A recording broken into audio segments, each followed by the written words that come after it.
so I'll go easy on you.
Dodgeable?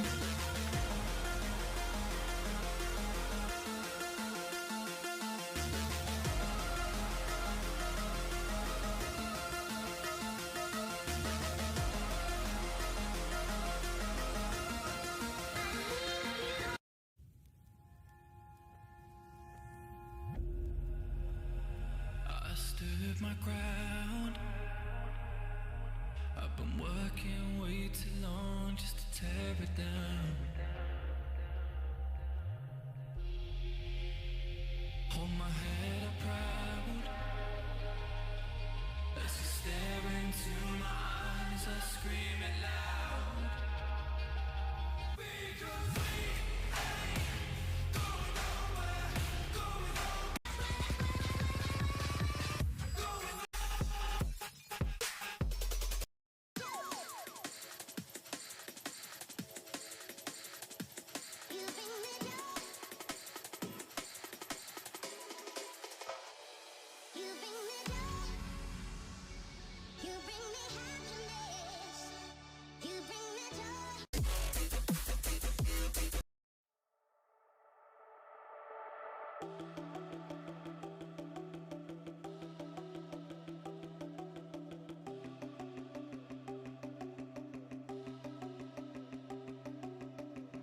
With fallen trees, it's hard to breathe, but I will keep fighting.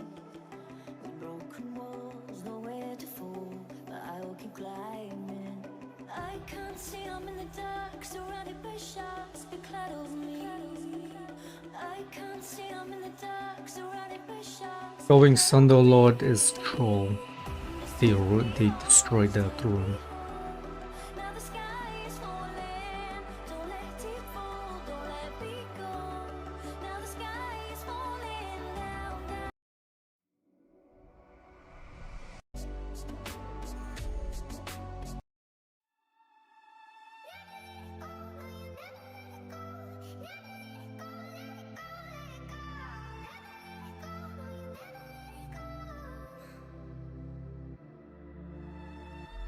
I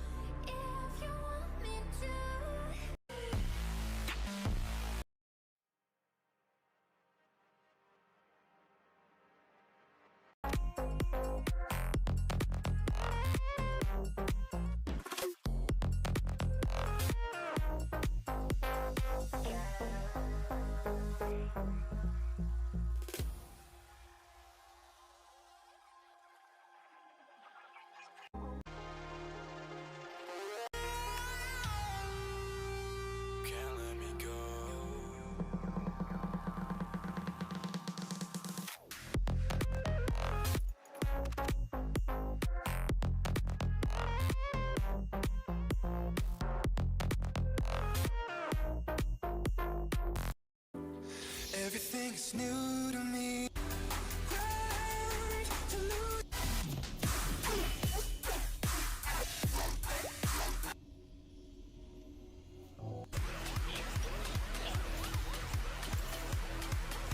They got Viego too. Oh.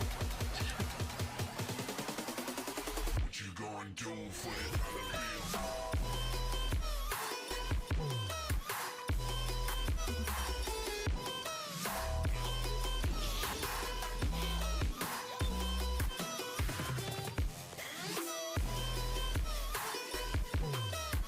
And I don't touch this.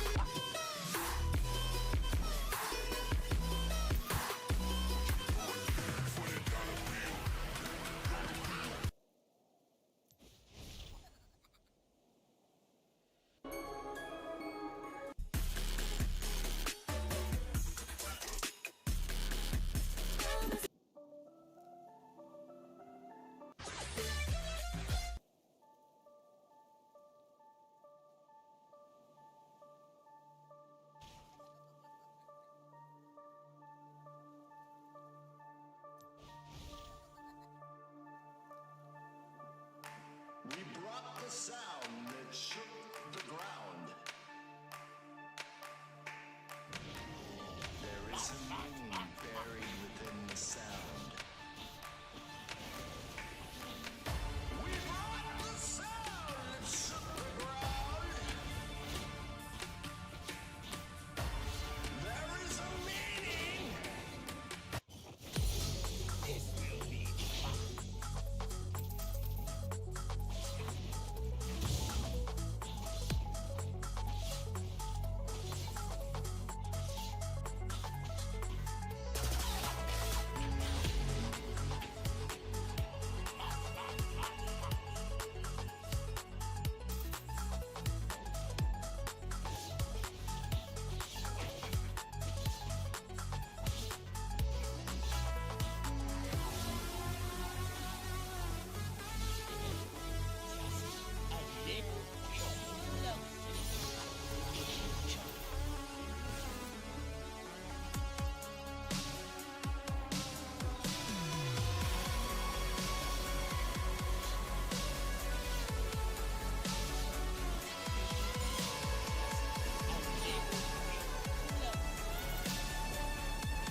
Halo plates on Kazakhs. Why would you go Halo plates on Kazakhs?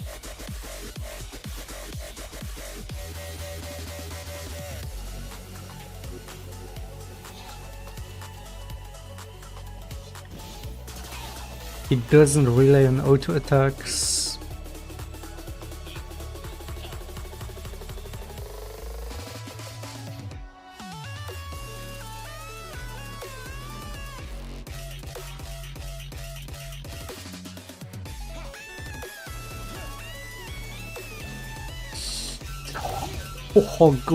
Oh god, and this is how we play. Oh god.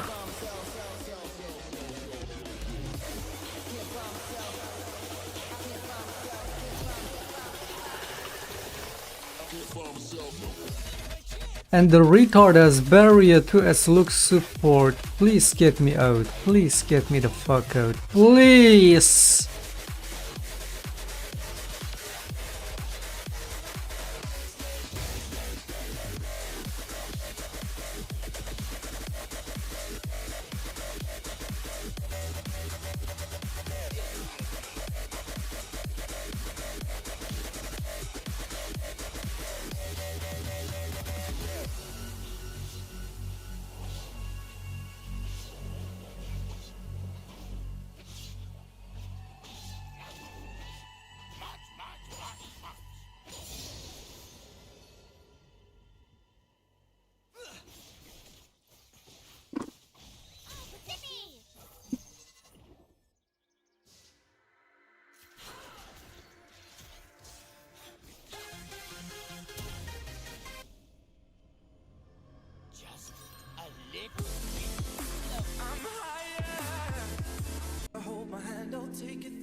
First, this is warded for some fucking reason? That's warded for some fucking reason.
This is warded too.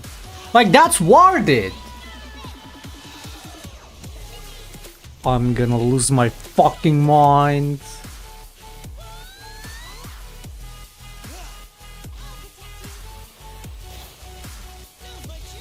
I didn't, for some reason, I didn't get the plant vision on me. Did I? The clone did, so I'm like, oh, they're definitely falling for the clone. I didn't see the eyes on me. So it wasn't plant vision. Or was that the fucking Kaisa fucking shot on the clone, whatever the fuck, that gave the eyes? I didn't have it. So this is warded?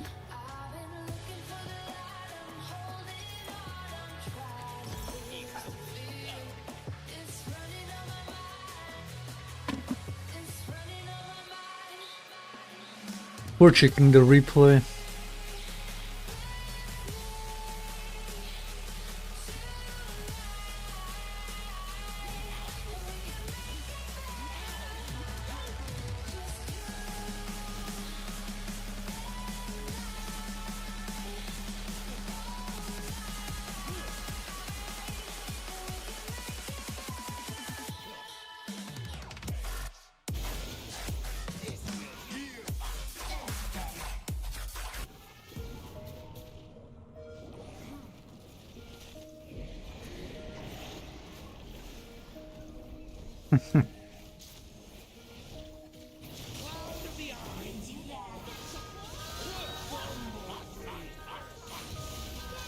Wife.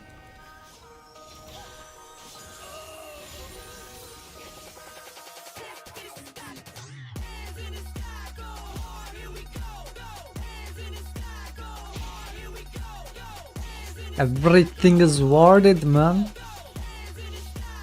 The fact that the Vex also knew I was on the chickens, I guess it's the second time now.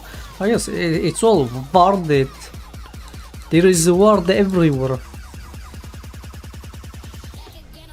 Holy, what is this cancer, man? And the team is somehow winning, but I'm just like, this is I can't even do shit.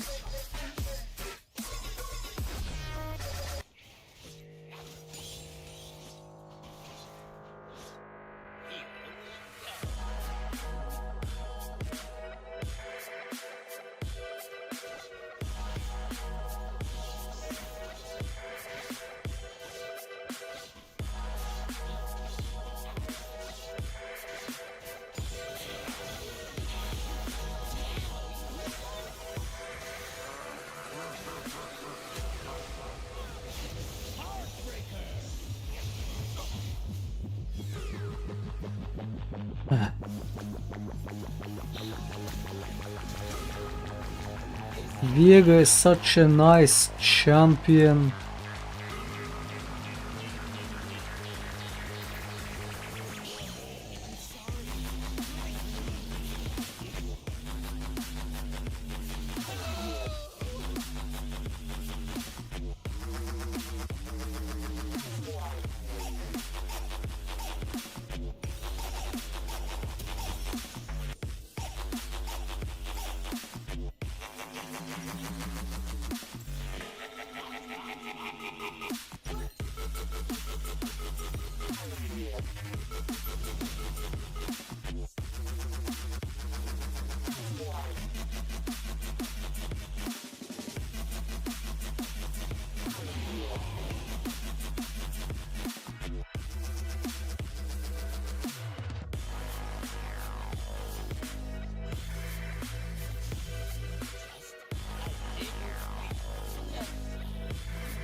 Umbral Glaive.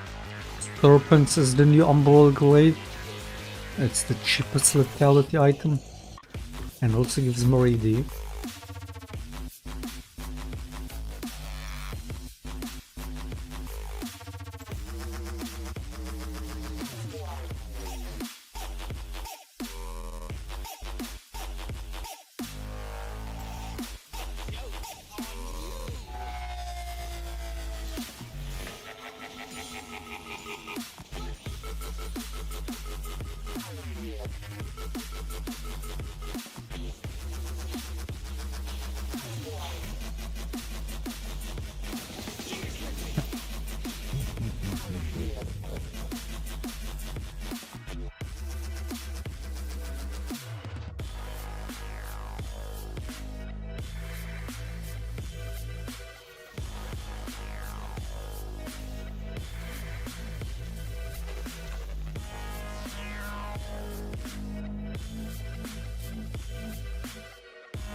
God, you're so retarded, man.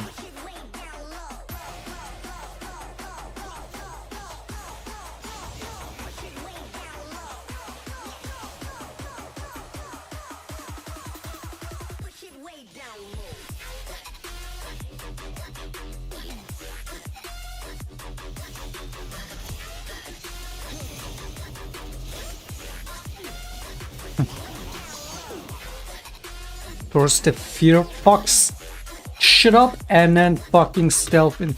Oh, what a disgusting fucking game, dude.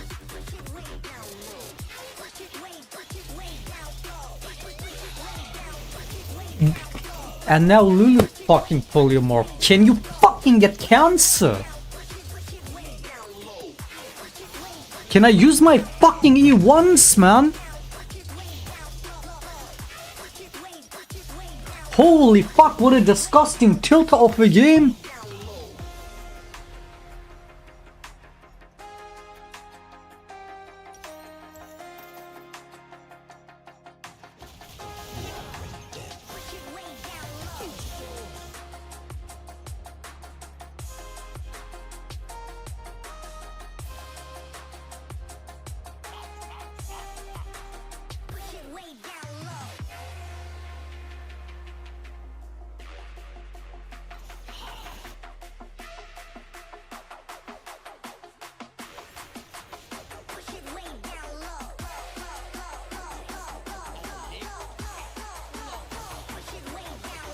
I cannot do a single singles game without it backfiring.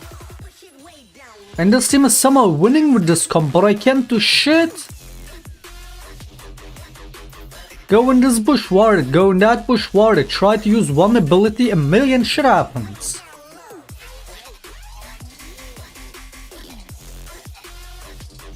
Holy fuck, what a disgusting unlucky of a tilting game, man.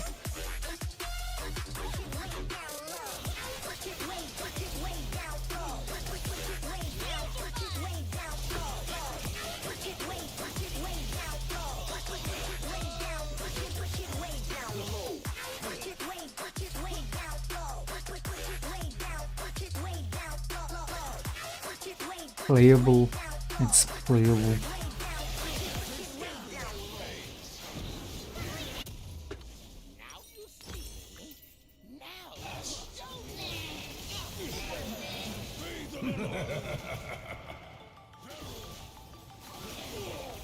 Definitely playable, this one.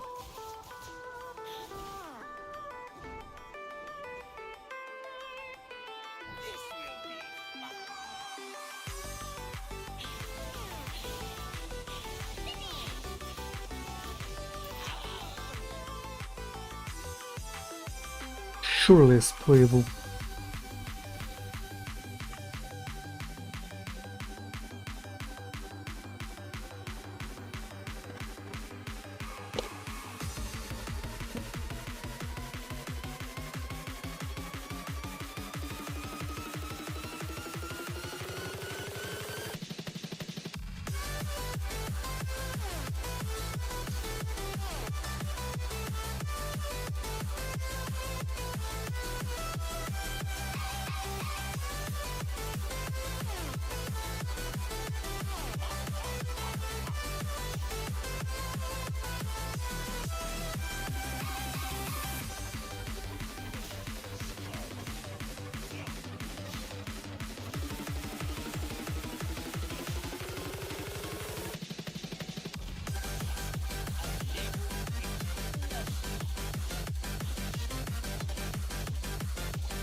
Get up right now.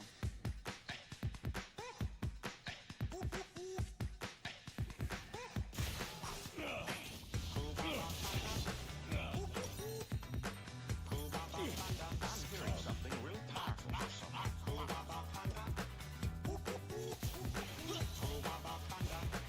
And now listen to this.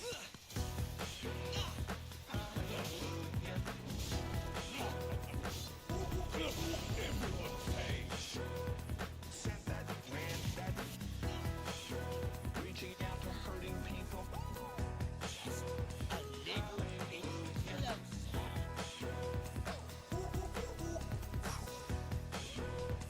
This is what you do. Something more than it was. Look, listen to this right here. I heard then it was like the Lord spoke that to me. Oh, there it is.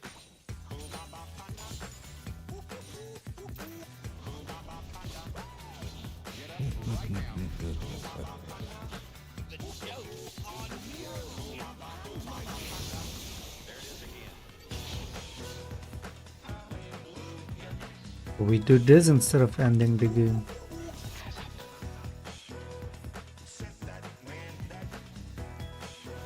Reaching out to hurting people.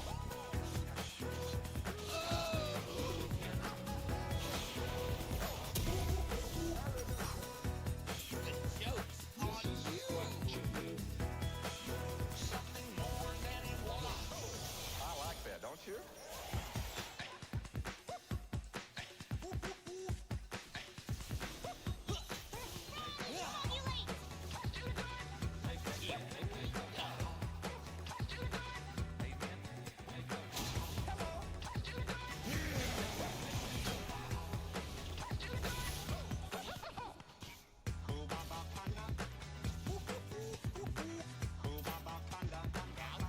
Get up right now.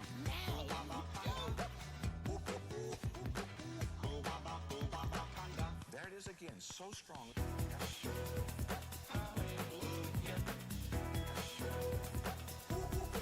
Oh yes. Set that man that reaching out to hurting people.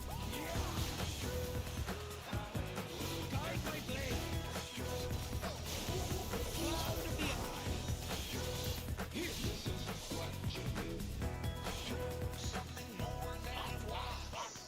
Amen.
Here we go. My baby and I like new silky sheets every night. He buys me fur and whiskey neat and keeps them coming every week. Ooh, he wants the suburbs where school's out for summer, and we live by his mother. I keep my drugs in the cupboard 'cause I'm only sweet when I'm high. I'm only sweet when I'm high. I'm only sweet when I'm high. I'm only sweet when I'm high.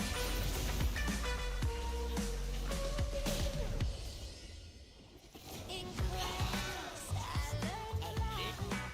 Two pretty boys to pass the time. 'Cause I got that good shit, American pride. Kiss the kids goodnight and take the Harley for a ride. Ooh, he wants the suburbs where school's out for summer, and we live by his mother. I keep my drugs in the cupboard 'cause I'm only sweet when I'm high. I'm only sweet when I'm high. I'm only sweet when I'm high. I'm only sweet when I'm high.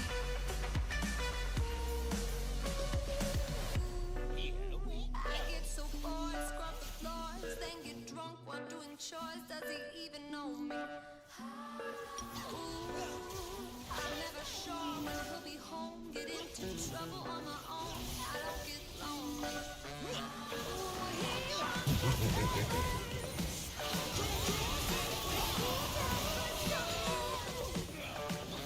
And we live by his mother. I keep my drugs in the cupboard 'cause I'm only sweet when I'm high.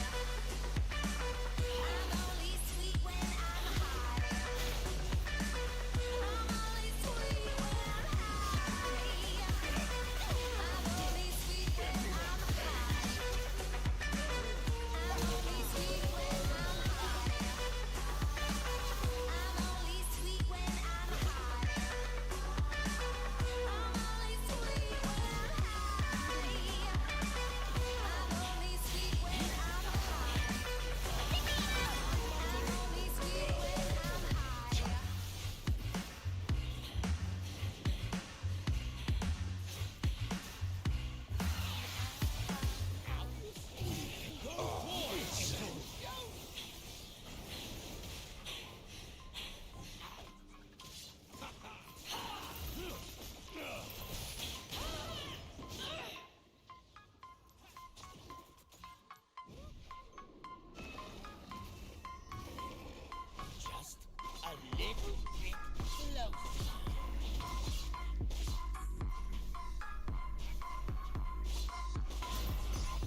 on you!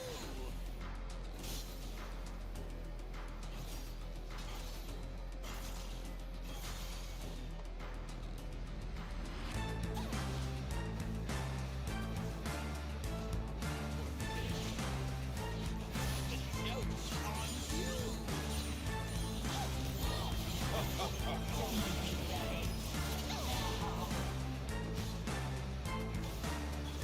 Guide my blade!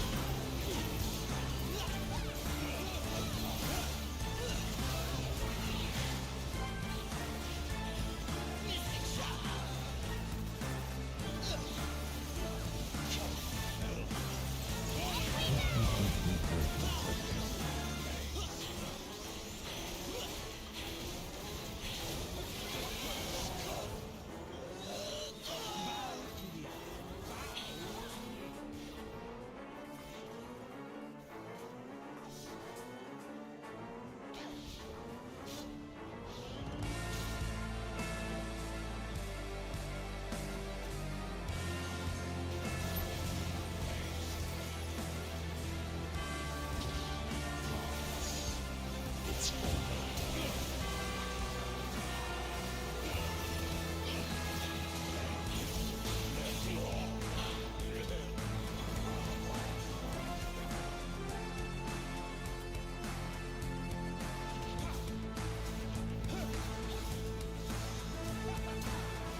Do we go straight Yumi funnel after that? I think that's the only option.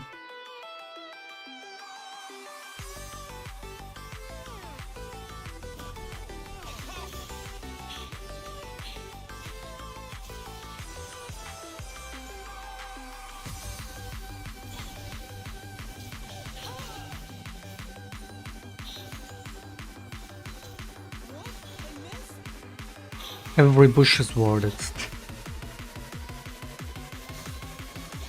Crimson Coma!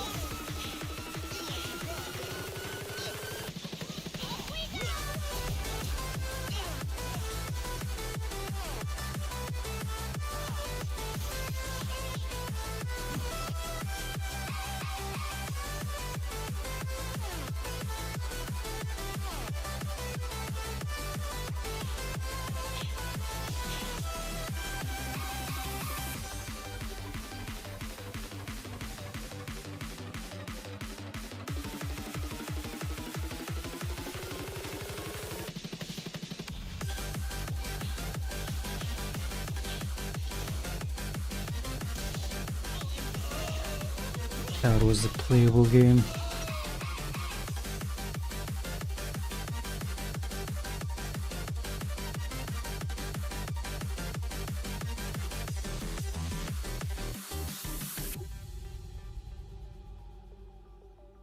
That was playable.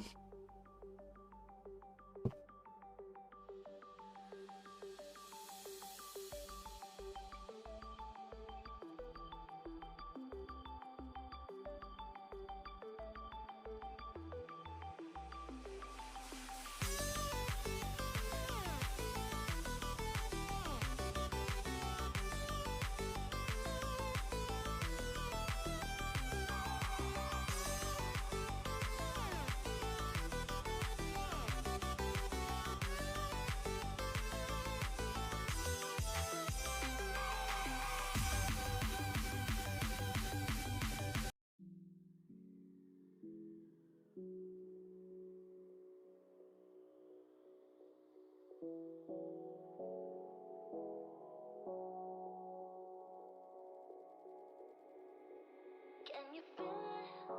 The fire in your soul, leaping at the chance for love. Can you feel it? Haunting your senses, letting all your feelings go. But I can feel it bursting through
Another banging comp, man.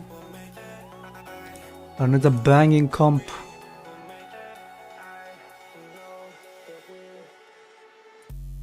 Yumi funnel it is.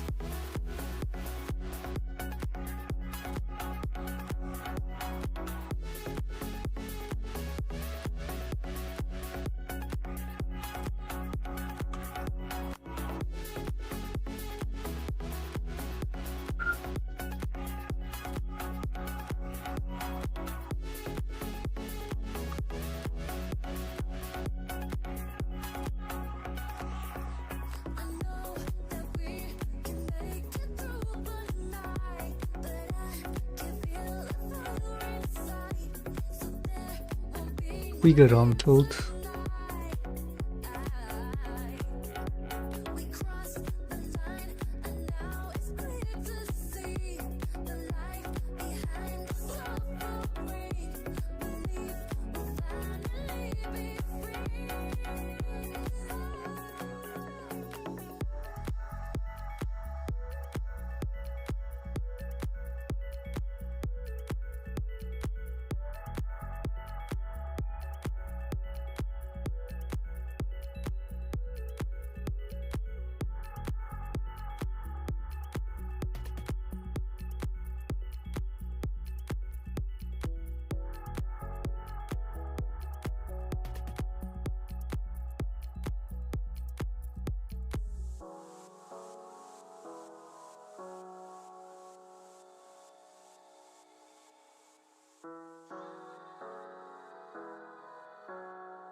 Wait, I'm not in queue.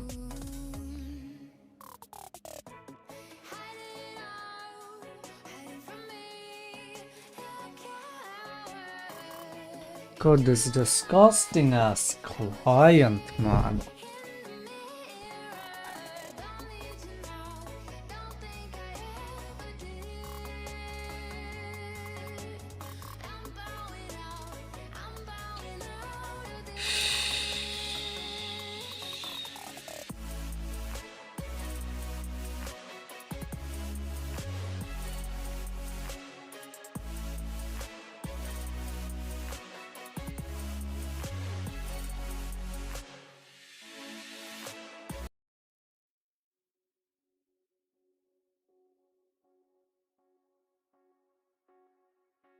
I'm actually not feeling the try hard today, especially after that first game. Ruined the whole mood.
And it bugs again. I mean, get cancer, Riot Games.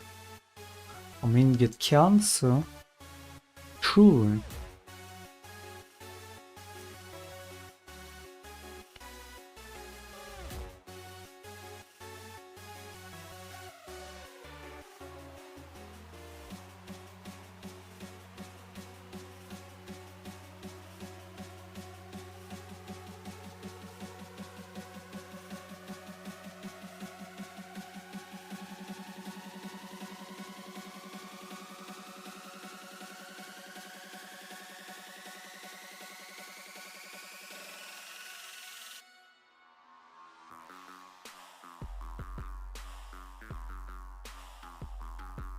We're going straight blue, Sean.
I didn't pick.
I need some ASMR to untilt.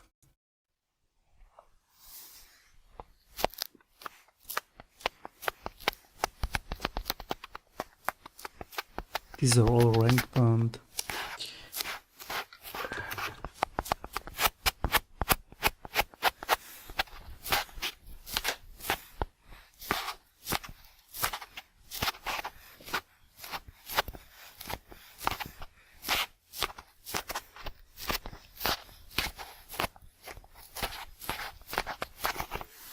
Japanese ASMR.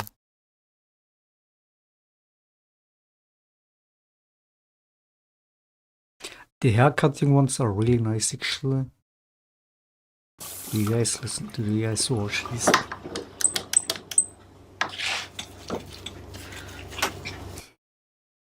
Something about haircutting is the most therapeutic shit.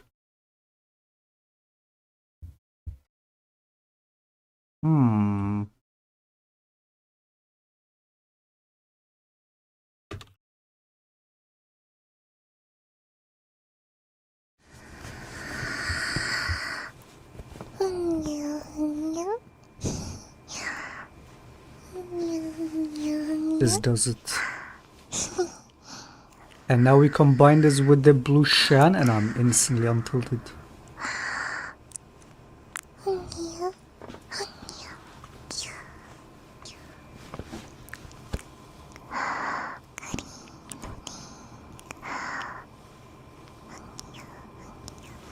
If we find an account.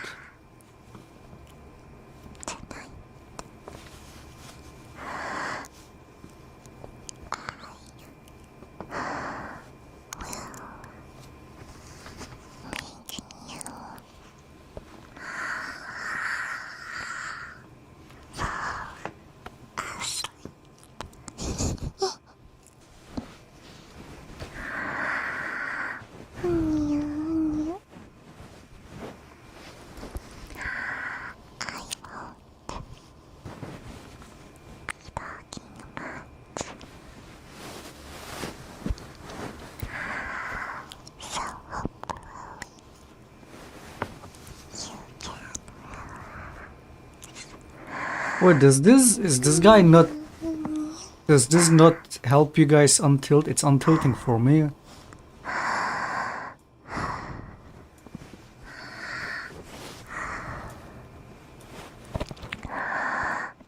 Okay, we found an account.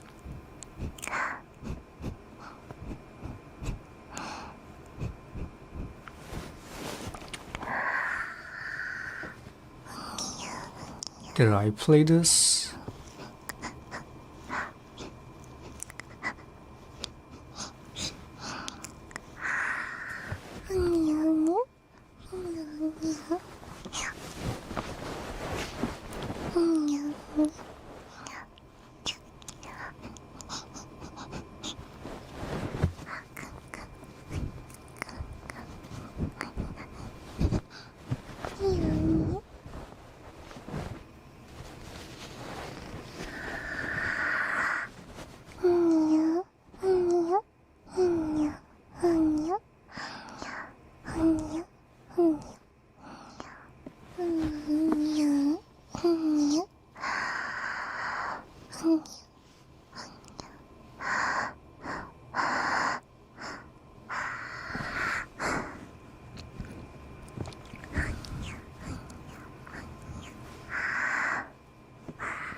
Fuck, what was that? My client just disappeared. Dude, this it's so insanely disgusting, this client.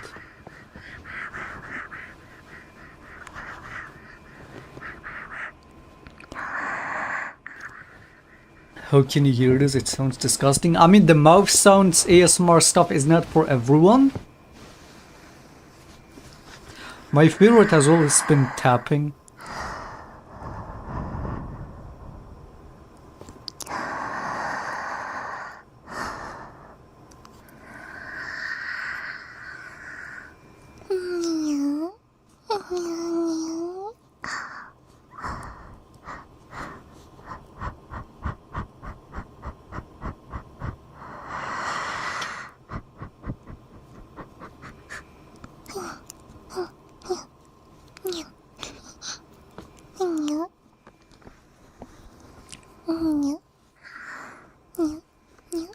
AI is censored?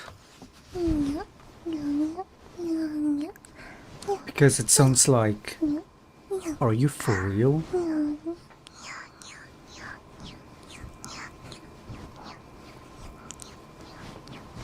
What? This is not lolly. What the fuck are you guys talking about? Are you dumb? How can ASMR be lolly?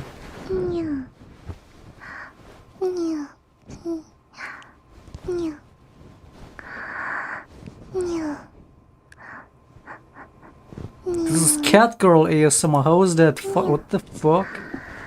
Do you guys even know what lolly is? We had that topic about that YouTuber. We had that. You guys should know what that is. Actually, this whole recent, what was the name? Chris, what? The whole Mr. Beast stuff. That shit, that's lolly.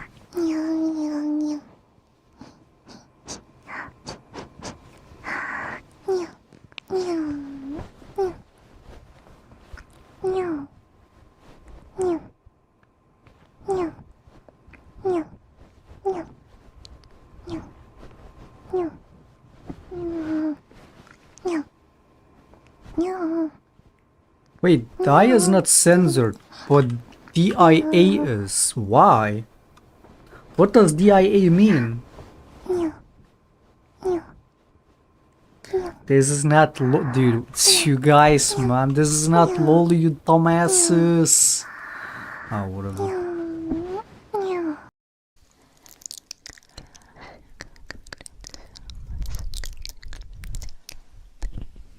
You people don't even... Holy fuck. There's no way I forgot to pick again. Dude, what is wrong with me today? What? When was it even my turn? The client didn't jump again.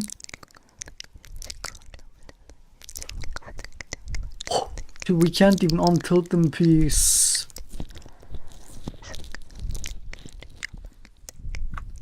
This is insane. We can't even fucking troll the game properly.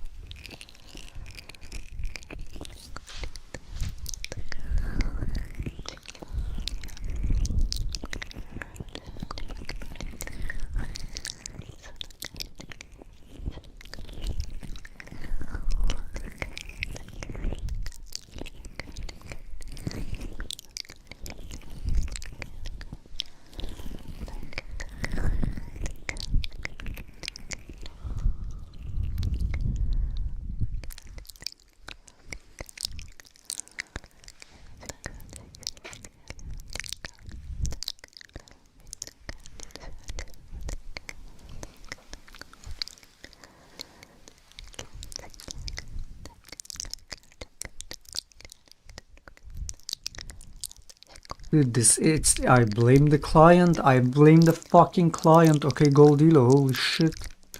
It's the Yumi funnel on this, not Blue Shan. Blue Shan usually get instantly banned because too obvious running it.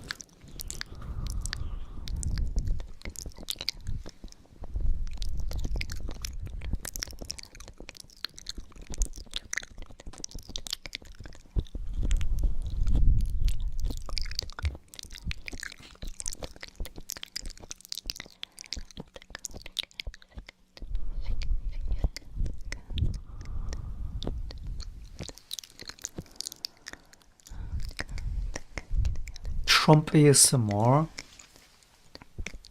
There is definitely MAGA ASMR, like there is MAGA rap.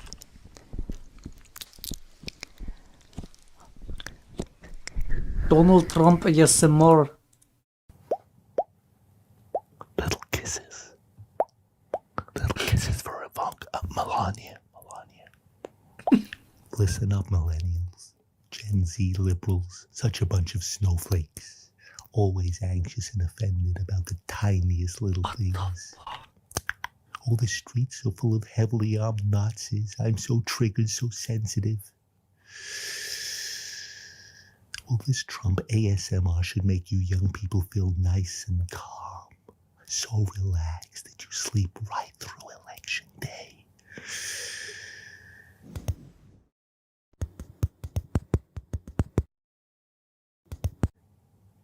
These are your postal ballot papers. Relax. You voted for the wrong candidate. He's fired. Everything's gonna be okay. Donald's got it all under control. These are my marbles. I got all my marbles. I haven't lost any. Where are Sleepy Joe's marbles? Oh no, he lost them all. He can't even go to the can on his own. He got little poopies in his panties.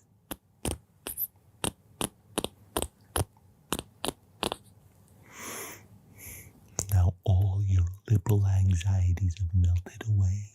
Are you feeling relaxed now? All lives matter.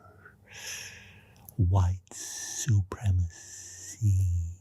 Hydroxychloroquine. President for life.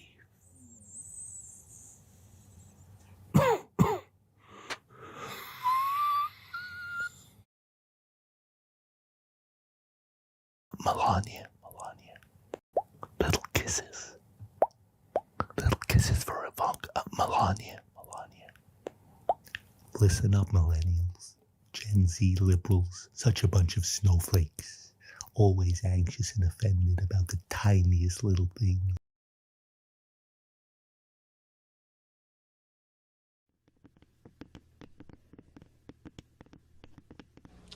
We are living in very precarious times. If you look at what certain countries are doing to this country, such as Japan, I mean, they've totally taken advantage about the deficits. They come in, they talk about free trade, they dump the cars and the VCRs and everything else. We defend Japan for virtually nothing, which is hard to believe. So when I see all that, I get very nervous, but I think George Bush is going to do a great job. Well, historically, it's been good. I mean, if you look at it literally from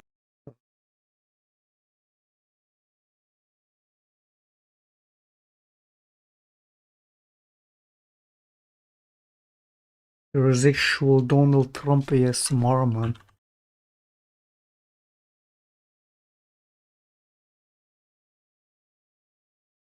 Wait, that's not what I meant.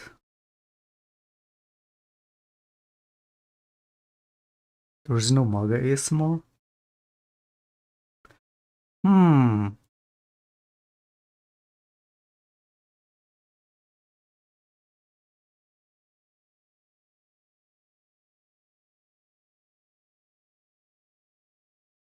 Hey, hi, and hello. Oh boy.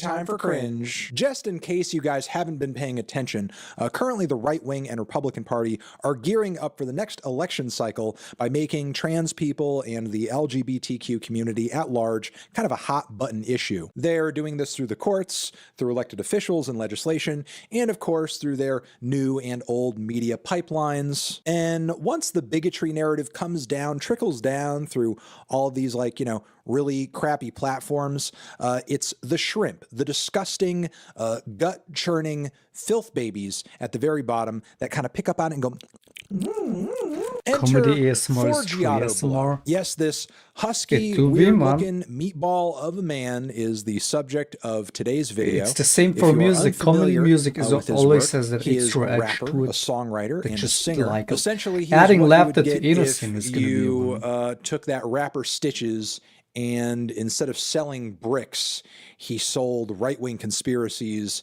and instead of sniffing coke, he sniffed Donald Trump farts. That is this weird, beard, face-tattooed motherfucker in a nutshell. And he has internalized the current directive from the right that is trickling down at the moment, and that is to focus on the big box store Target, that for whatever reason is the new battleground in the right-wing culture war, because apparently Target likes to sell clothes that tell people it's okay to be gay and stuff. I know, insane. They're really tearing at the fabric of society. Obviously, while what these right-wing freakazoids are doing is terrible and harmful and toxic, I personally can't see this being a winning battle for them in the long run, especially since many people are sick and tired of hearing them talk about it at this point. And I feel like all I really can do in response to that with my channel is show you how weird and idiotic they're being. Because let me tell you, what you're about to see in this video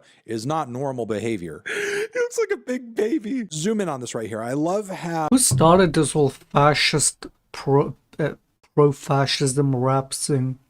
Did Russia start it, or did MAGA Trump start it?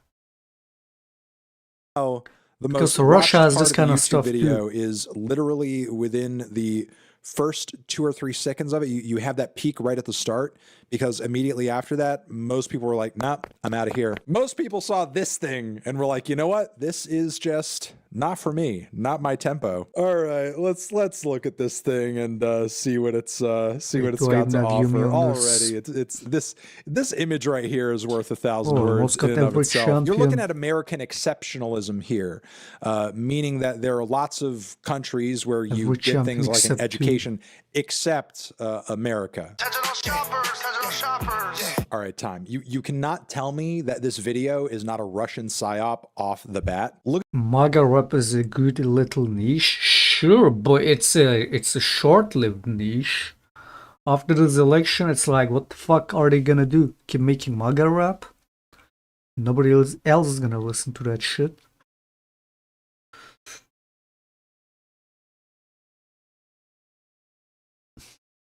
at this Cro-Magnon meatball from the Eastern Bloc. You're telling me this guy didn't fly in from Moscow to do this video? Bro was sipping borscht right out of the That is bottle so weird. while he was still in diapers. Dude, to have music be this heavily politicized is so weird.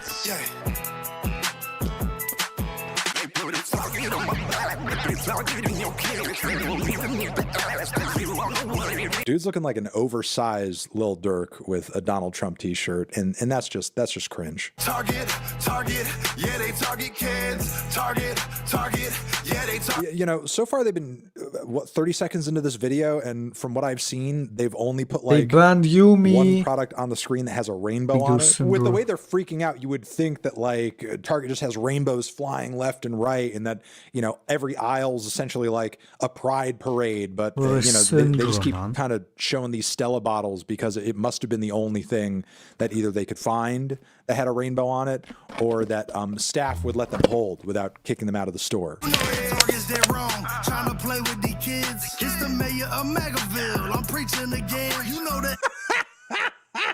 And the mayor of Megaville. Are these tampons LGBT? Is that the Statue of Liberty tattooed on his face? What a freak. How did they not wrangle this guy up in the Jan 6th stuff? Like, he had to be there. Why is he not in jail? I mean, can you not nab this guy for at least being there in spirit? LGBTQ don't went too far. Do these people not know that like rainbows pre-exist the LGBTQ community and is used in a variety of different intellectual properties as, I don't know, like a brand or a color scheme or a whatever? Not everything that has a rainbow on it is gay and stuff. Man, they're really struggling to find what they're rapping about in the video, and it's just just pitiful. Oh man, look at all those brain quests and crossword books in the background. I know those crosswords are ABCD, but are they LGBT? They leaving for scar. Oof. We're slurring. Disgusting. Pushing the gender, promoting sexual genders. Come on.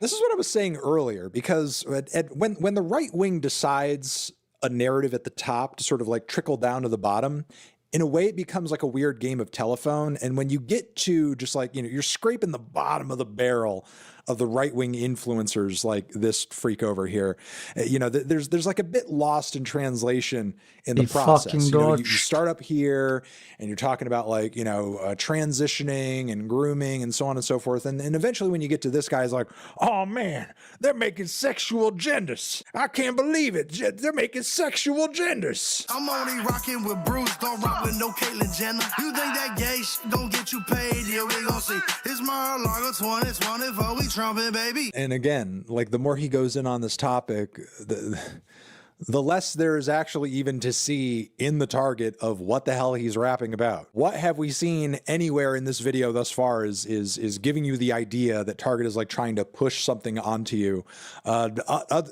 other than something to buy. The ideology is capitalism. They're pushing capitalism on you. They want to sell you things. That's the point of going into Target, to sell you stuff. And as they put stuff in the Consumerism. store, Target thinks, hey, there are different groups of people who like different things. And When maybe the we could take right-wingers some of those argue things against that those groups of themselves, people it's so specifically hilarious. like, and then sell those things to them. They will be like, they will be like, oh, we want the free market, we want small government, we want pretty much anything that is pro-capitalism. But then be like, oh no, these evil companies and Democrats and this and that want consumerism.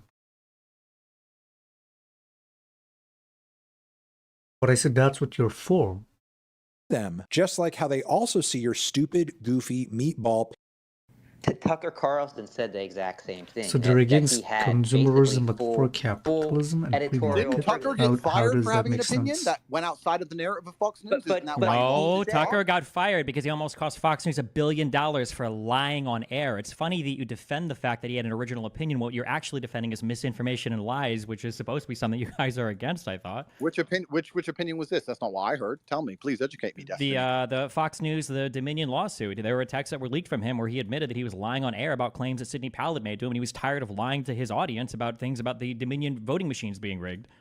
Well, I don't know if that's a lie at all. You don't know anything because you don't read any media. That's why you're out here I saying have- things like they get marching orders from everybody. You don't know how any of these media companies are structured. You don't know where the teams get their information from. People that work in media are the most like social media hungry people in the universe. You think that all these people in all these networks across all these countries are getting fed the same marching orders and nobody's leaked anything, nobody's complained about anything, nobody's said anything? And why do we think that mainstream media is any more insulated from these problems than alternative media is? You guys will make fun of the marching orders from mainstream media, but I bet every single alternative media guy in here is anti-vax, thinks COVID came from a bioweapons lab, thinks that Russia has a right to invade Ukraine, thinks that all the charges against Donald Trump are made up, thinks that we shouldn't be supporting Israel. Like, you guys have literally copy-pasted the same opinions between every single one of you, and you guys are talking like an army of NPCs about how the mainstream media gives you like fabricated opinions. Like, it doesn't even make sense. Yes, we do all think the truth. That is. Oh, something I crazy how like to truth say. can be a That's perspective there, huh? I But just- when I you all actually think the just same said that thing, it's different not a conspiracy, but when the state-sponsored mainstream media broadcasters does, have it is a completely conspiracy. conflicting Crazy how that points of view. works. I just said that different state-sponsored broadcasters would have conflicting points of But view. they so I never don't. said Do you that. do you watch any media? Have you followed any Of media? course, They if you don't watch a- typically if you have watch a conflicting Russian- opinions. if When you you're watch reporting a on R- if you watch international an media, RT the stories are more or segment less the same. and a BBC segment, they often directly conflict. Often. No, very rarely. On the facts, no. Maybe if you're watching a pundit or you're reading op-eds, they will. But if you have any amount of media literacy, a really great example that works against your Israel stuff, by the way, was the reporting of that Al-Al. Wait, the chat was like caps lock. Yumi smite. Yumi, you have smite. I didn't even see that. Outlet in the world ran with that story for 2 days. I mean, how did that work if Israel controls the media? Or how does that work if they all give conflicting accounts and reports? It's because they don't. It's because everybody relies on, like, people that are reporting on the ground. It goes through their media teams. They publish what they think is right. Sometimes people up. But there doesn't have to be a top-down conspiracy to explain why. Sure did change the headlines very quickly, Destiny. Yeah, after more information came out. Yes, sir, that's how it works. When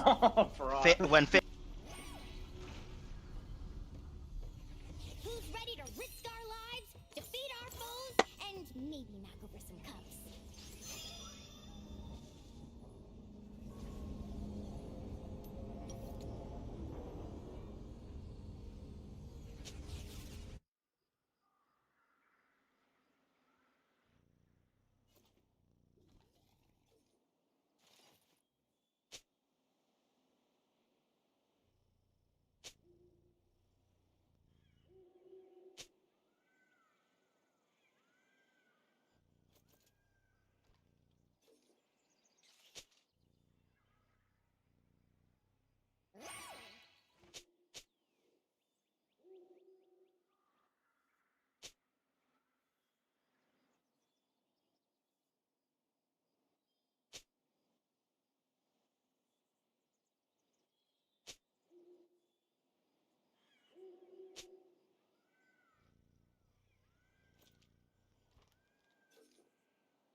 They're actually shocked.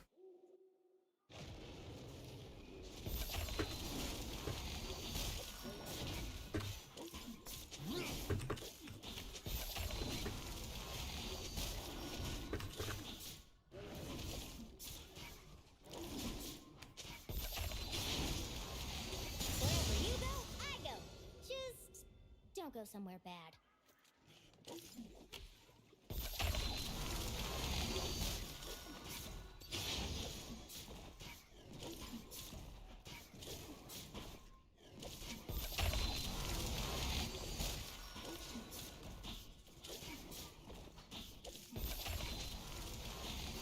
I have the best aim in the spirit realm. Guess Tony won, but I love hugs.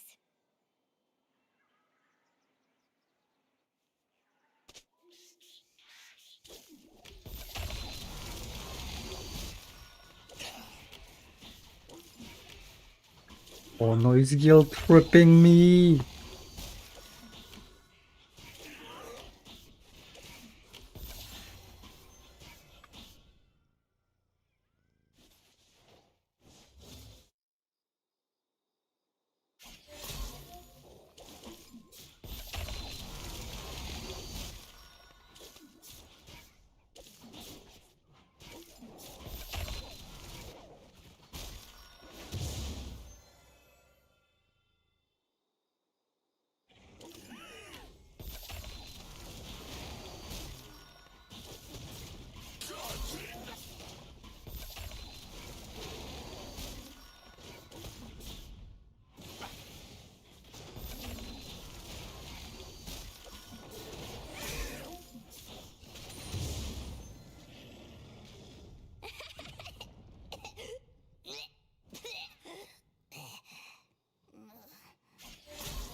Can't get banned if I type positive things in chat. Checkmate. Checkmate, dipshit.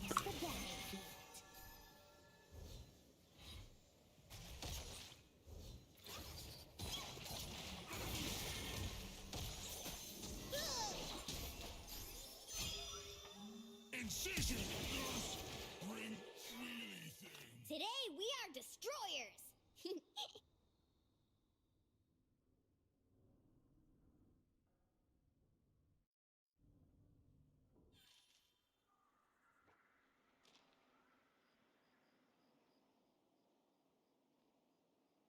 Book, float us that away.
Do you have snacks in your pocket? How about now? How about now? Is he being toxic? Is this fiddlesticks being toxic right now?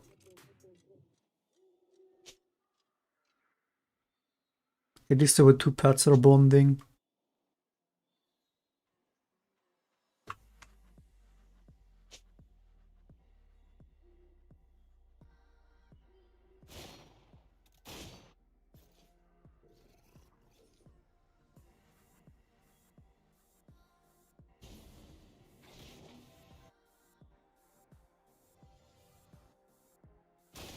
Why is he trolling?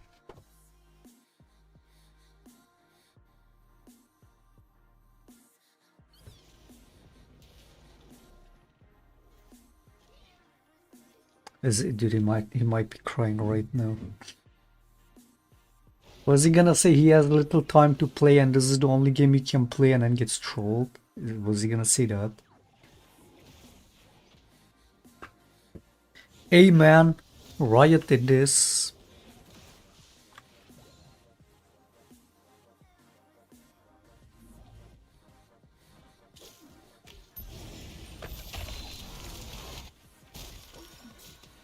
Oh, I don't even need to type that. Sleepy time. Where's my fishy fish dish? Goodbye to the darkness. Dude, the Lilia showed up before I even typed, okay? It's not even on me.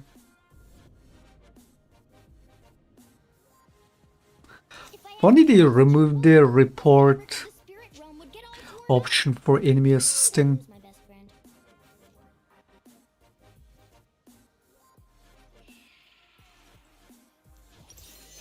So I'm guessing enemy assisting is not bannable anymore.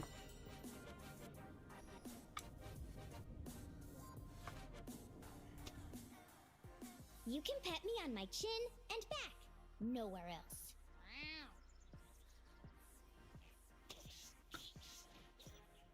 Report jungle, oh god.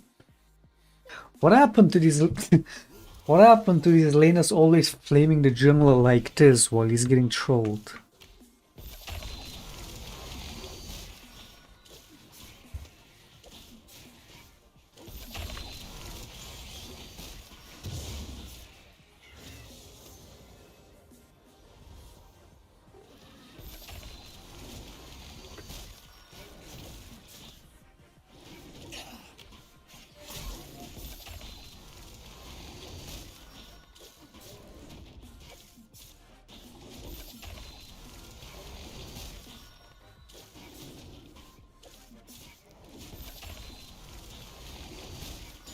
Just trying to win and I've got 2 trollers, bro. Like what F? Like what F? 2 trollers, dude. People that type trollers instead of trolls are low IQ.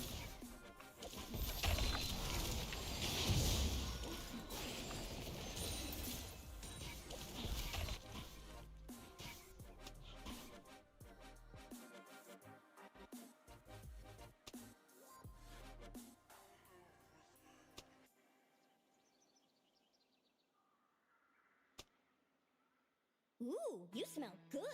Did you recently fish?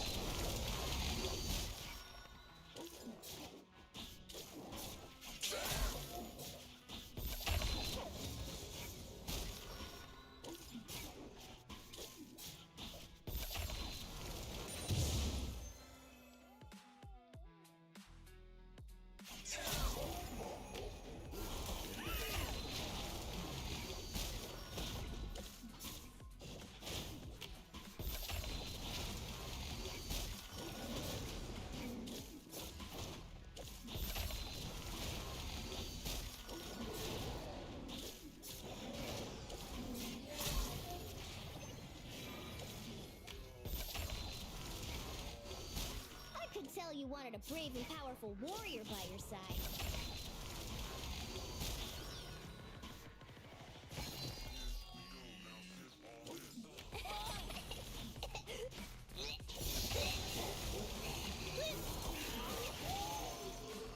Why can't I emote spam? Well, this is embarrassing. I'm Hudson. I'm finished. Where's my fishy fish for my dishy dish?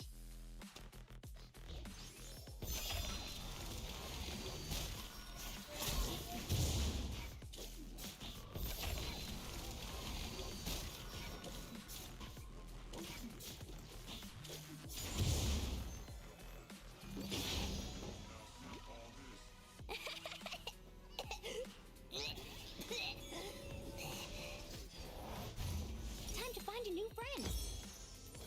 Keep an eye out for red. It is what it is. Gotta be here somewhere.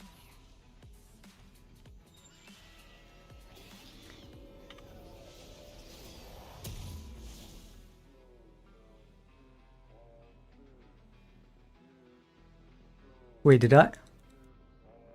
The bookkeeper is a great role for someone as responsible as me.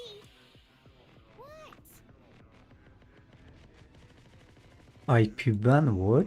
I've already been IP banned at least twice in this game. In season 12. I'll stick with you. We're not even trolling, we're just limit testing. We're untilting. We're discovering new horizons. This ain't even, we're not even running it, okay? This is not bannable. Yumi funnel, in case they try to commit you. Oh, he keeps recalling, so I unmount. In case they try to commit you, remember, Yumi funnel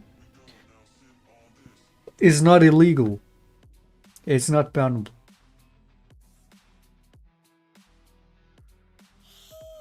Oh, is it time to save our friends again?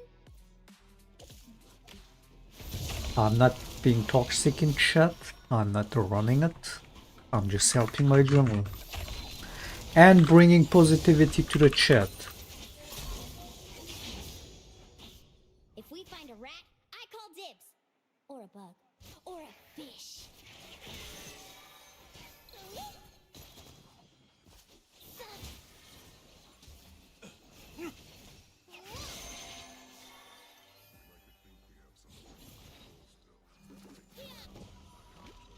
See, I was almost toxic. Dude, I'm starting to feel bad for this fiddle. The fact that the only way you can get away from a Yumi is by recalling is so funny, man.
Nice. I got the Q on her. Ah, shit.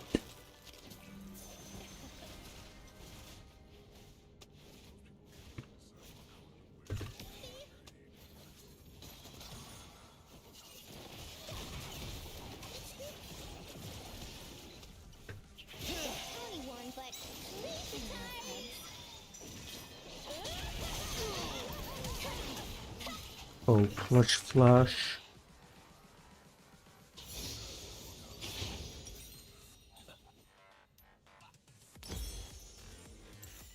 The expert huntress stalks the battlefield.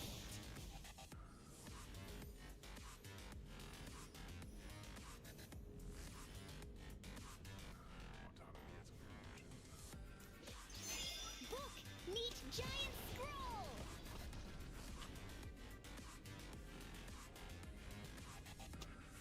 Okay, that went from really soft to really fucking aggressive. What the fuck?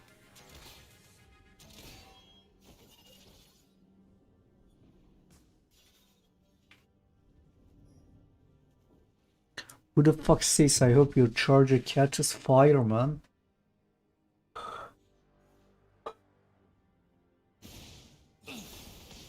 That's a report.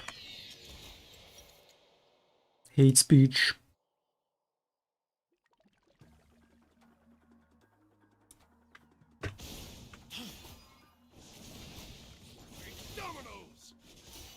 Quick, lay on your back and kick him.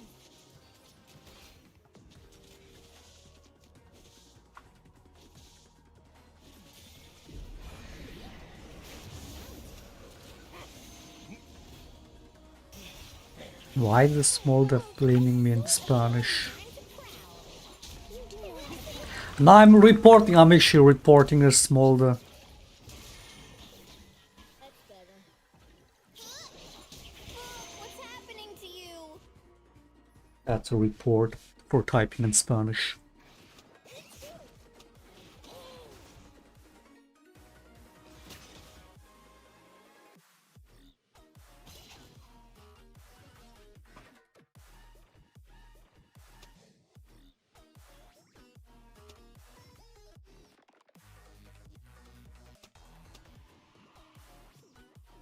That's an easy report ban. What did he even say? A few words I would know? Wait, what is it? Puta means son of a bitch or something? Imbecile? What else? What the fuck? Ninato? Toka. The guy went fucking crazy on that. What was he typing, man? What did he say? Was sexist and homophobic at the same time. Yeah, he got really mad for no reason. It's like from the fiddle I would expect that. Why the small on the enemy team? Okay, we're fucking untilted.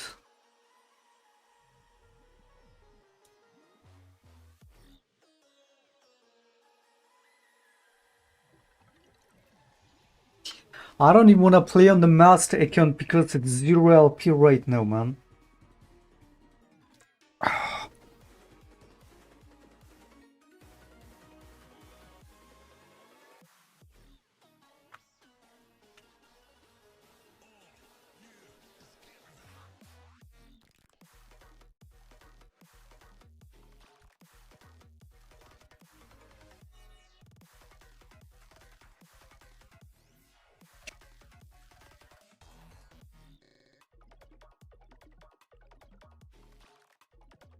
Fake news this is came just out. so naive. There have been so many lies specifically about wars. It's insane that you would even bring that up. Before the 2020 election, there was a big story about how Russians were putting a bounty on the head of American soldiers in Iraq.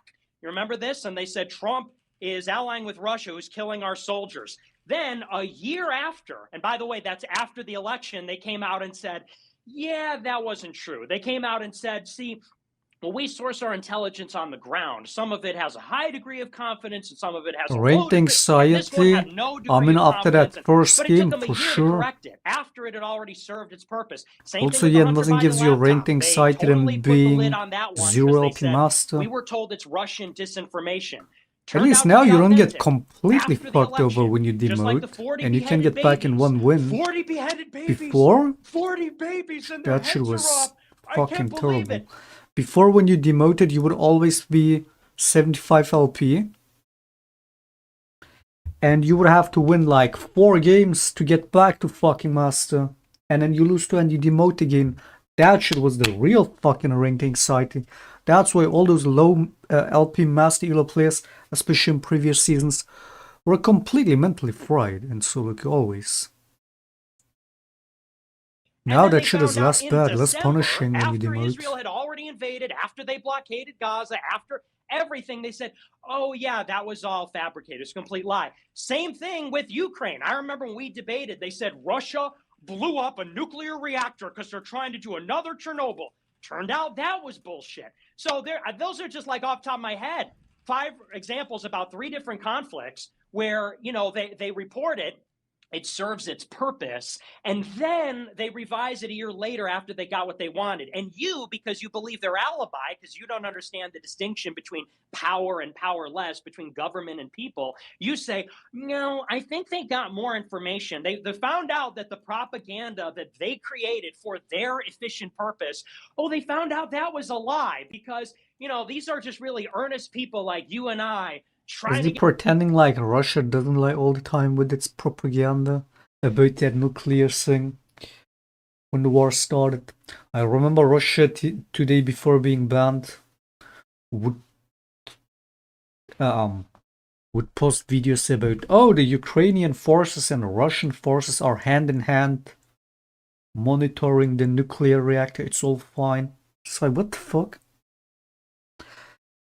And I was like tweeting about that at that time, and then not much later, the EU just banned Russia today as a whole it right, for the as propaganda opposed they to were very making. interested Like, what? parties and government. Okay, the West lies, Russia lies, everybody lies now. Like, finance, wherever you find it. So they're those are all just a gonna few do examples off the propaganda, top of my man. head. They learn more information, just like in Iraq, maybe right? people just They get learned there were stories no wrong. weapons of Maybe mass To have the destruction in criticism Iraq. be because just it happened so on the other heavily side too. How many one-sided people were saying, doesn't. It's "Oh, like there's no way that Russia's going to your invade bias Ukraine." That's coming bullshit. through. The You know U.S. what I mean? intelligence must be lying because Nick said that they lie about the intel all the time. Well, guess what? That happened. Oh, well, there are no fighters in Al Shifa Hospital. That can't possibly be the case. Oh, whoops, we found CCTV footage that shows otherwise. Oh, not this guy coming up with the Israel talking points, dude.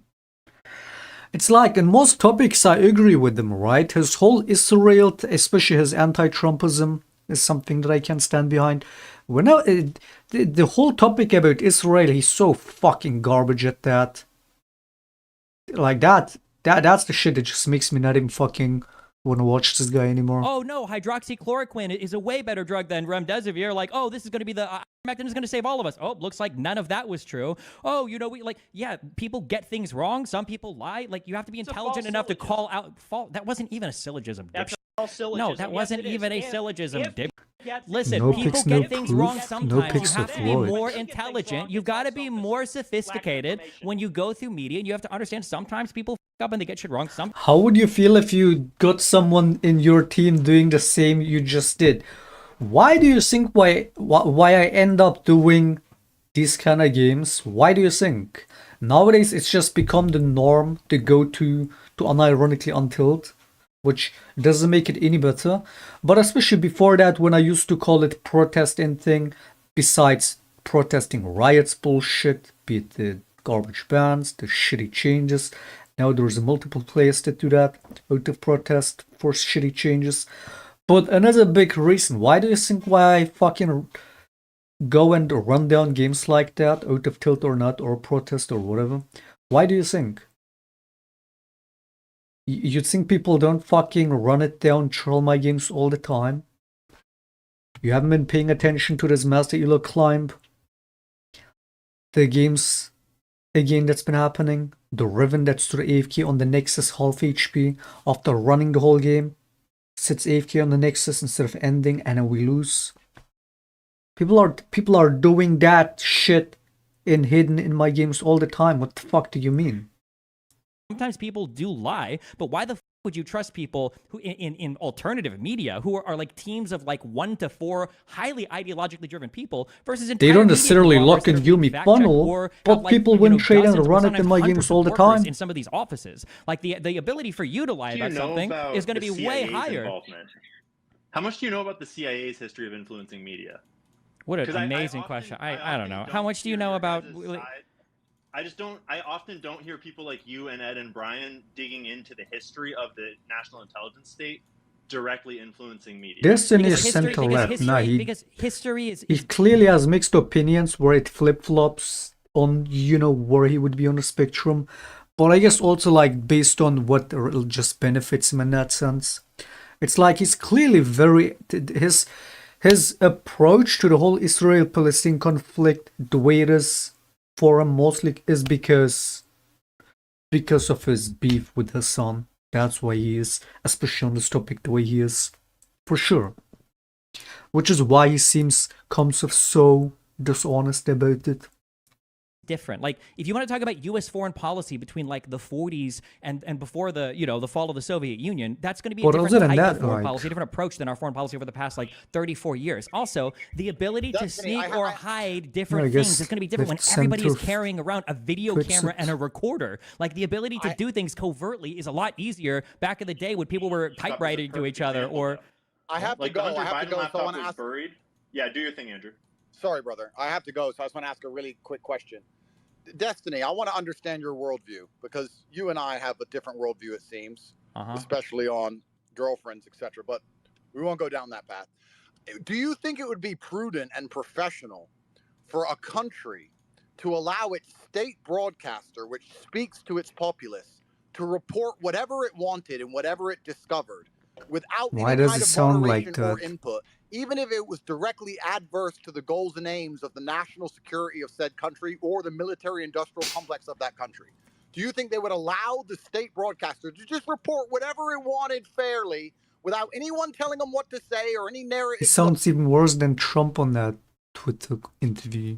hold, even if it's directly counter to the interests of very powerful entities within that nation? Do you believe that we operate in a world that fair? Yes, Do you think that would be prudent and professional? because confidence is a valuable thing. And if your country doesn't trust you, doesn't trust the media, if it doesn't trust the leaders, and if you've got ways to hold them accountable, like via voting, then yeah, if you around with your population and people find out, you're going to be held accountable for it. Arguably, that's why Trump won his election. You know, you can say that like, oh, well, the media lies to everybody and everybody lies to everybody. That might be true. Fine. Then why the should we believe anything any of you guys say, right? At that point, you're in an epistemic, you know, nihilistic black hole of nothingness where you can't believe anybody. Dustin, I have a question. I'm curious. Okay, go, Andrew. Been a fan since season 3. Do you What's believe up, that in mate? China, Since the season state 3, I broadcaster can wasn't. just broadcast whatever it wants and whatever it discovers, or do you believe it has I to work within literally an official started narrative end of of the season government? 3. In China, I think they probably have to work with official narratives within the government. This media probably What works about- close with the state. And what about in Russia? Yes. For publications like RT, yes. Saudi? I don't know as much about Saudi media, but that would be my assumption. It's a total monarchy, yeah. But in the West, not at all, 0%, right? Well, it depends on the country you're talking about. Like the BBC gets state funding. I don't think they get state direction. PBS gets state funding. I don't think they get state direction. I think in general in the West, I don't think the media tends to operate at the behest of the state, whereas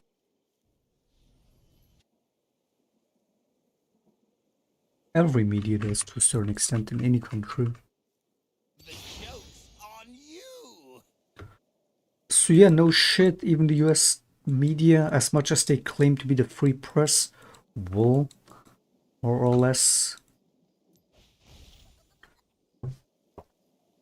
do the coverage on behalf of their government or in favor.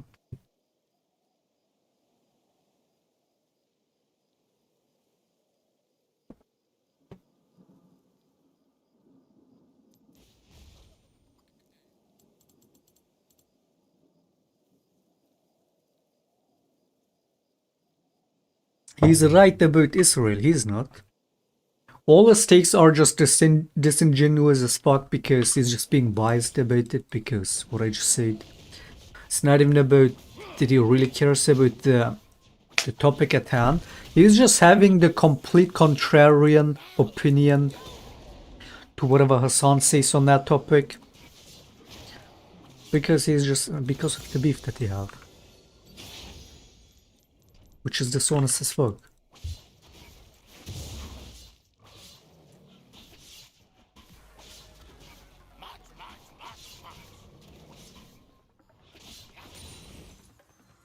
Oh wait, no, I guess he does also hate Muslims or Islam as a religion. He said that literally. There's like clips of him literally saying that. So I guess he also got that. I guess he got that Islamophobia fueling him doing that.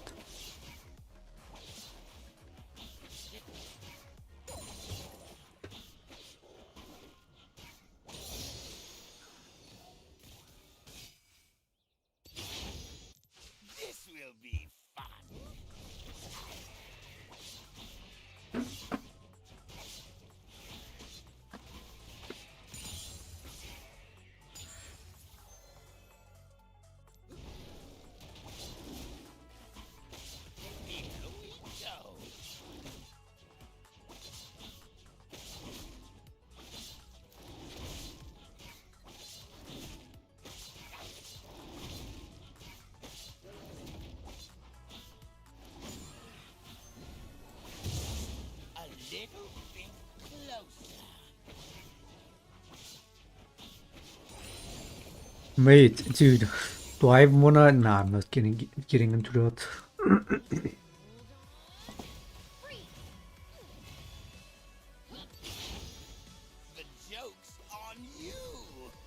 Can you blame him?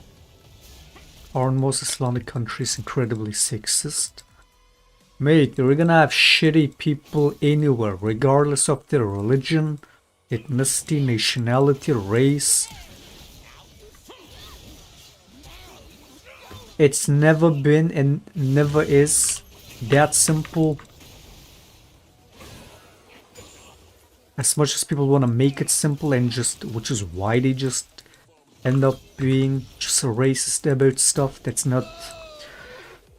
It's like you want to say, oh, like what? You want to say ISIS represents the religion of Islam? Clearly they don't. Ultimately, people are gonna do and say and then claim whatever. It's like,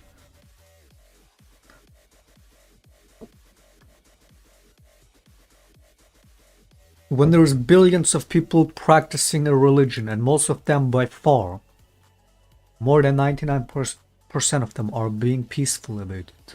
How can you say that? Again, I'm myself agnostic, but if you're gonna criticize religion, why even single out one religion? Because they all have their ups and downs, their upsides and downsides, and the bad part of whatever I mean, look at any religion, right? They've all been through history, misused to do evil, to do bad, and to do good. But why single out one religion if they all have that same issue?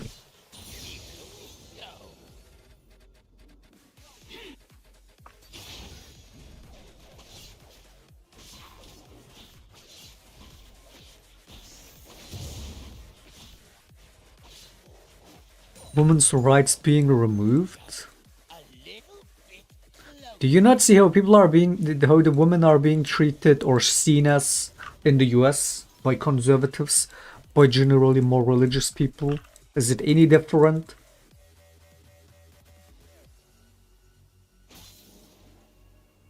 So you're for women's rights? Are you pro-abortion, pro-choice, not pro-abortion, pro-choice? What about what they recently did in the US? Removing certain rights about that. Based on their religion, Christianity. That's what they believe in. They're also gonna have fucking sexist views. Depending on how fucking radical ultimately they are. Right? Again, that can be any religion, that's what I'm saying.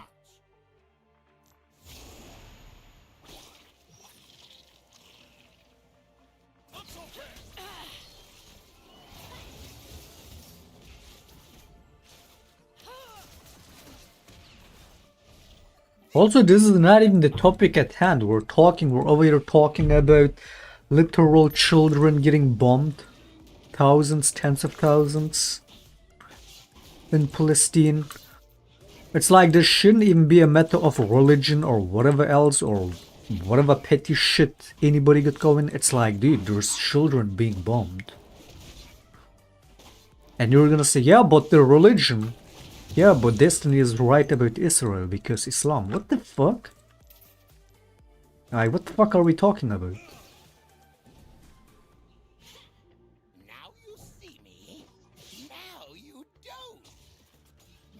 When a literal genocide is happening, are you gonna say, yeah, but they believe this is a religion that I don't agree with? So that makes it okay.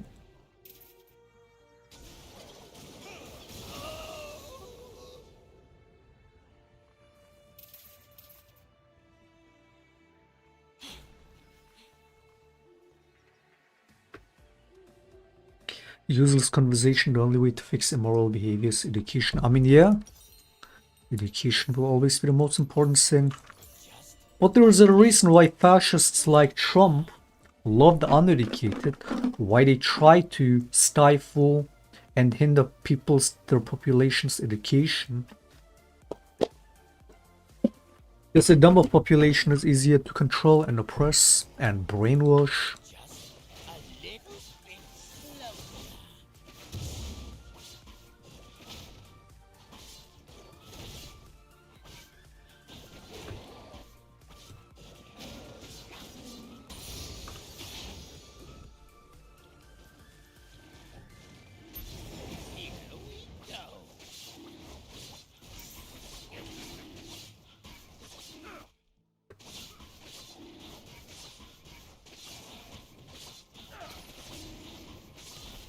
The US are the biggest terrorists in war history. Yeah, I mean, especially now with this, like, this past year, what's been going on, it's so much shifted. If not already before for a lot of people, now so much shifted to the point that, yeah, it's indefensible. Yeah, to be giving a country like Israel all those weapons, all those bombs. There's like these fucking comparisons now on the amounts of bombs in just these 11 months that they dropped on Gaza, which is also a tiny place, right? That they dropped on Gaza more than, it's like, literally, so there's another picture today. It's like triple the amount of what, the destruction in Hiroshima even, which was also the US. Yeah, dude. When Xi Jinping says that the US is the biggest warmongering country, of course, like historically and as of current, clearly.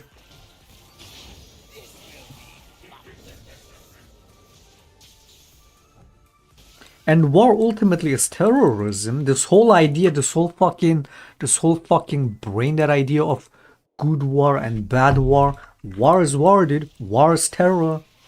No matter who does it or for what purpose. The fuck? Oh, we're the good guys. We do the good war. What the fuck is that? War is always terror.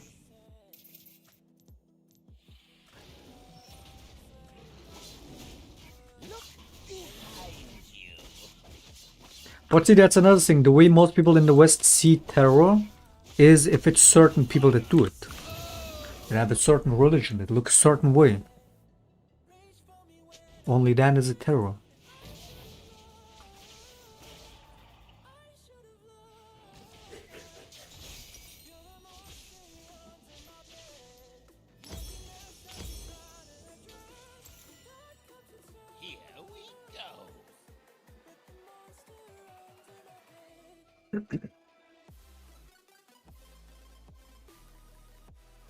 Another playable game.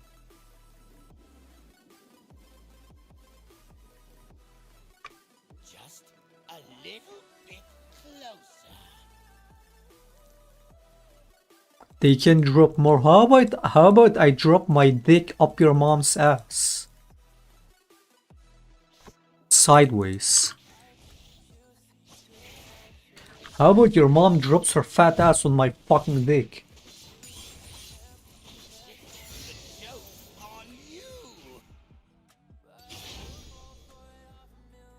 Fucking retard. Don't fucking say that retarded shit in my chat. Good, I've been tolerating your brain that fucking shit in this chat for a while now. Get the fuck out, man. Fucking disgusting retard.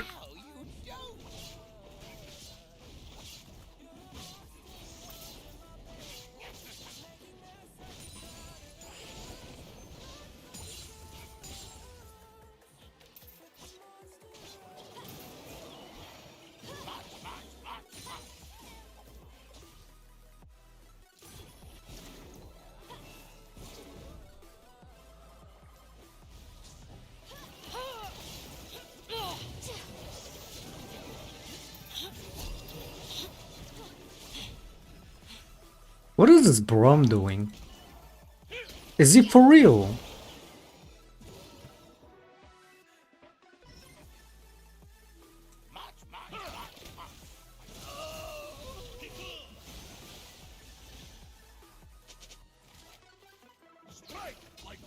We go next.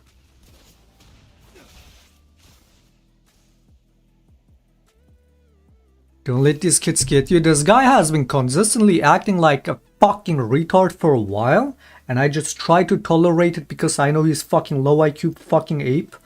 But if your response to me or anybody saying that, hey, there's children being bombed, and your response is, they can drop more bombs. If that's your response, your life is fucking worthless, truly.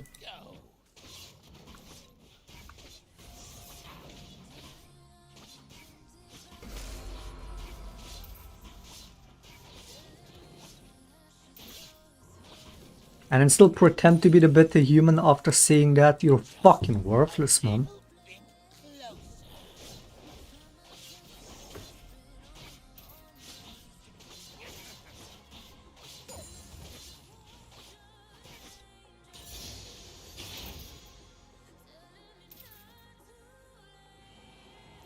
The joke's on you.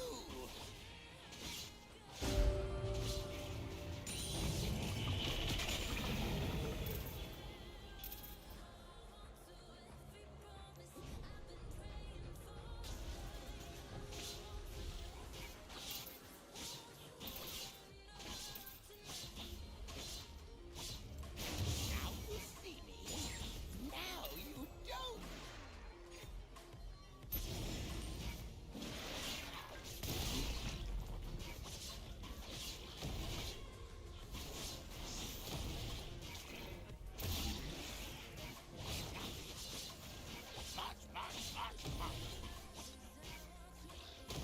And it's a very playable game, man.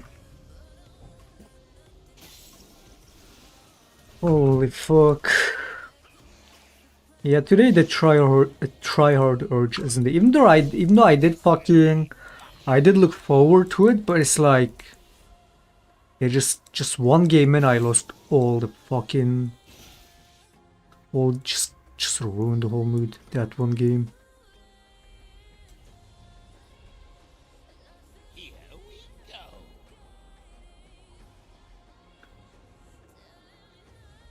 What elude is emeralds? The northeast is master.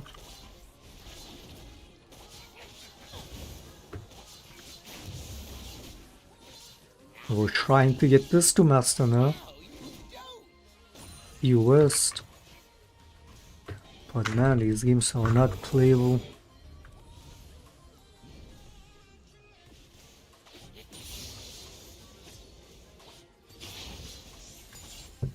Just a little bit closer.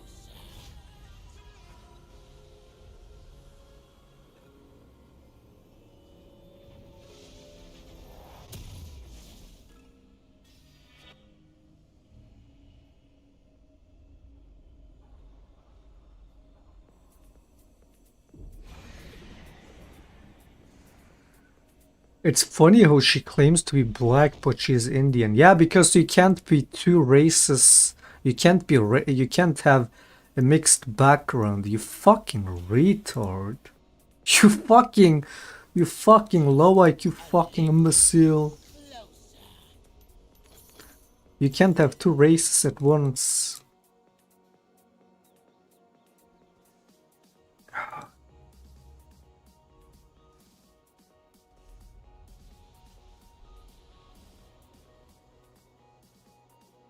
The joke's on you.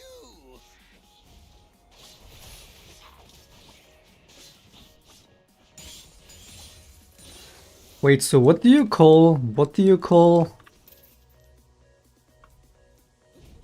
what about light-skinned African Americans? Why do you think they're light-skinned?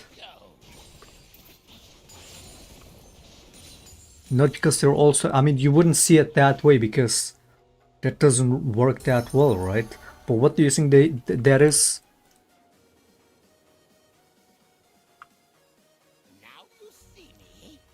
Is that a person trying to be black and white at the same time?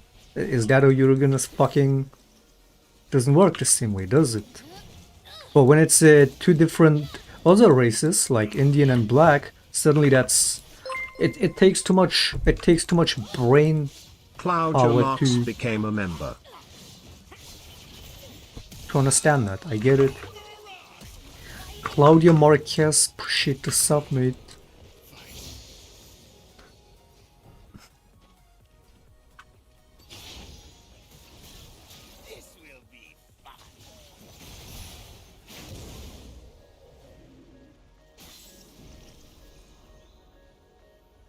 How do you know?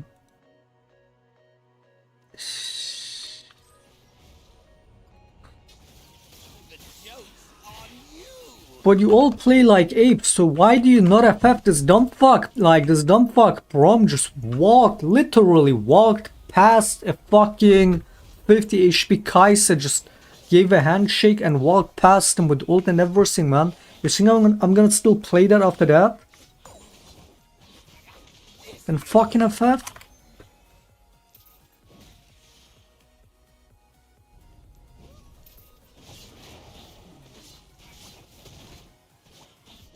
I'm not saying there isn't mixed races, I'm saying she isn't black.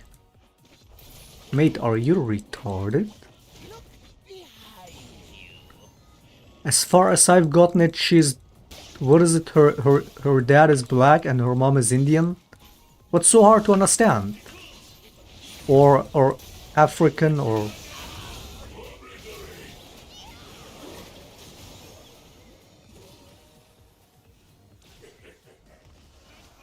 Now we're denying people's races?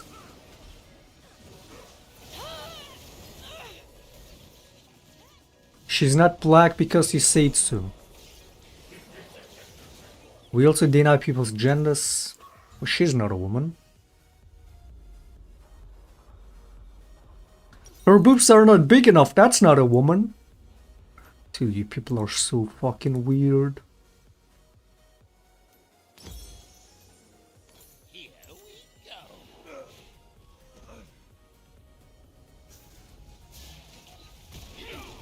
How do you know? How do you know?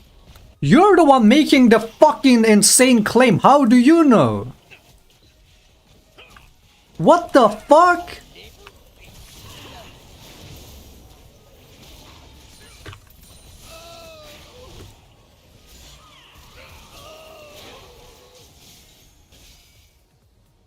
Dude, this low IQ shit, I swear.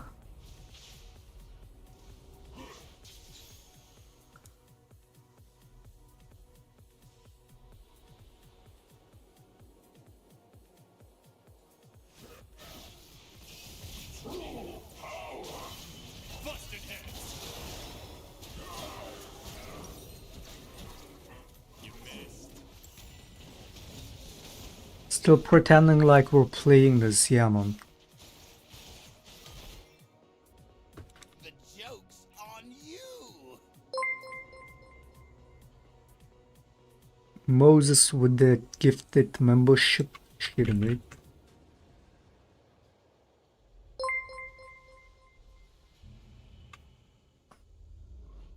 Because she admitted she's only Indian. Dude, are you stupid or are you dumb? Or both? Or are you like fucking retarded?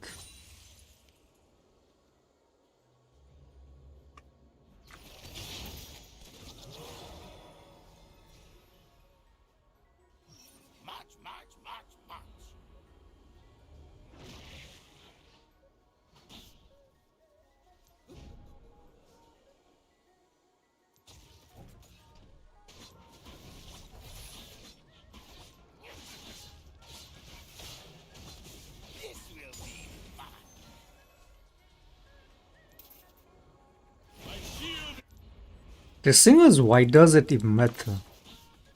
Alright. It's like already fucking hyperfixating on the shit the way Trump did on that. I mean, he's doing all the time, not just that one time. It's already so fucking weird. And to be so wrong on it as well. But why does that even matter? What race she is or what race you believe her to be, why does that even matter? Okay, Trump is not white. Trump claims to be a white nationalist. He doesn't look white to me. He looks orange. He's from the orange race. He was birthed by a literal orange. Unless I see his birth certificate, I refuse to believe he was birthed by a white human. He was literally given birth by an orange. He's not white.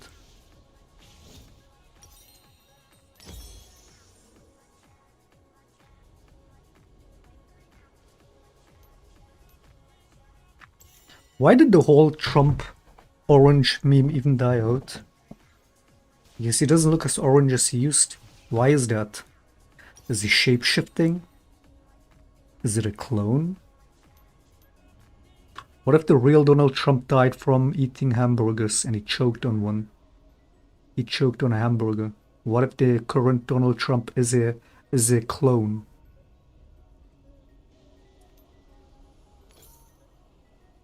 He doesn't give the same vibe, the same energy either. What if it's a different person?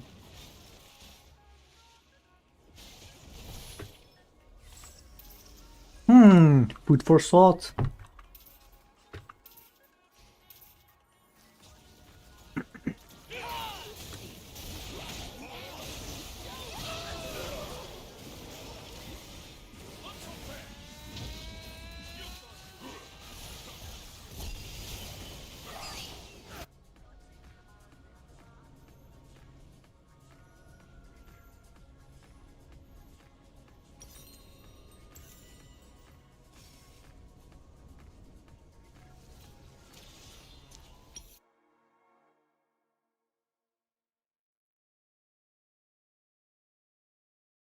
Whereas like in monarchies, Prove me that Trump is actually you white. tend to operate more with what the state is telling you to do. Yes.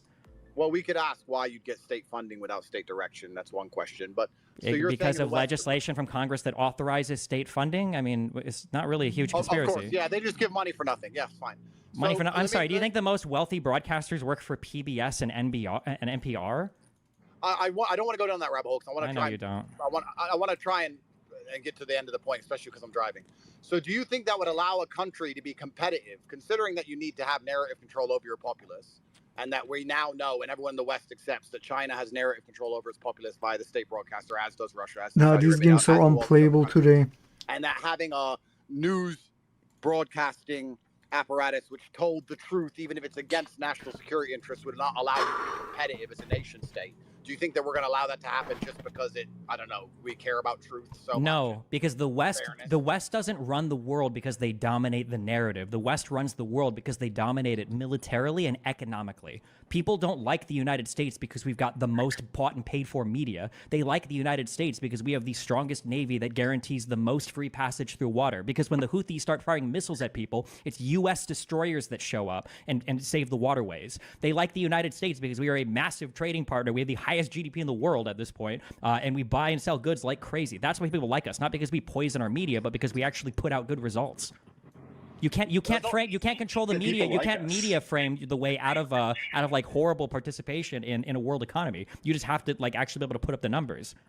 Did you see that time he gave the national champions in football McDonald's? Yep. Wasn't that KFC? No, but we don't compete on who It can was all control the fast narrative. That's shit you do on Twitter and YouTube. We Not compete that I on care who has about the that highest kind of number shit. of exports. We compete on who can facilitate like the largest like multilateral trade deals. We compete on who can guarantee safe passage through waterways. And people start blowing each other up, whose military is going to show up to make sure that your ships are safe. Those are He the thinks fast food is the cleanest food because it's all deep fried, you know? So that's to him the cleanest food. To him, fast food is cleanest food.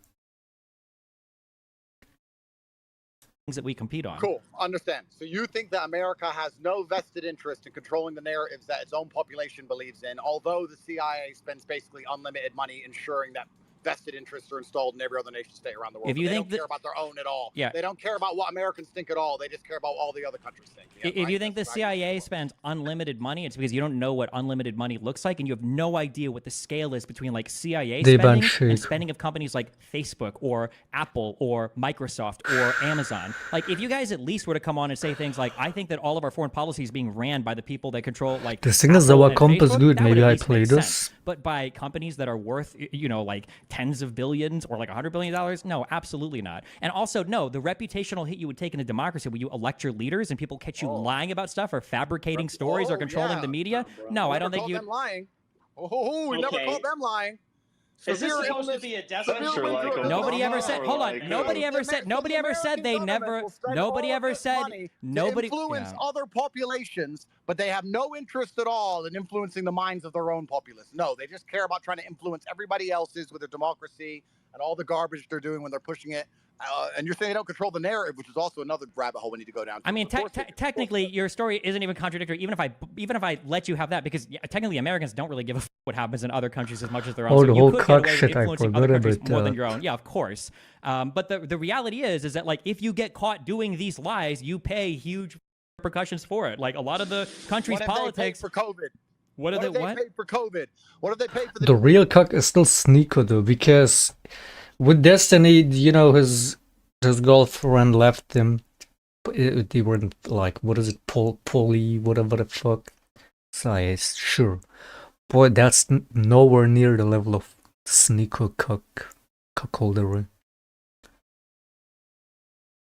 So he had his girl getting dicked by several guys while he's laying in the same bed next to them, and then fucking next day goes to a fucking podcast and talks about it and see it was the best shit ever and everybody should do it.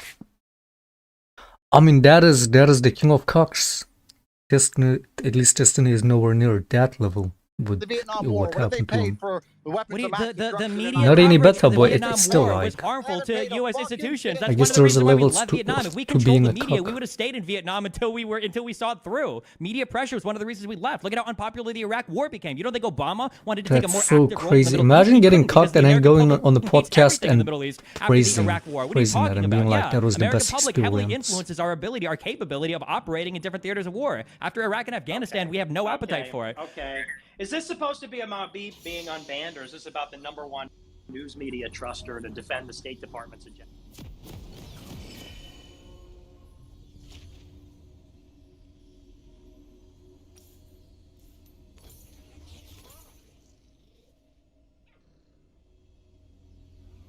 With balanced steps.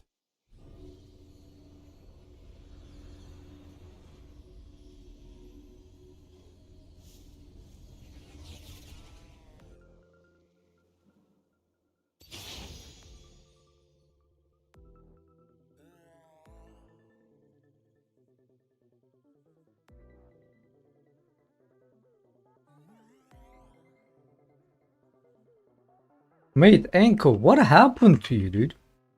What happened to you? Carefully.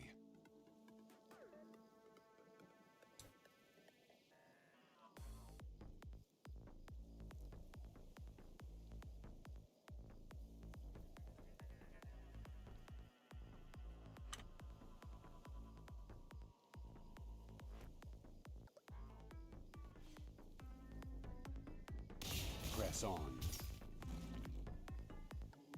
I mean, yeah, we don't have anti-ghost shield and the game is unplayable. Sure, man. I gotta have the anti-ghost shield 24/7. I swear, the moment I remove it, games become 5 times more unplayable and less winnable. Look at this disgusting shit. I mean, the shaco ban in itself, obvious target ban. Look at these fucking fanboys.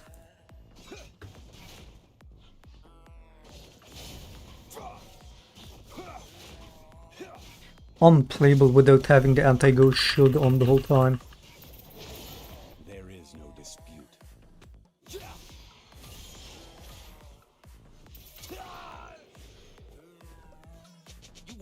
This Echo should kill himself. Genuinely. Should just kill himself. So I go. How often do you think about Trump? Not as often as about your mom.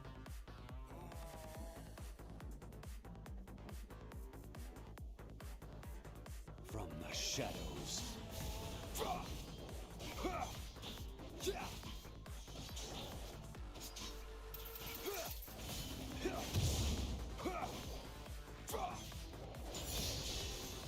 Disgusting fanboys. Target marked.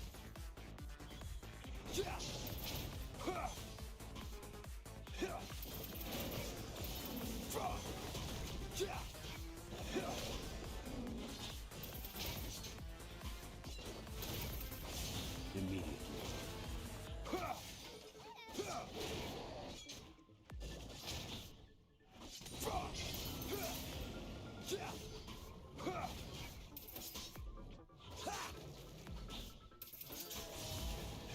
With balanced steps.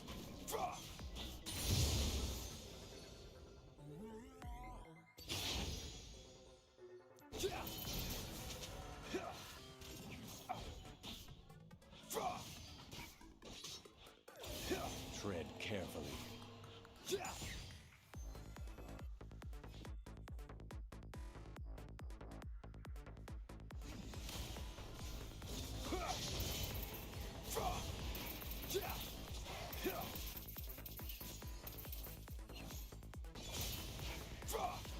Enforced equilibrium.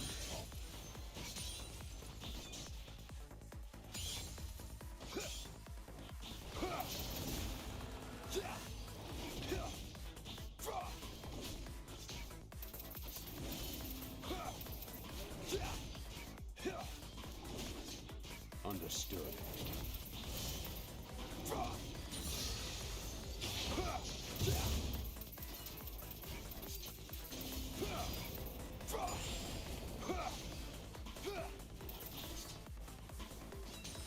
Press on.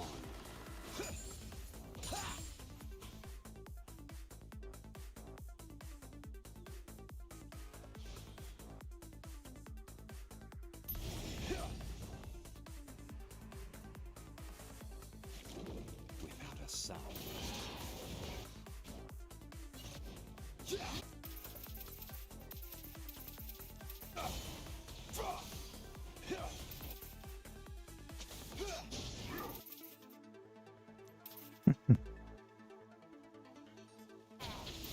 With honor.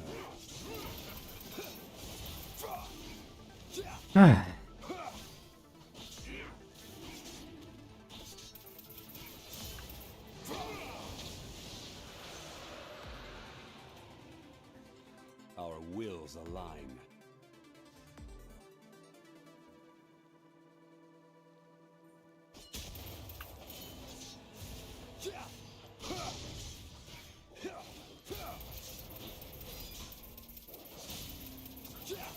I find them unworthy.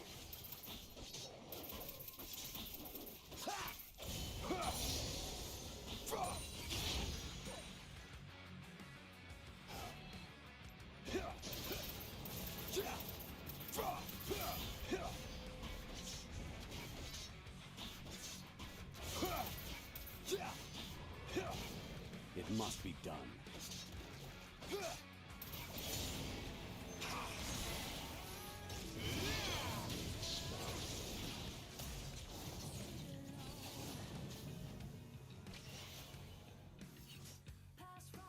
There is no dispute.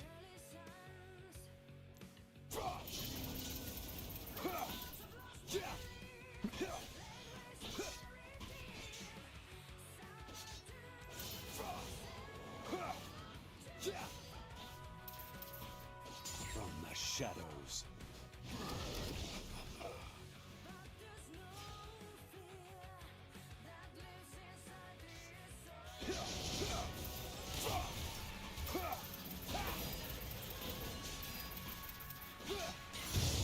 Enforced equilibrium.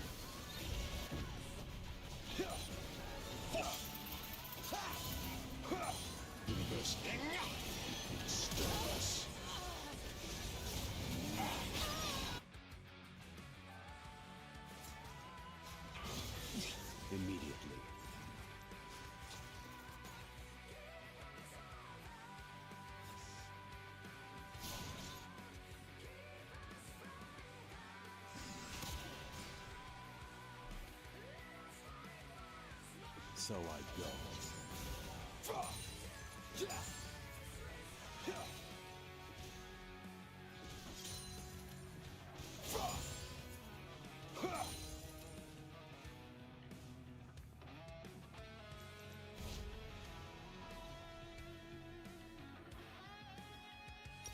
I won't miss.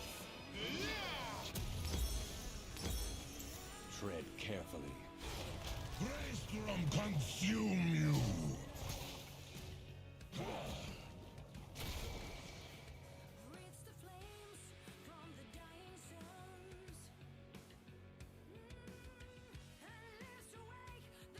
Press on.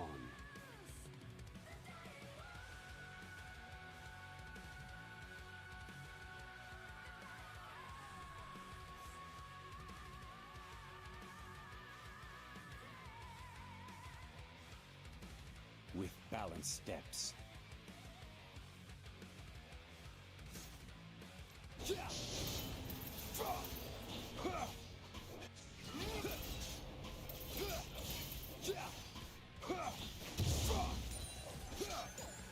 Our wills align.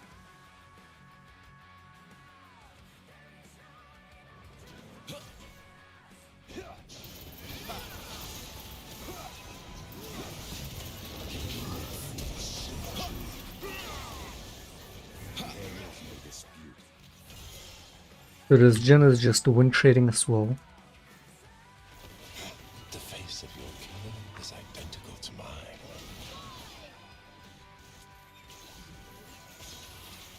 Yeah! Replay!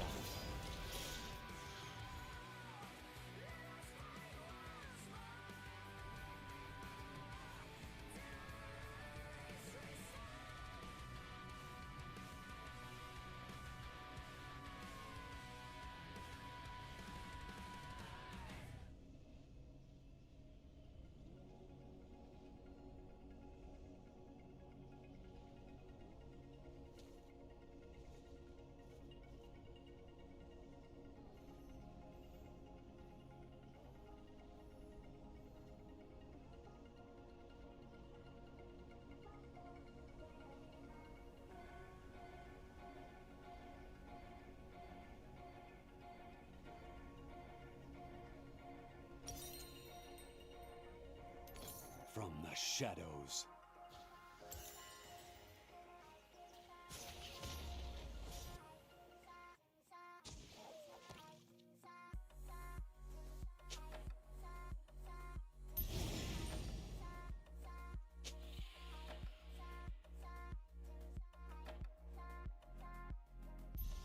So I go. The storm!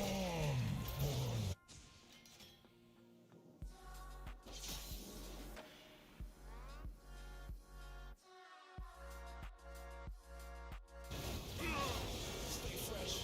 Immediately.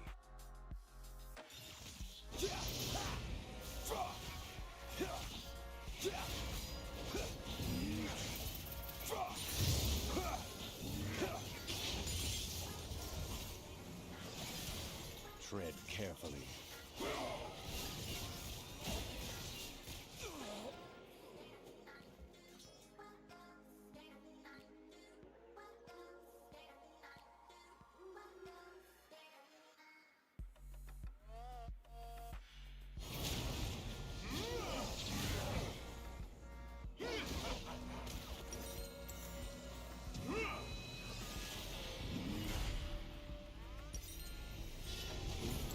Press on.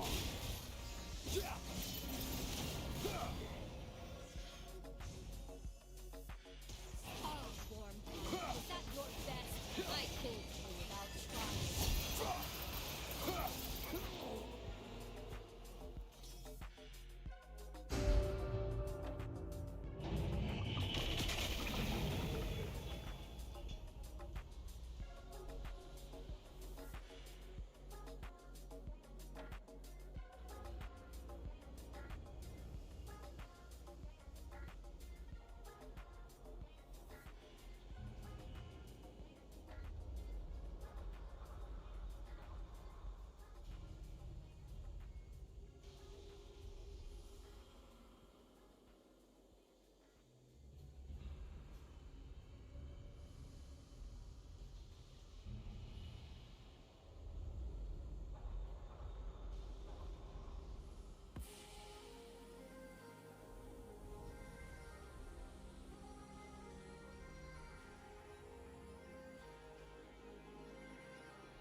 balanced steps.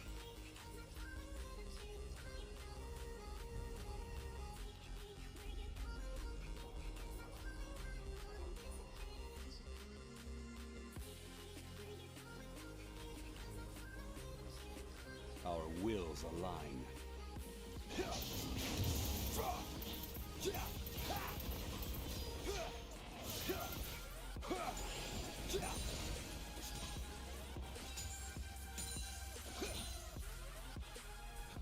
Target marked.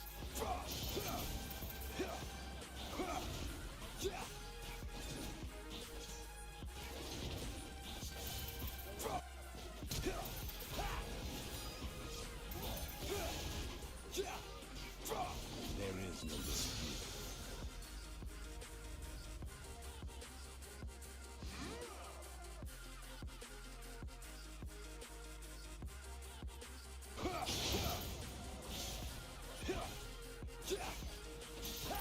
Understood.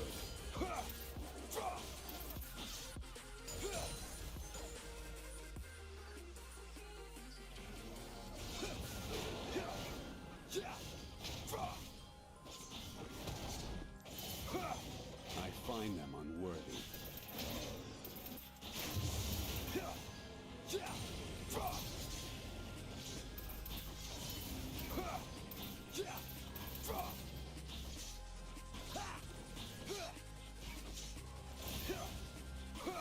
It must be done.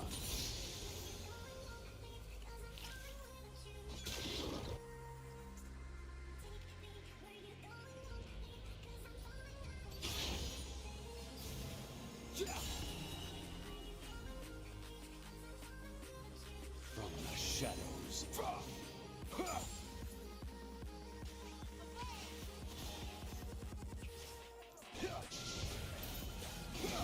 Merkel saw Trump was a complete clown. Saw? You mean she knew? You mean she was aware? Like most of the people that met him? Not just her. Mate, did you forget or do you not know about that meeting they had? Where was it? Somewhere in Europe, where they were supposed to be to all meet, all the big country leaders, all the Western countries specifically, right? And that one meeting, they all just laughed at him and talked about him. There's a clip of them just in a circle, Trudeau and others just talking and laughing about him for being so weird. And then he got so butthurt, he left. He left the event while angry tweeting about it. You don't know that?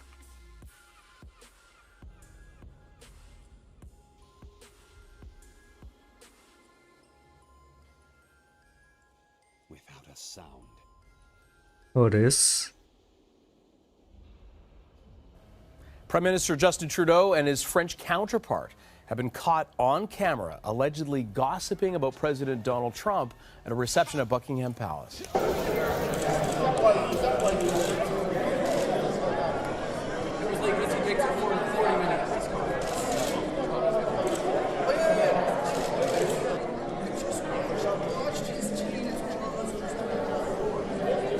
Now, in a huddle alongside Princess Anne and Boris Johnson, Justin Trudeau and Emmanuel Macron were caught discussing a 40-minute press conference.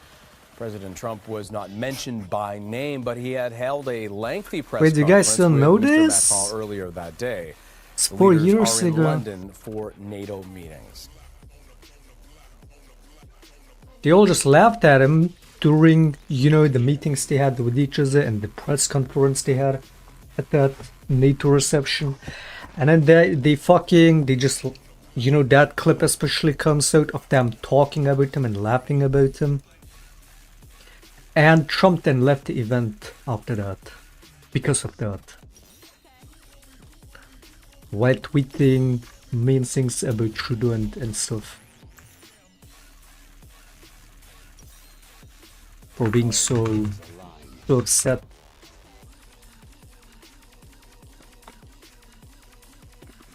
Even Boris was clowning him. And yeah, it's like that Boris guy since he won whatever election, since he was the fucking the guy for Britain in all those previous years. He was always getting bashed by everybody on the media and shit. He was like, I mean, he was literally being compared to he was literally considered the British Trump, not only for his hair, right? But yeah, even him making fun of Trump. Trump didn't like that, he just left. And just made like, who knows, so many tweets about it. This is why Trump wanted to pull out of NATO. Is it? Maybe. I think he wanted to pull out before that too, but maybe. I mean, it probably didn't help. But the main reason he wants to get out of NATO is because it benefits Russia. Not that I give a fuck about fucking... wanna come off as a fucking... You know what I mean? Like, ultimately, I don't side with any fucking...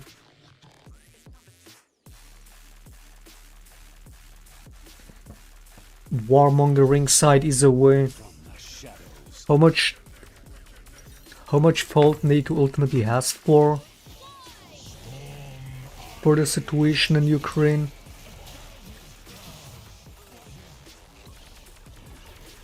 I kind of fucking pick sides on that. That whole Ukraine stuff has become too fucking weird for me to even pick a side now. It's like, yeah, at start I was like, okay, the Ukrainians, they're getting attacked. You gotta side with them, right? And still is, but it's like, yeah, I don't know.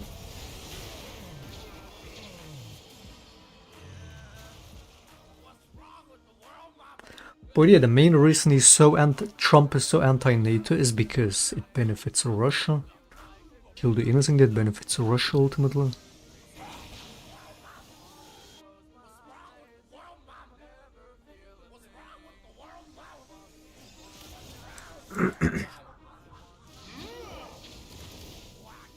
Boris Johnson hid in a fridge from reporters. What? I know this clip of him where he brings them tea and cookies.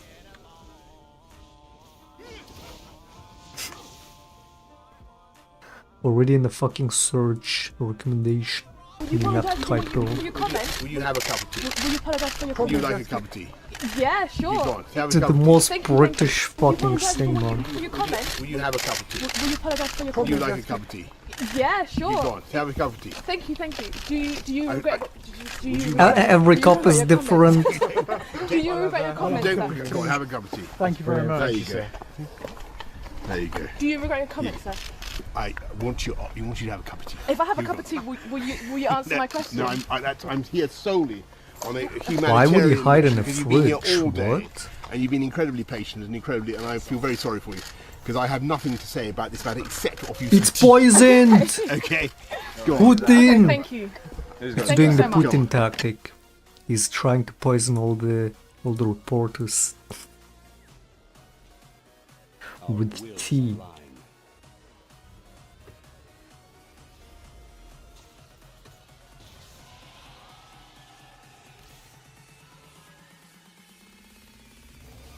Would you like to have a tea, mate? You want some tea, mate? I'll give you some tea.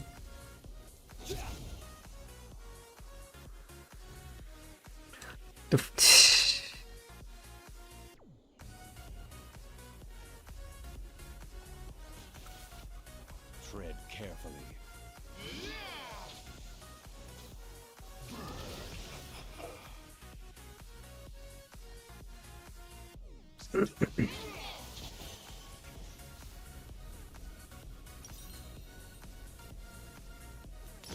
With balanced steps. Such amazing games today. And we're not FFing. Nice, man.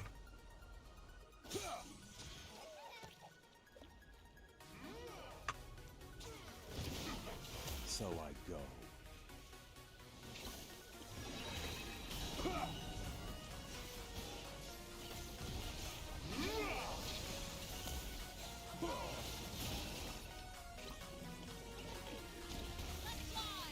immediately.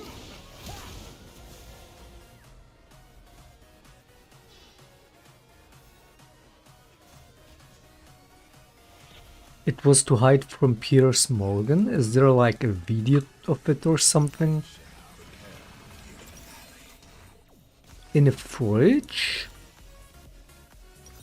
You mean like a walkable, like a restaurant type room fridge? Art shall blossom from your fear. How would you fit into a normal fridge? Man no longer needs the Volibear. Return, and I will slay you again.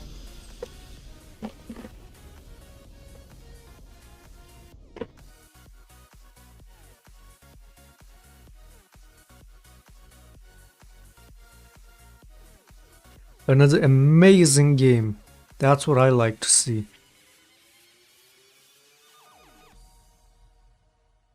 Need more ASMR.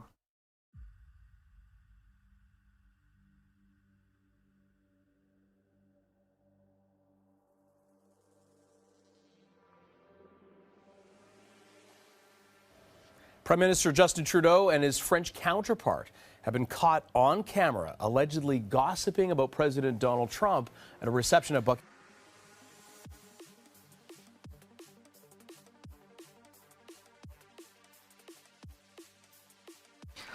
The meeting with Angela Merkel on that reception too was fucking so funny, man.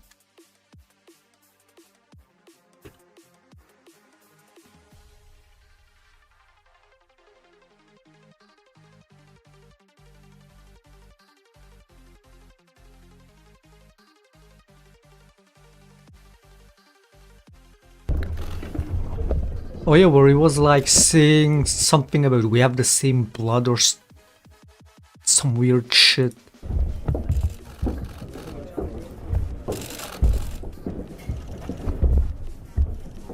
Like making a hint on a dog whistle on White's promises. Take. One of the most successful. We're just discussing that. The best certainly that I've been to 3 of them now, and this was really. Oh, you know German history, you know. There's great spirit. A lot of people are putting up a lot of money.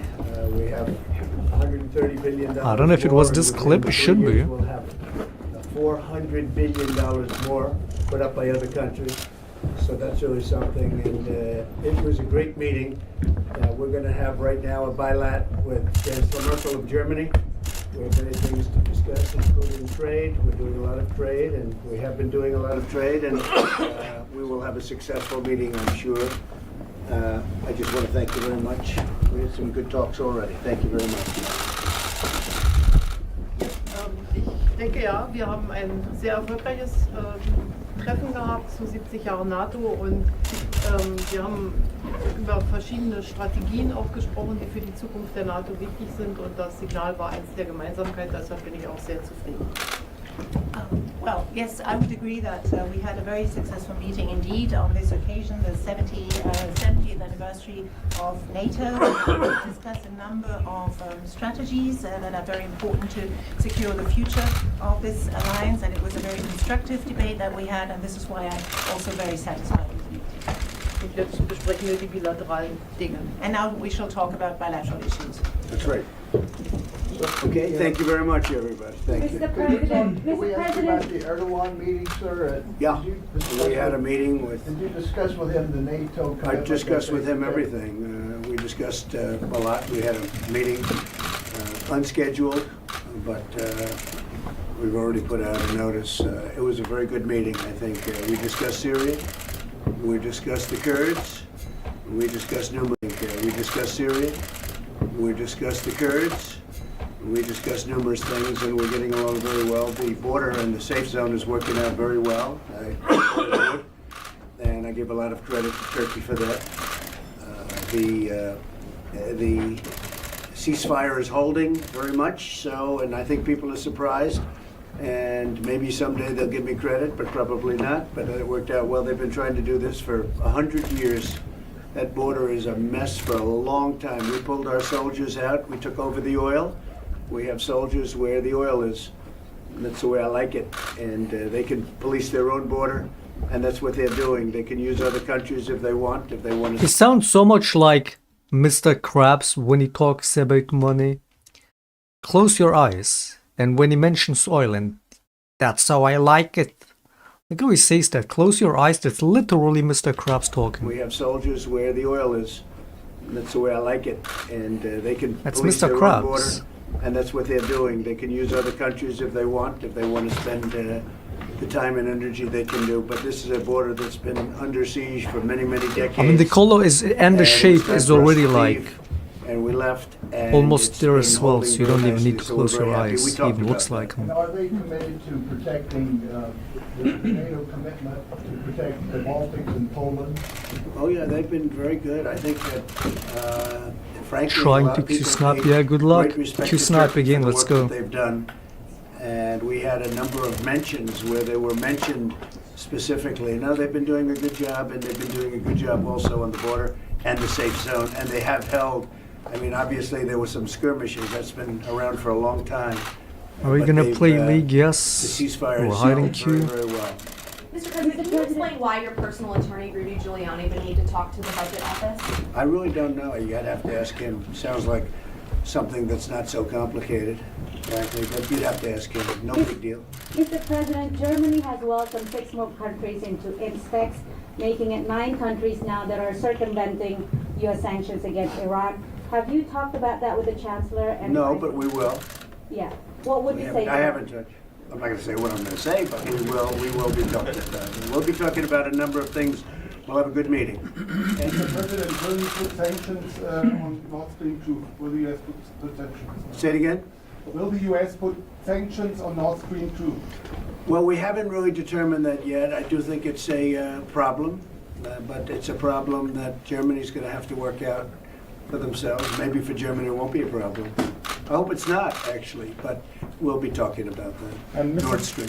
Mr. President, what did you respond to President Putin's offer on a moratorium for medium-range missile systems, which we made in the end of October? We're talking to Russia about many things, including a cessation on nuclear and nuclear creation. It's, in my opinion, the biggest problem the world has today. I think it's bigger than any other problem the world has today, and we're working very hard on it. And he wants to see something happen, and so do I, and so does China. Mr. President, do you talk about trade issues with Europe as well?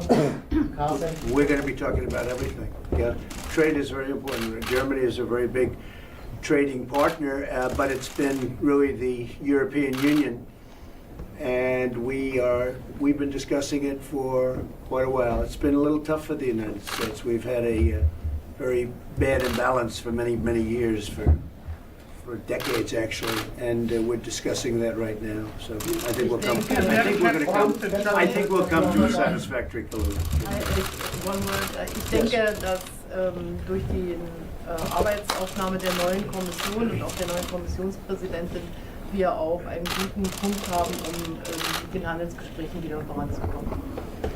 I think that the fact that there is a new commission in place and also under the leadership of a new president of the European Commission, that now we have a very good basis to resume our trade talks again. Meetings have been set up, and we'll talk, and I believe that it will work out very well for everybody, and I think it should. We have some very tough barriers to get over. They've created barriers, as Angela knows very well, and making it very hard for the United States really to openly trade, and that can't be done. And so we're going to be talking about that and other things.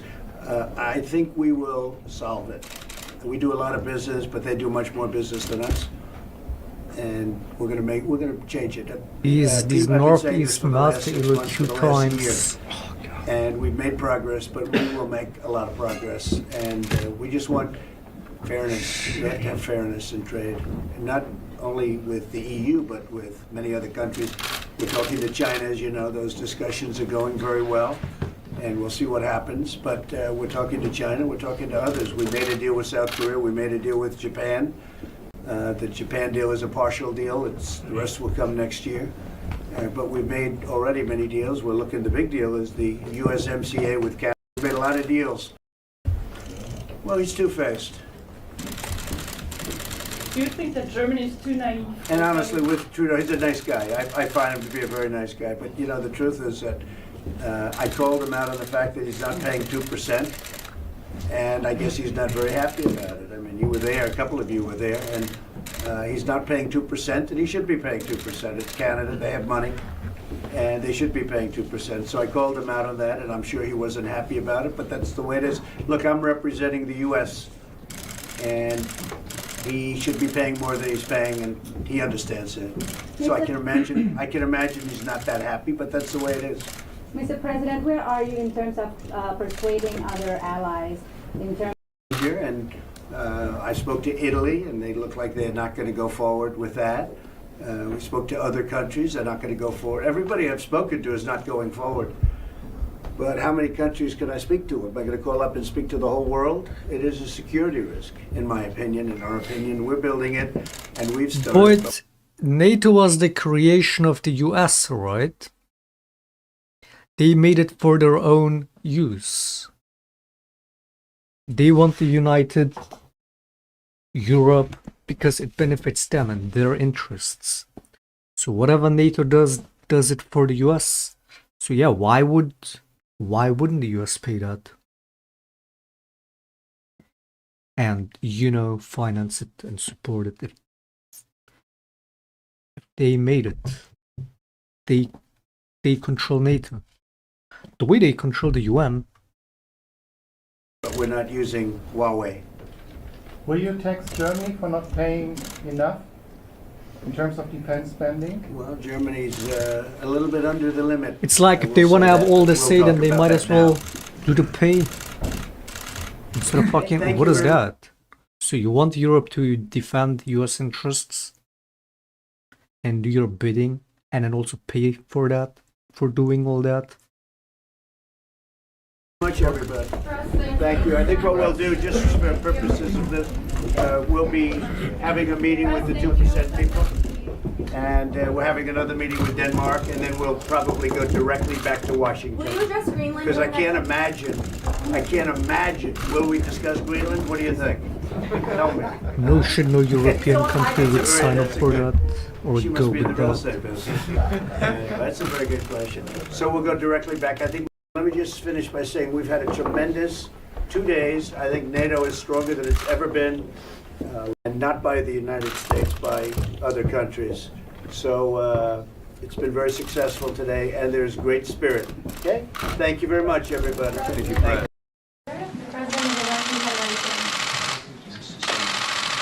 you. Look at this queue time, man. Is this bugged?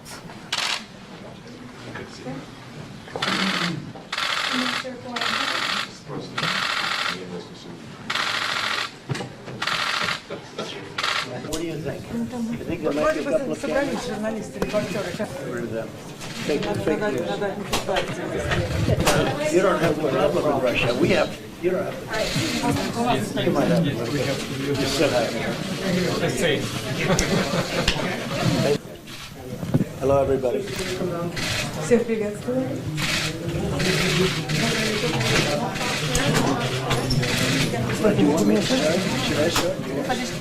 Все понятно, все слышно? Да.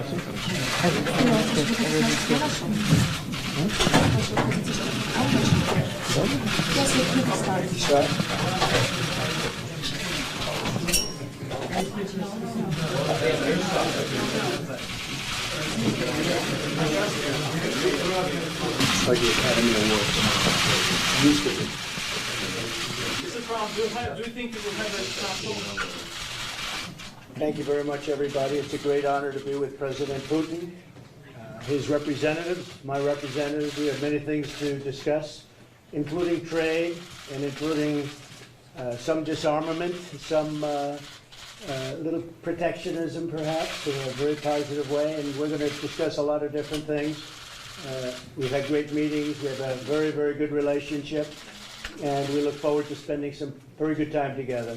A lot of very positive things going to come out of the relationship. So, Vladimir, thank you very much. Thank you. Всем большое спасибо, я приветствую всех, я приветствую также торговля, коммерция, вопросы разоружения, хороших взаимоотношений, которые будут между нами. From heated debates to awkward silences, Joe Rogan's interviews don't always go as planned, like when Joe clashed with political commentator Candace Owens. You don't think we have to care about the environment? Like, we No, not even a little bit. Like, not even a little bit? no. Okay, let me clarify this. I don't throw trash on the ground. Like, I'm not saying like we need to like, you know, trash the environment. Like, but do I believe in climate change? No. Joe challenged her argument, suggesting the issue's complexity and questioning Candace's qualifications. Yet tensions only rose as the podcast's producer Jamie Vernon cited a website to bolster Joe's stance. In 2014, the vast majority, 87% of scientists, said that human activity is driving global warming, yet only half the American public ascribe to that view. So yeah, I don't believe this like at all. Just so you know, you can pull that up too. Like scientists who look up the opposite, right? Instead of looking for what you're searching for, looking for what you're not looking for. Joe would then proceed to emphasize the severity of the climate crisis, painting a vivid picture of its potential impact. This could negatively impact all sorts of coastal cities. This could be a gigantic problem. This is not like propaganda that's drummed up by some sort of big business. Look at this amazing comp. 8 minutes queue for this. Oh, nice. Vladimir even better than Kill. Look at this amazing comp. I mean, we're playing this, right? We have a total of 0 CC on all my team's picks. 0 CC. How disgusting are these Sunday queue games, man? How disgusting are these games today?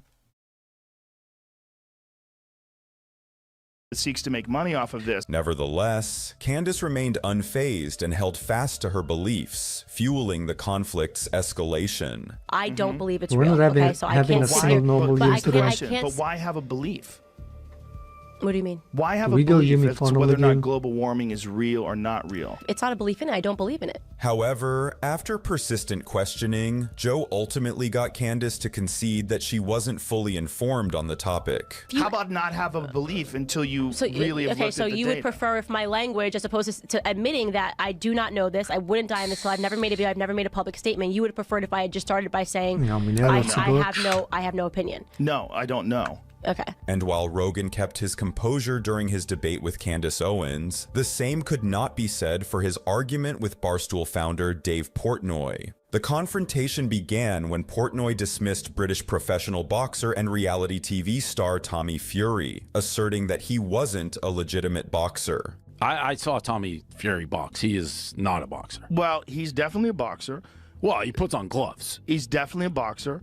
But is he a boxer like his brother? No. As the younger brother of former world heavyweight boxing champion Tyson Fury, Tommy often faces comparisons that overshadow his own achievements, a perspective that Portnoy appeared to echo. We would not know who Tommy Fury was if his last name wasn't Fury.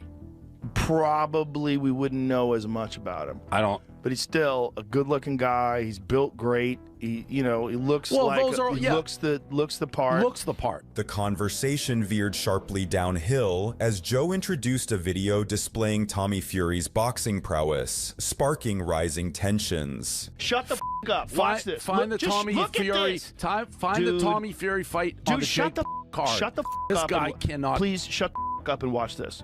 Watch what he's doing. This motherfucker is 100% a boxer. Can you find me the record of watch Bokianski's? this. Stop. Watch this. Watch this. Look at this. You're out of your mind if you don't. Look at this. What Look at that right hand. That was in slow motion. No, I it's think. not in slow motion. I think you slowed that down. No. If you don't think so, you're just being a hater. Yet nothing compares to the way Joe lost his cool during a debate with Steven Crowder about the impact of weed legalization on motor vehicle accidents. Traffic fatalities regarding marijuana have skyrocketed. Google that, because that's nonsense. No, you we know, wrote about it at drunk driving arrests have dropped. What do you mean you've? First of all, no, we wrote about what the sources are, the original studies. Just because someone gets in an accident and they're high, hold on, stop. No, hold on a second. This is you because you just interrupt way too much. You need to stop. The scene unfolded with Joe openly criticizing Steven's demeanor, setting the stage for a clash of perspectives and personalities. Marijuana is one of the things that are good. And don't shore, man. Just like you don't shore turmeric, you don't shore ginger, you don't shore a reduced sugar diet. All those things that reduce inflammation are good for you. I don't buy that smoking marijuana would be as beneficial as a reduced sugar diet.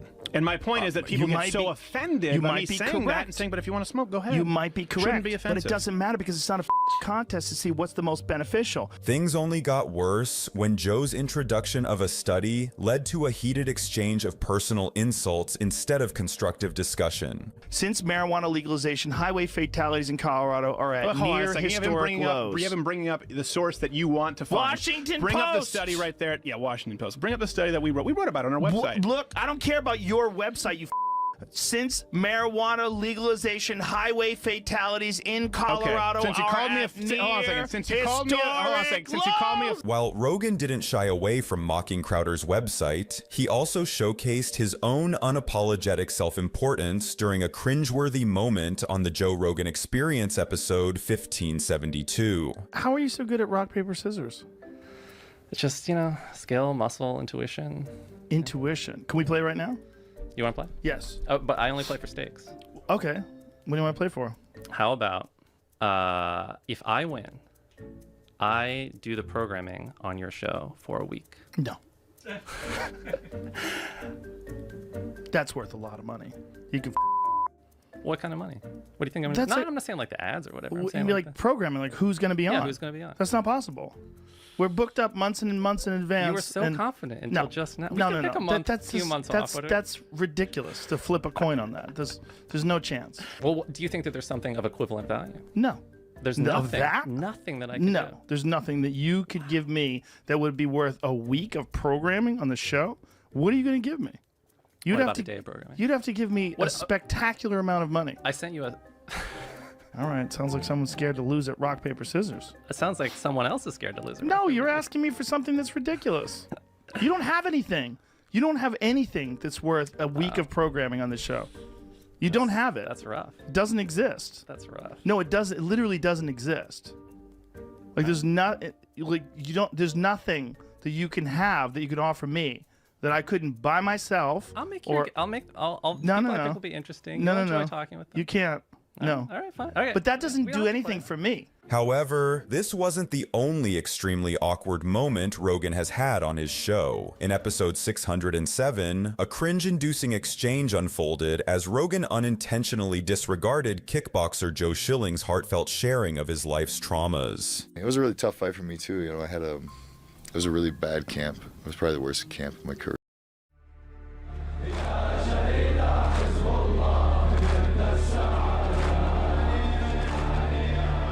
The Middle East is primed for war.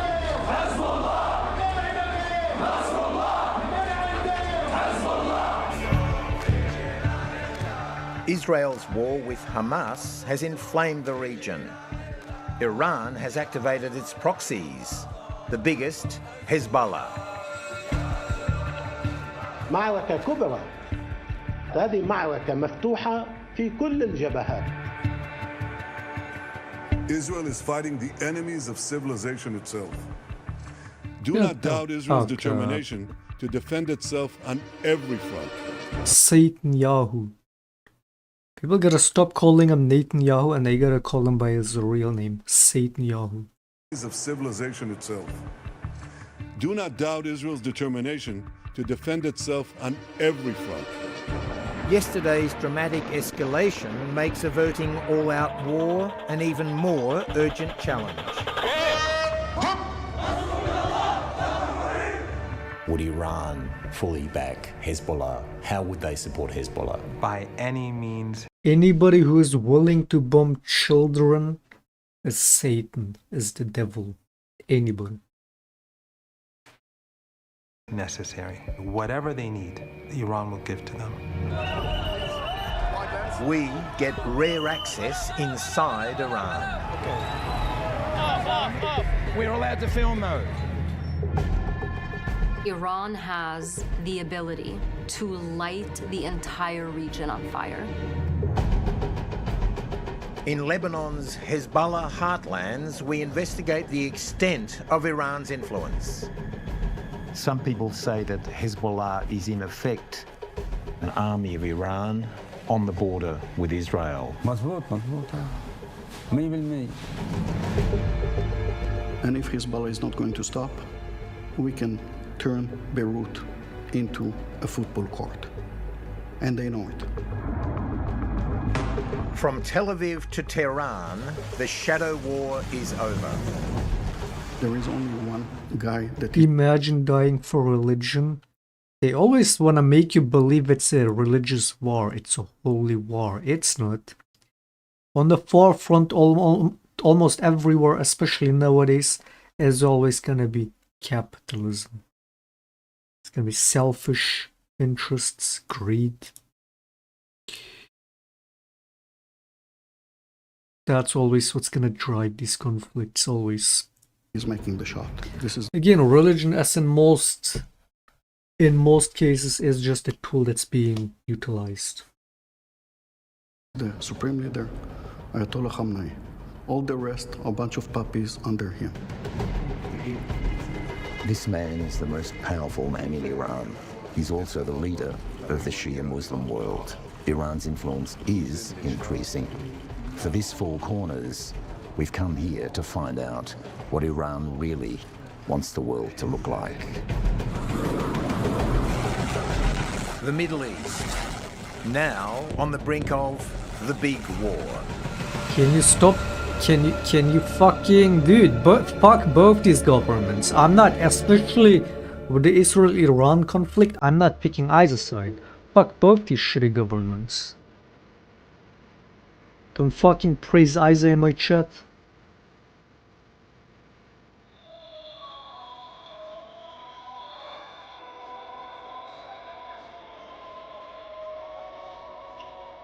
In the heart of Tehran, there's a billboard the size of a building. It declares Israeli Prime Minister Benjamin Netanyahu to be clinically insane. Next to it, a countdown to the number of days until the end of the State of Israel. Not even 50%. It's always going to be driven by greed and capitalist interests more than whatever religion. I'm not saying religion doesn't play a role. I'm not saying there aren't religious fanatics on either side that will be driven by that. But the wars in itself on a larger scale don't happen just because of their religion. It happens for bigger reasons, for self-enrichment, for greed for more land, more innocent, more gains, more money. The money is always what drives it. Always.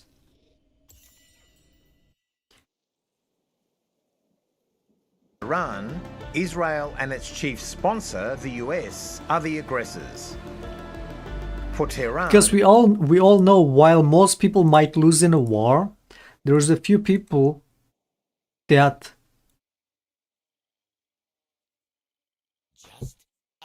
make a lot of money off of wars. We know that. And ultimately that's gonna be what drives it.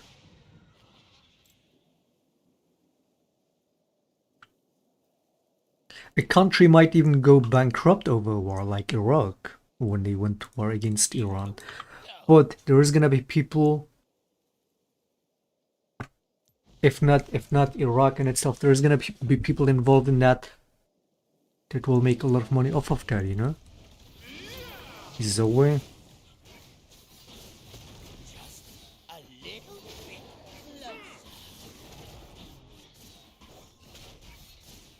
Did you guys not watch God of War? Wait, did you guys? And it's based on a true story, right? Did you guys watch God of War? We should do a recap on that. Should watch a recap. Surely there is one on that movie to explain the lore to you. Is it God of War? No, wait, what is it called? Not God of War, that's the game. I'm talking about the movie. What was it called with Nicolas Cage?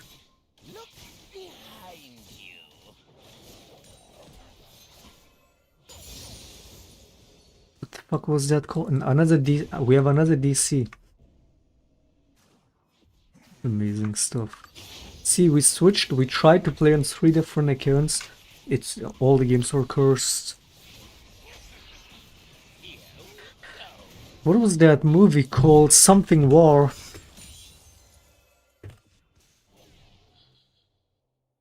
Lord of War.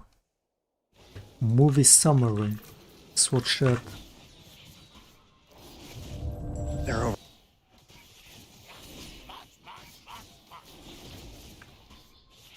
I watched Saddam hanging as it happened, me too, where he does a prayer. I'm here, fuck Saddam. Good riddance. Was another genocidal fucking devil.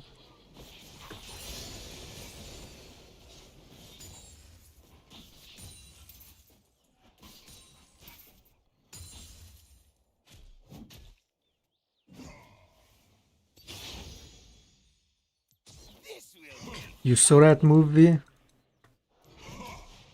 So you know what I'm talking about. There is gonna be people that want war, you know? Because that's how they make their money.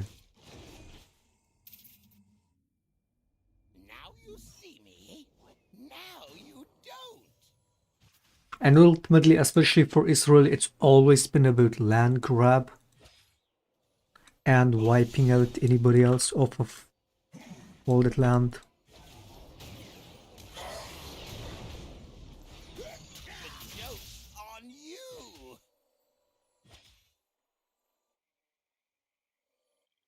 Which is also ultimately capitalism, whether it's greed for more land, more resources, or just straight money.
Dude, I told you, do not fucking praise these Iranian leaders. Even as a joke, don't fucking praise any fascists in my chat.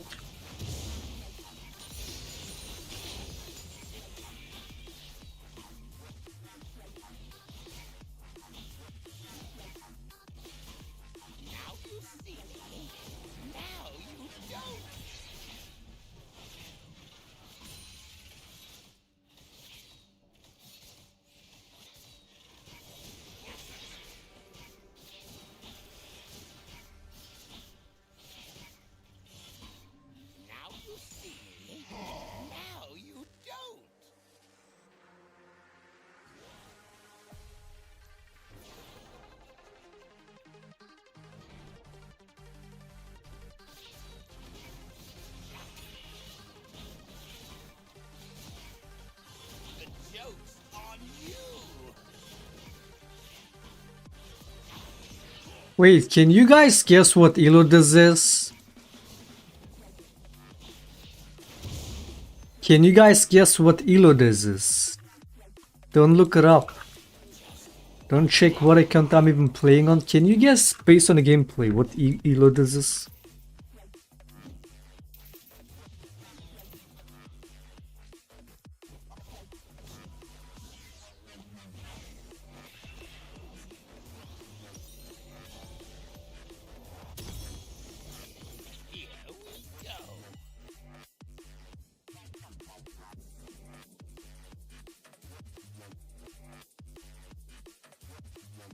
Phantom Mancer, how is it going, mate?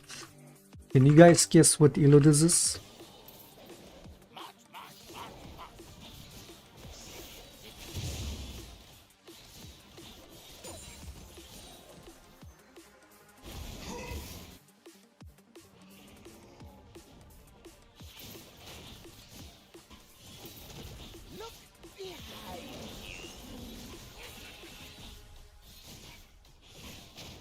Plastic emerald.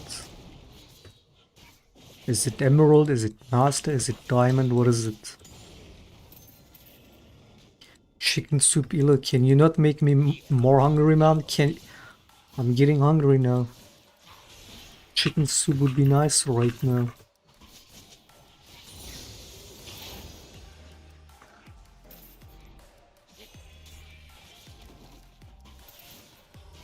Plat?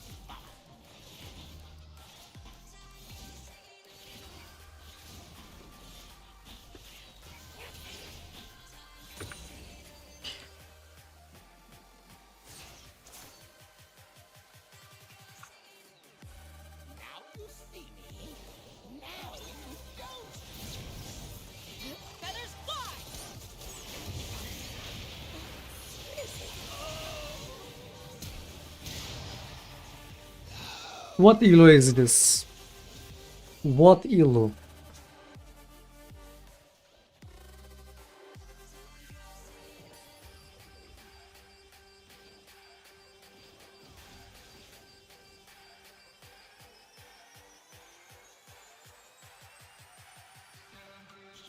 Boris Johnson tackling the Japanese kid in rugby. What?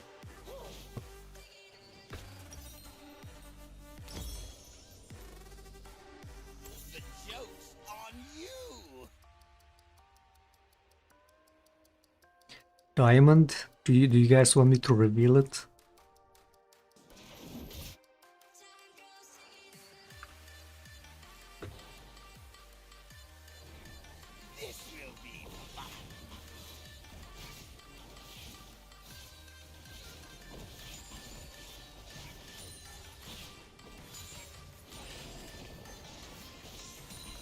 Should I reveal it?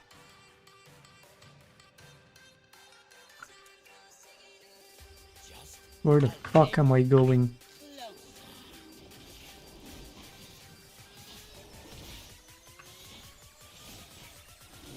He took him out, dude. What? Now I gotta see the video.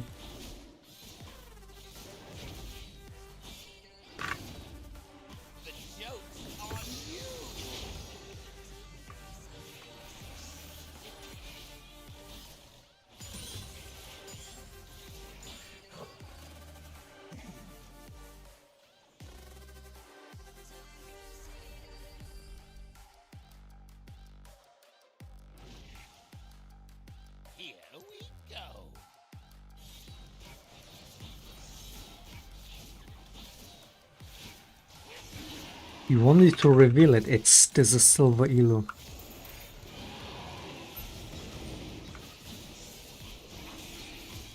There's a silver, by the way.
Smolder went to Paris. Smolder went on a vacation in Paris.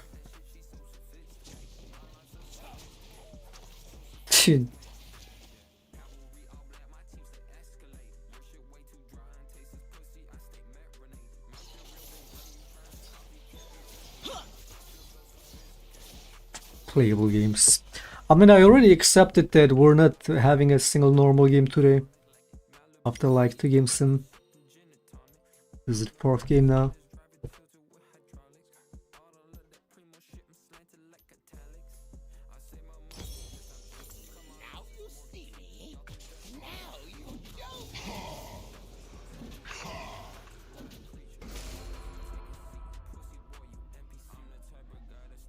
Swain Goldsmurf. The Swain is first time Silver 3, 49% win rate, almost 200 games.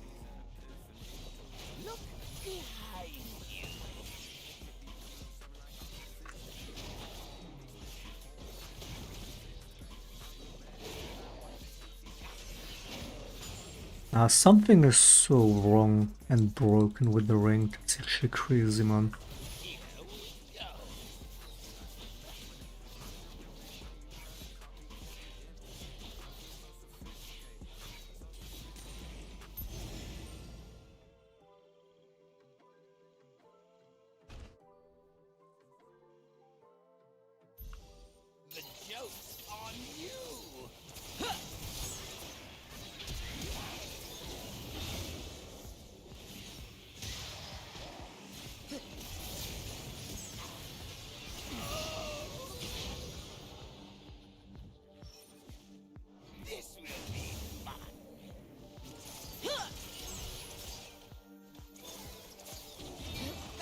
Get that ward, Ringer! Show him! Show that ward who's boss! Tell him! Go tell him, Ringer! Destroy that ward! Go get it! Yep, that's a human.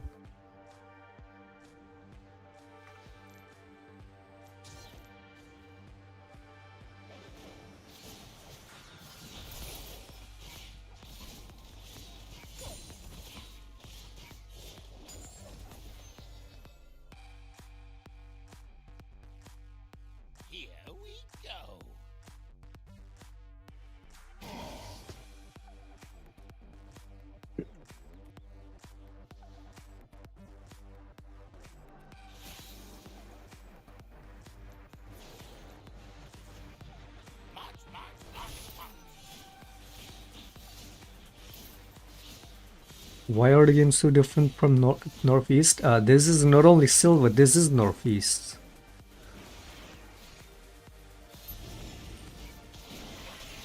This account especially is so completely fucked. The shit you have to do in Azila to win is fucking insane. I barely played on it since that 1 hour lost game, like played 1 game since then on this.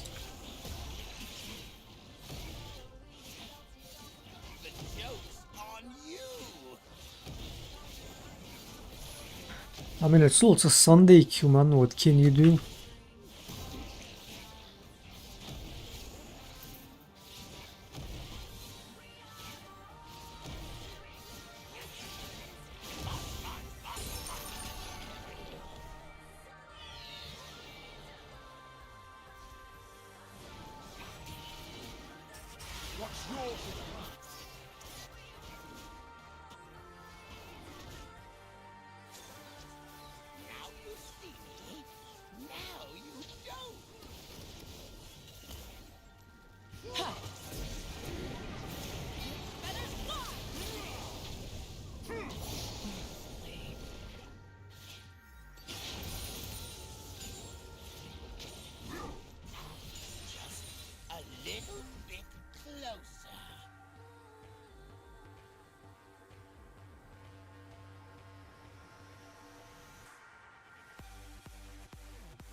Once again, my team is playing like silver. Enemy team.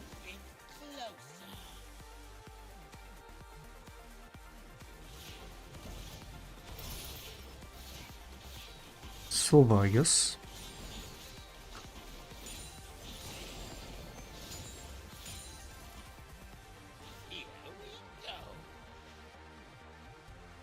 Just it's so insane. No healer, no server, no account to save.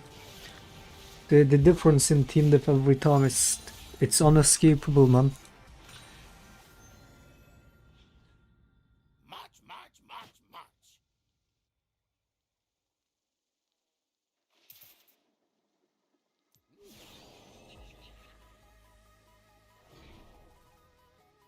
We run it down, we DC spam, we hold the game hostage.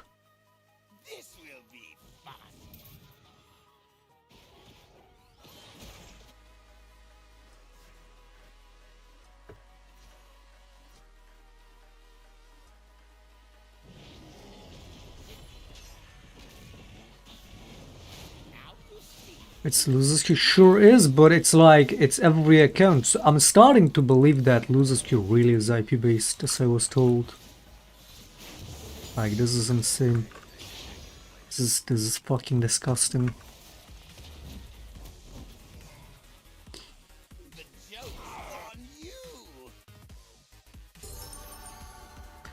And I'm even hiding queue and everything and not even seeing what account I'm queuing up on. So I can't even say these are queue snipes. How do you explain this? How do you explain this? The guy DCs the first couple minutes of the laning phase and then goes this. How do you explain that?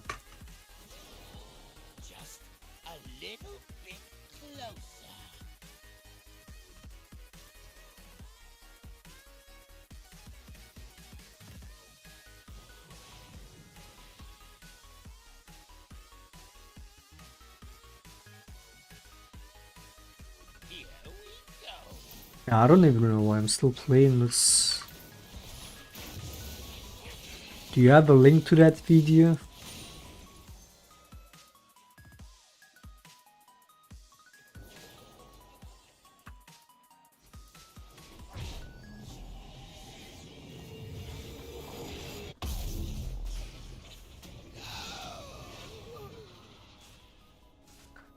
Boris Johnson tackles kid.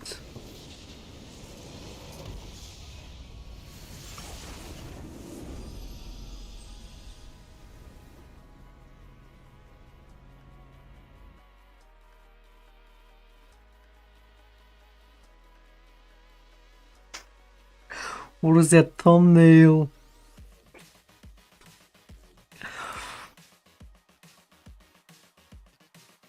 Eight years ago?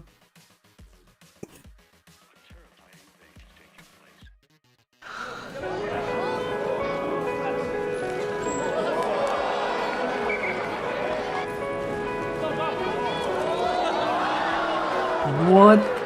He's more tryhard than the fanboys on enemy team in my games, man. He's more tryhard than fanboys that Q-snipe me in League.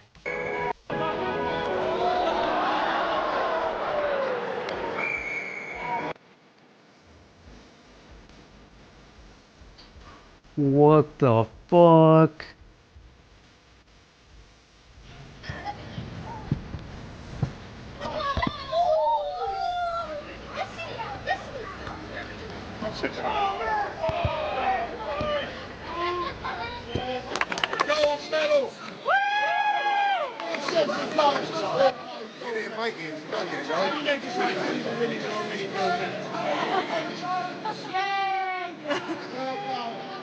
I say this respectfully to our Chinese hosts who have excelled so magnificently at ping pong.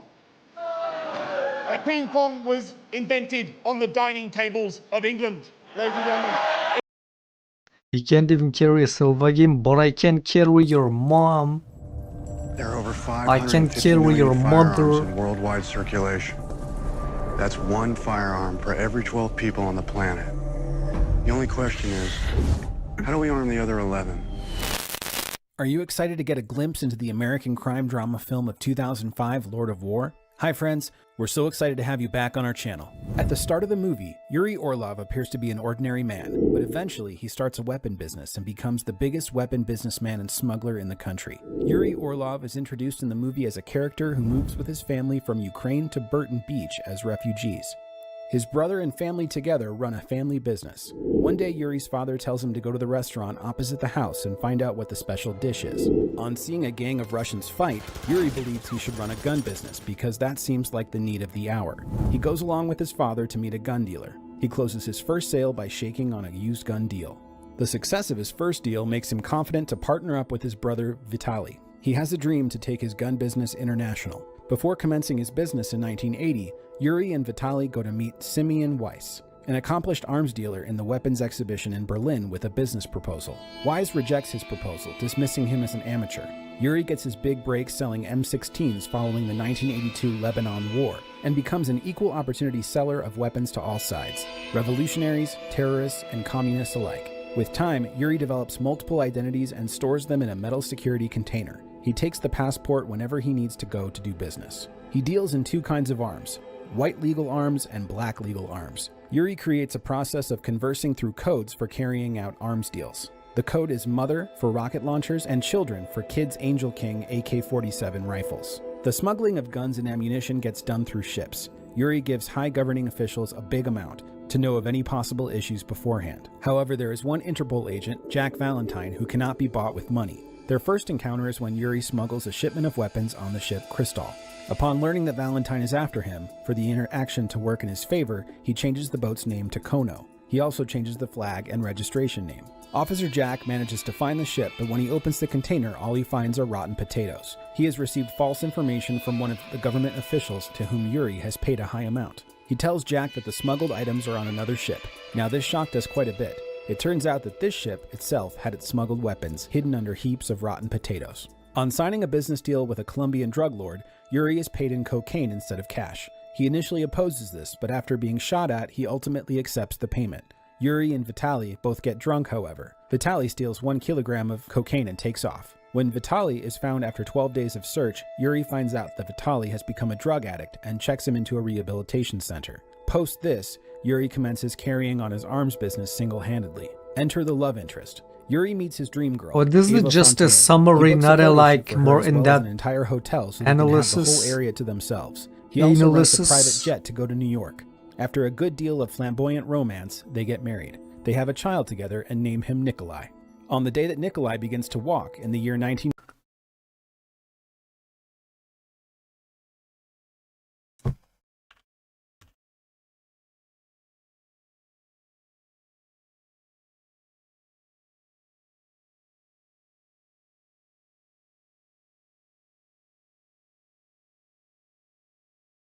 Or is it based on this guy, Yuri Orlov? Is it based on that guy? Because apparently it's based on a true story, right? More or less. Not necessarily what happens in the movie, but apparently something similar like this did happen. Was it this guy?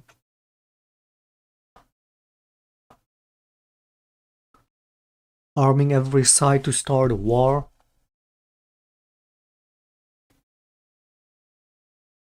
And then when they catch him, did the higher ups just let him free? Because ultimately, they were behind it.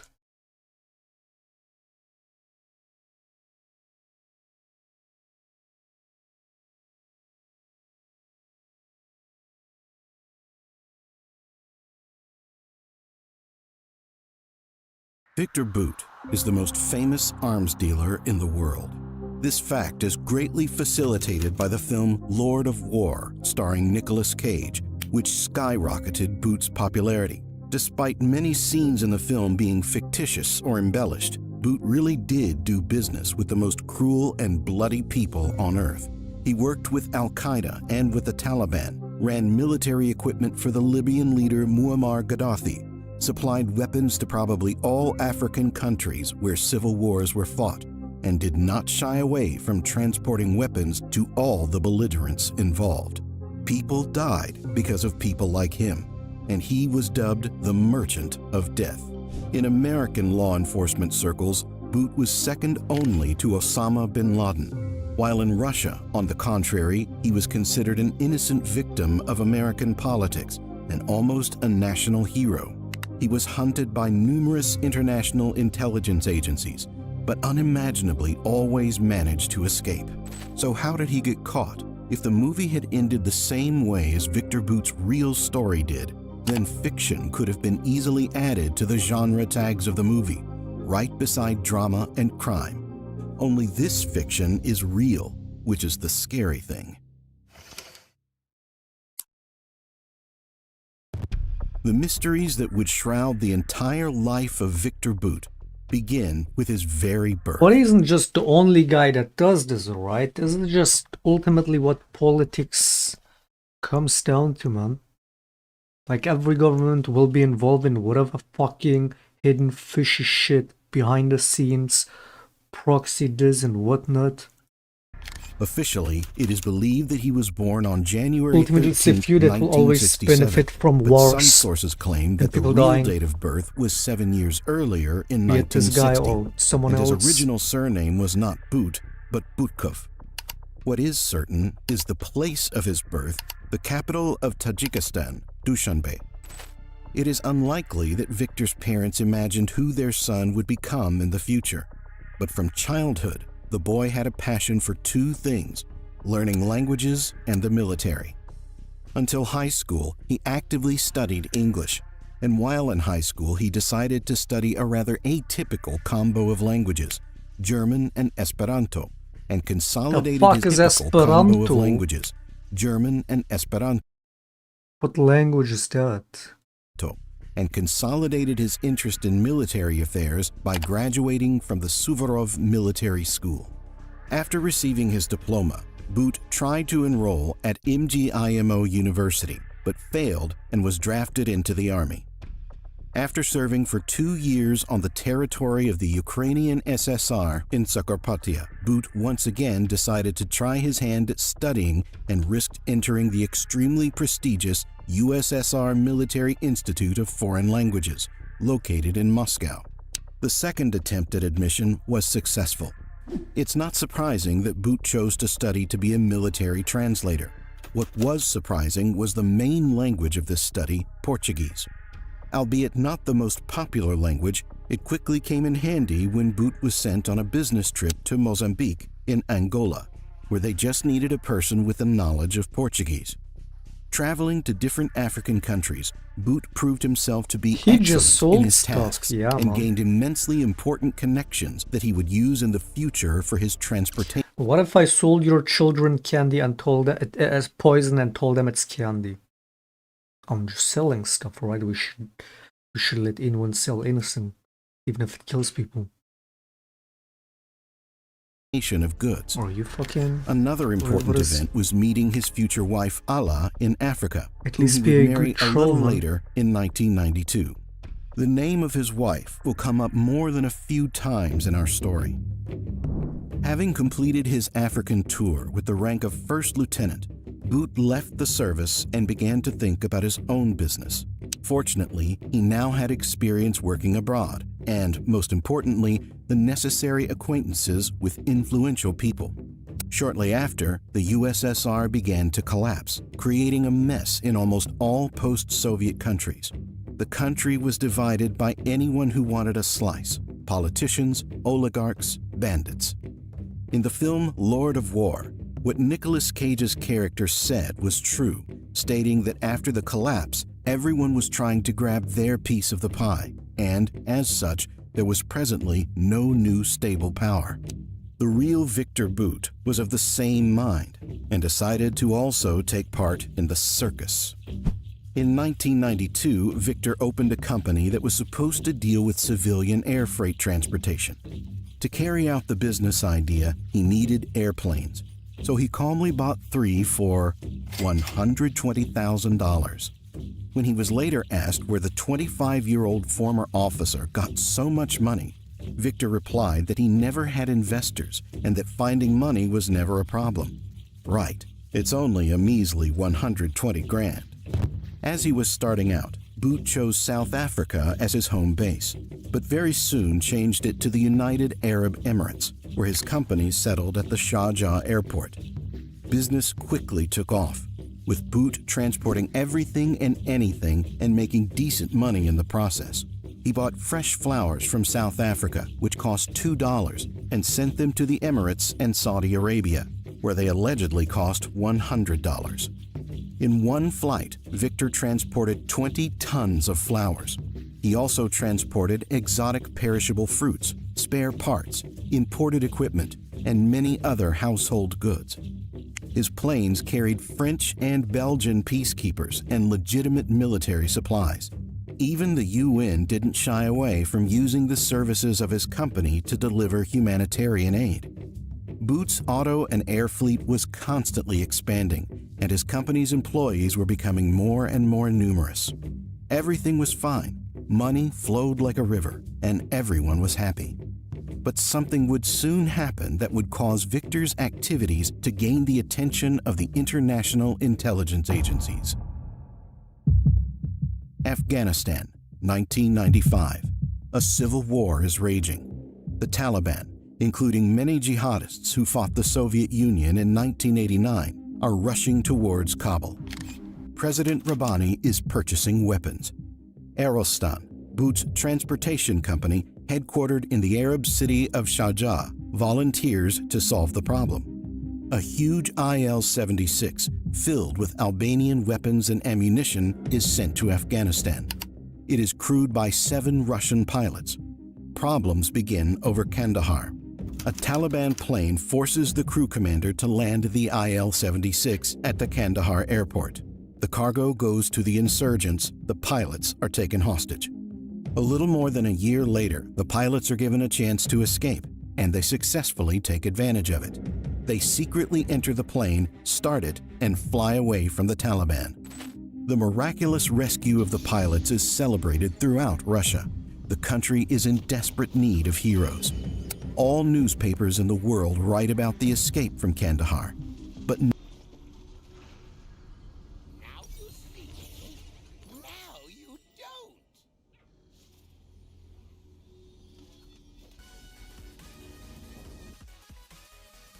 I can tell this is gonna be another very playable game.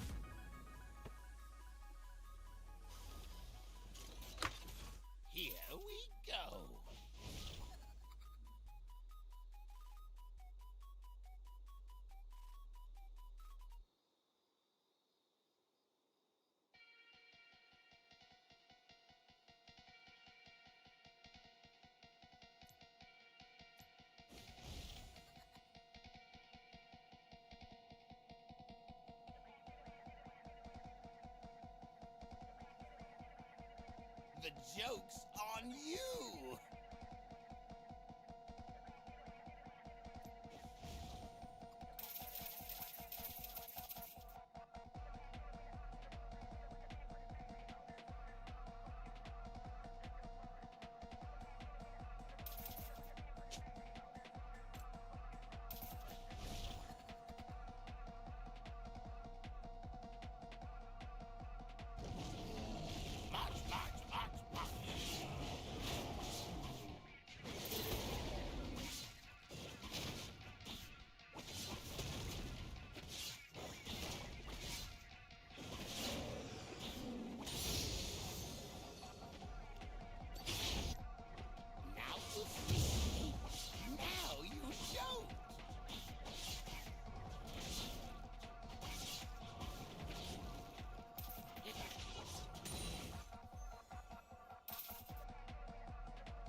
How could I lose?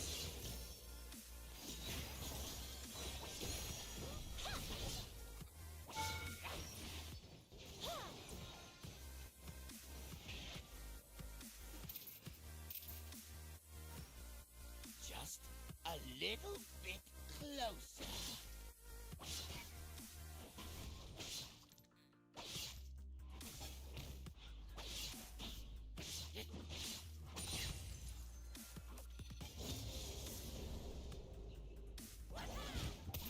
The joke's on you. Mister, I'm sorry.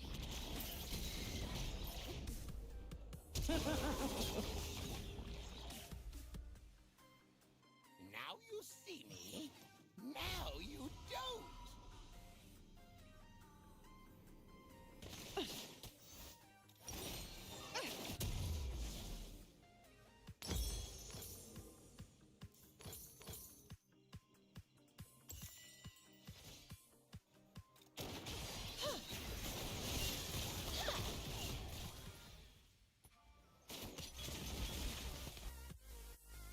Here we go.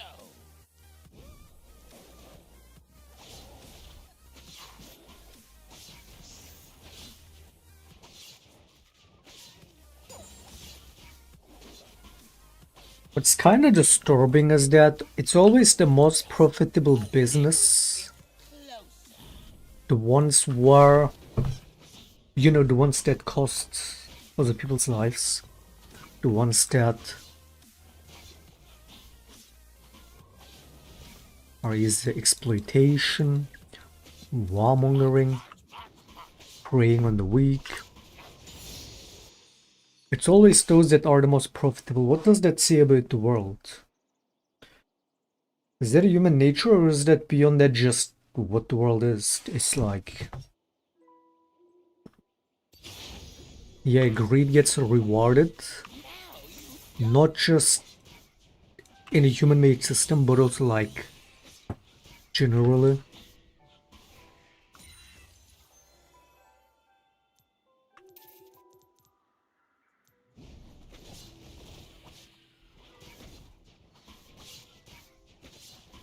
Wars easily being, oh shit, Wars easily being one of the most profitable business out there.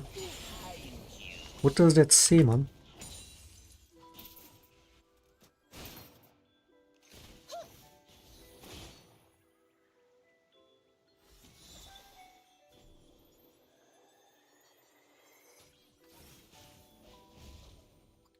The joke's on you.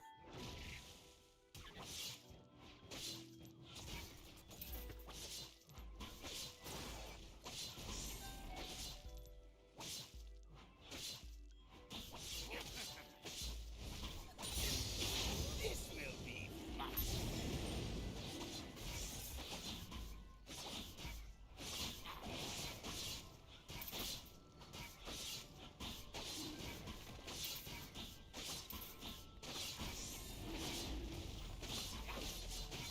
This will be fun.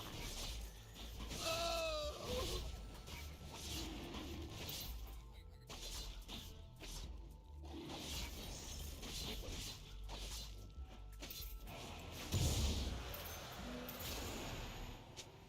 March, march, march, march.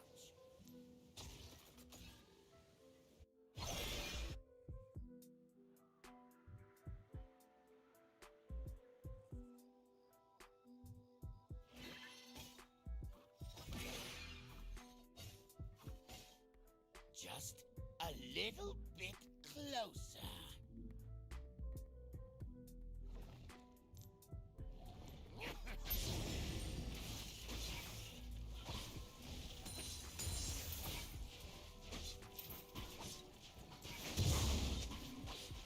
Here we go.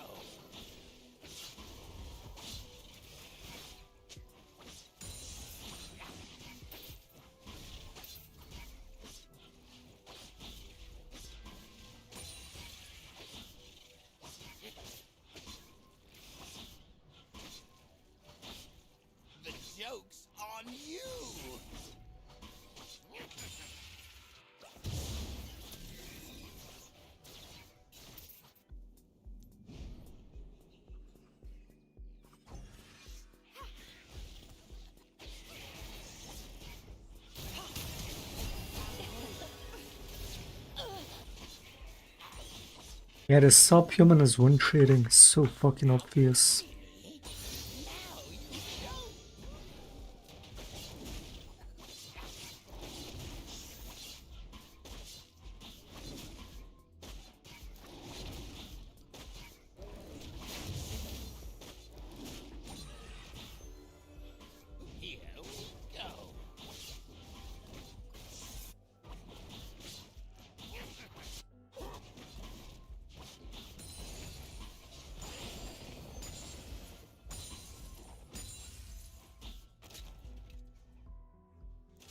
The joke's on you!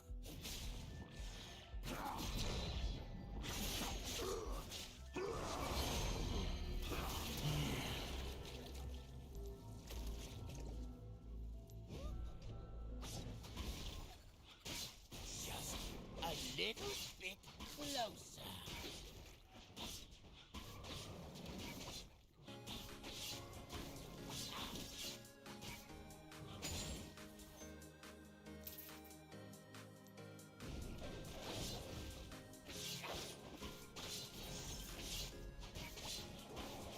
This will be fun.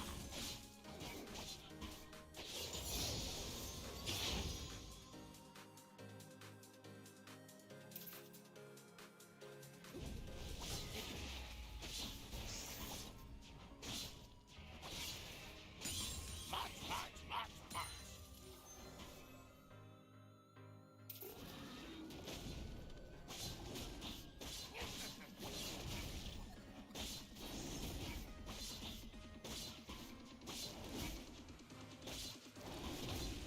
Now you see me. Now you don't.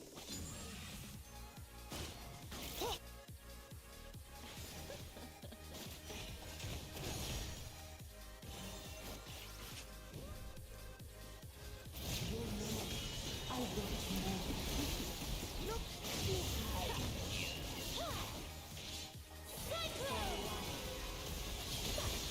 I will remember.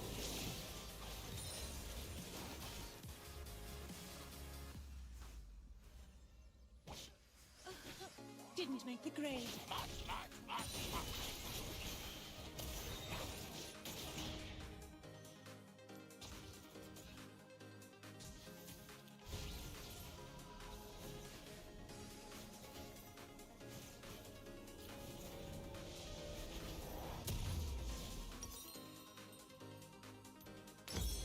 Just a little bit closer.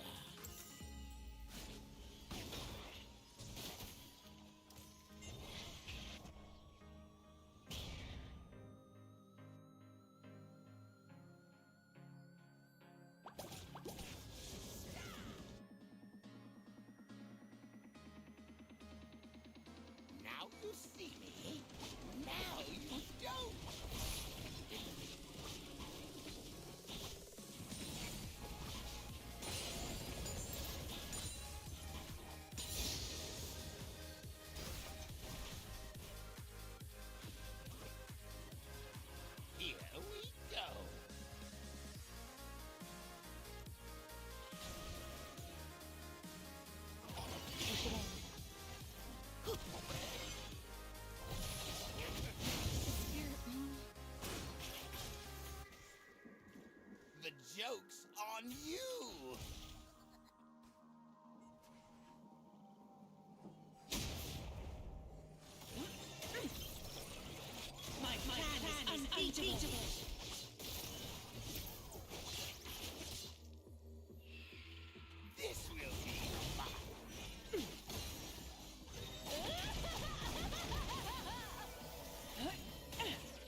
First win of today, surely.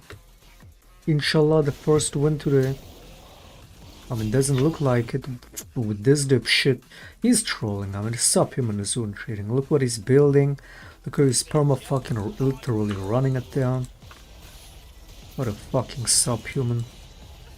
So no, we can't even have this one.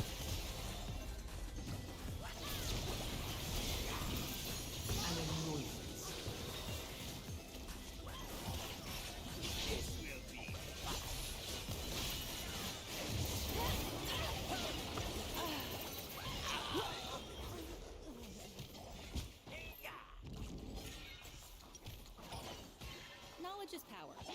Try reading a book.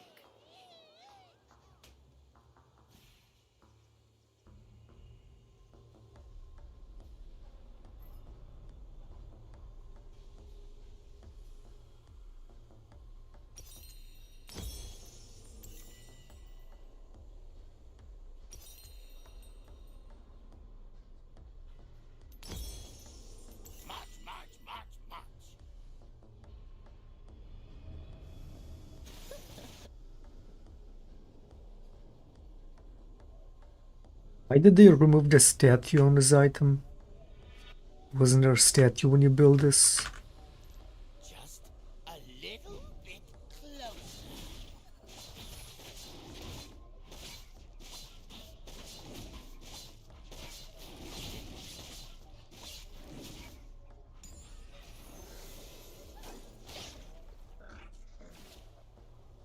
Now you see me.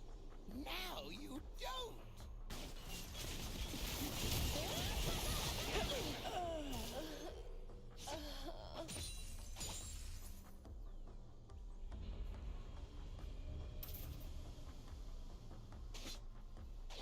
Just a little bit closer.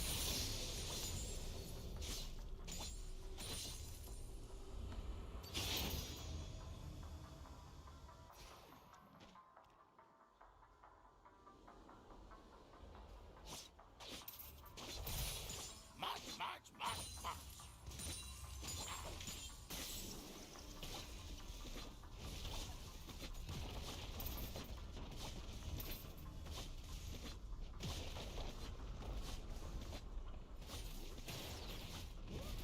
Here we go.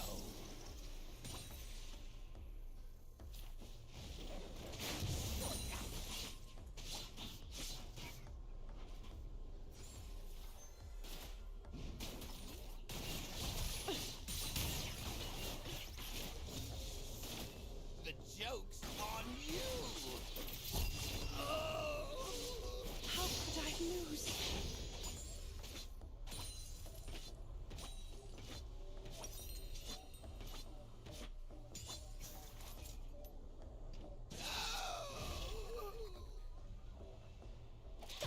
Hmm.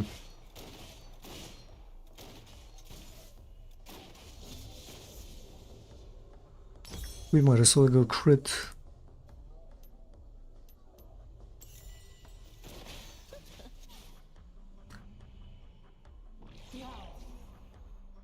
This will be fun. Reach here. I will remember this. They removed the statue, why? The cigar from Graves, didn't they give that back? That shit was way back. Or even when they added this cigar has been like years. Or didn't they? They removed this cigar like fucking old seasons. But they did add it back, or they said they would. A little bit closer.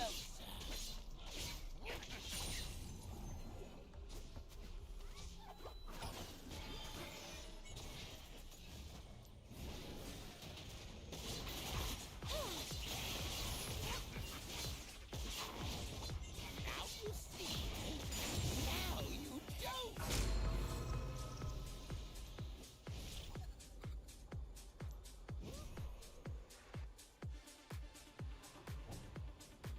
And they get objective bones. Now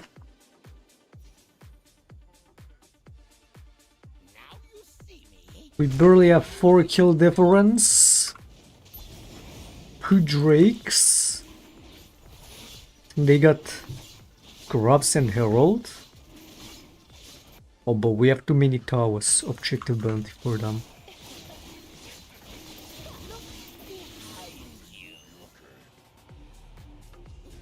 Dude, when the kills are even, there should not be objective bounty, man.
Joke's on you!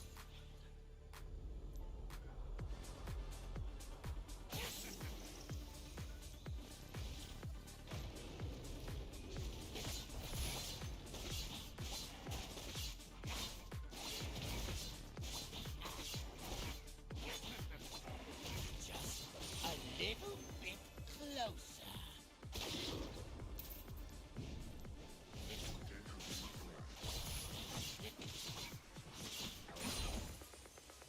Everything will be okay. The joke's on you!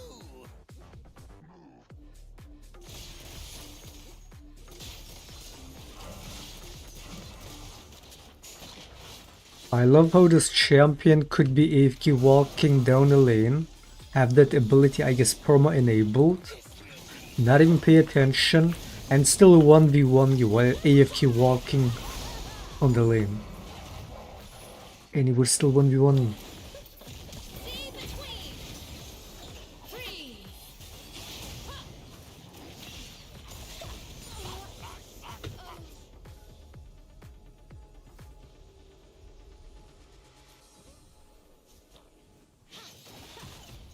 Why being 1-6?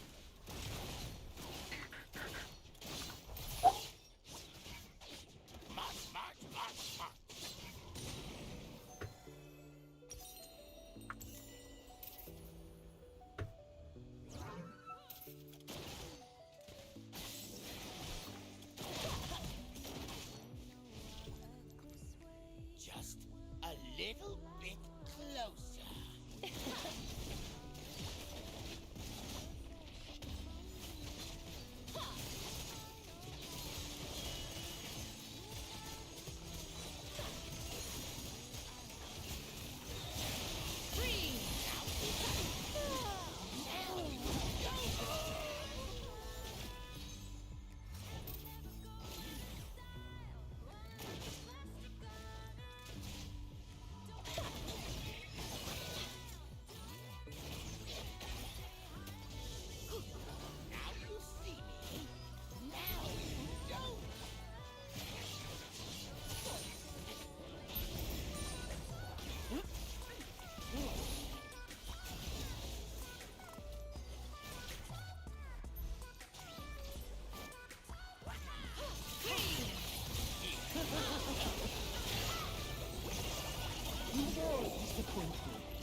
Another test aced.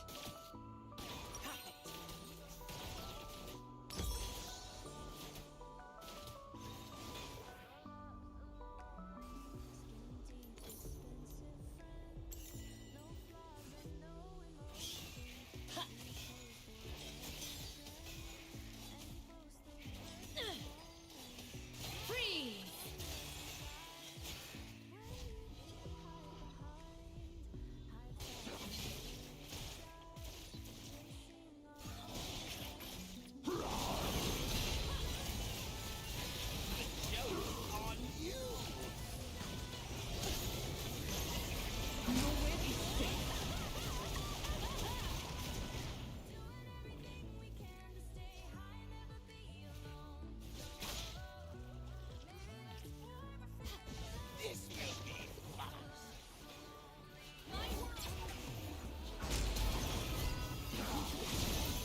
What's worse, Belvet or Briar?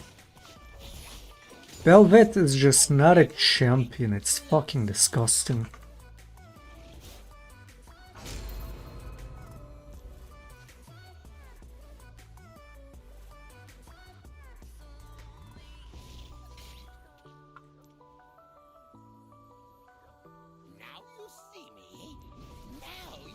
Nothing about this champion is normal.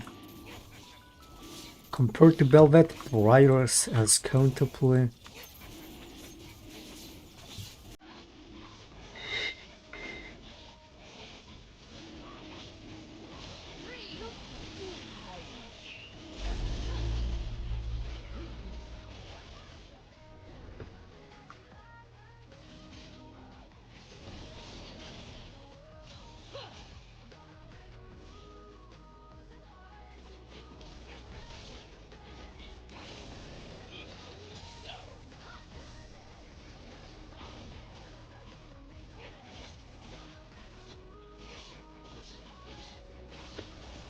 Such amazing games today, man.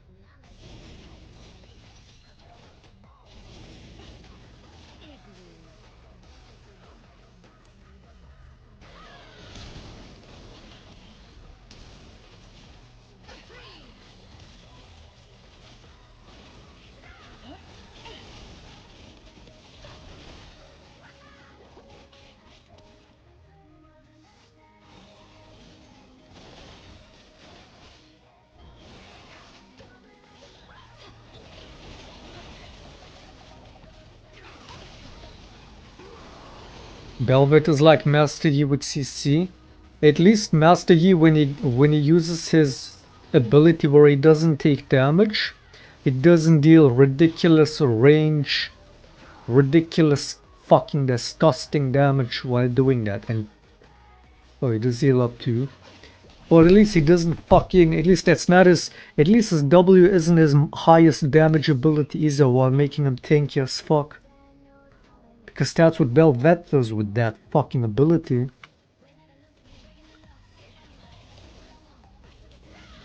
The ability that makes her the tankiest, impossible to kill, is also her highest damage dealing ability. Why not having to move her innocently? It's so retarded, man. Like, let's not even talk about that disgusting mobility. That ability is so disgusting.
Because retard builds this instead of the anti-heal against the Soraka.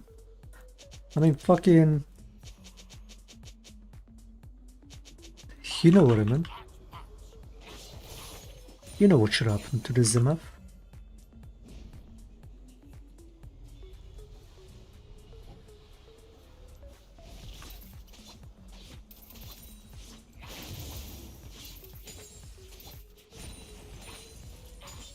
Running down the whole game.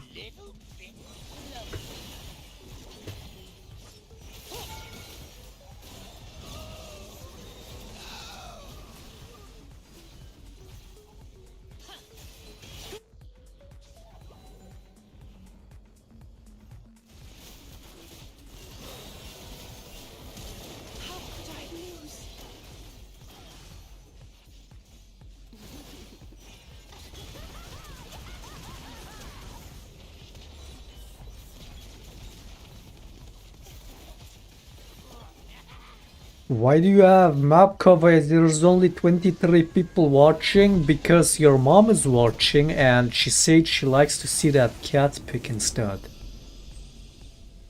of the minimap.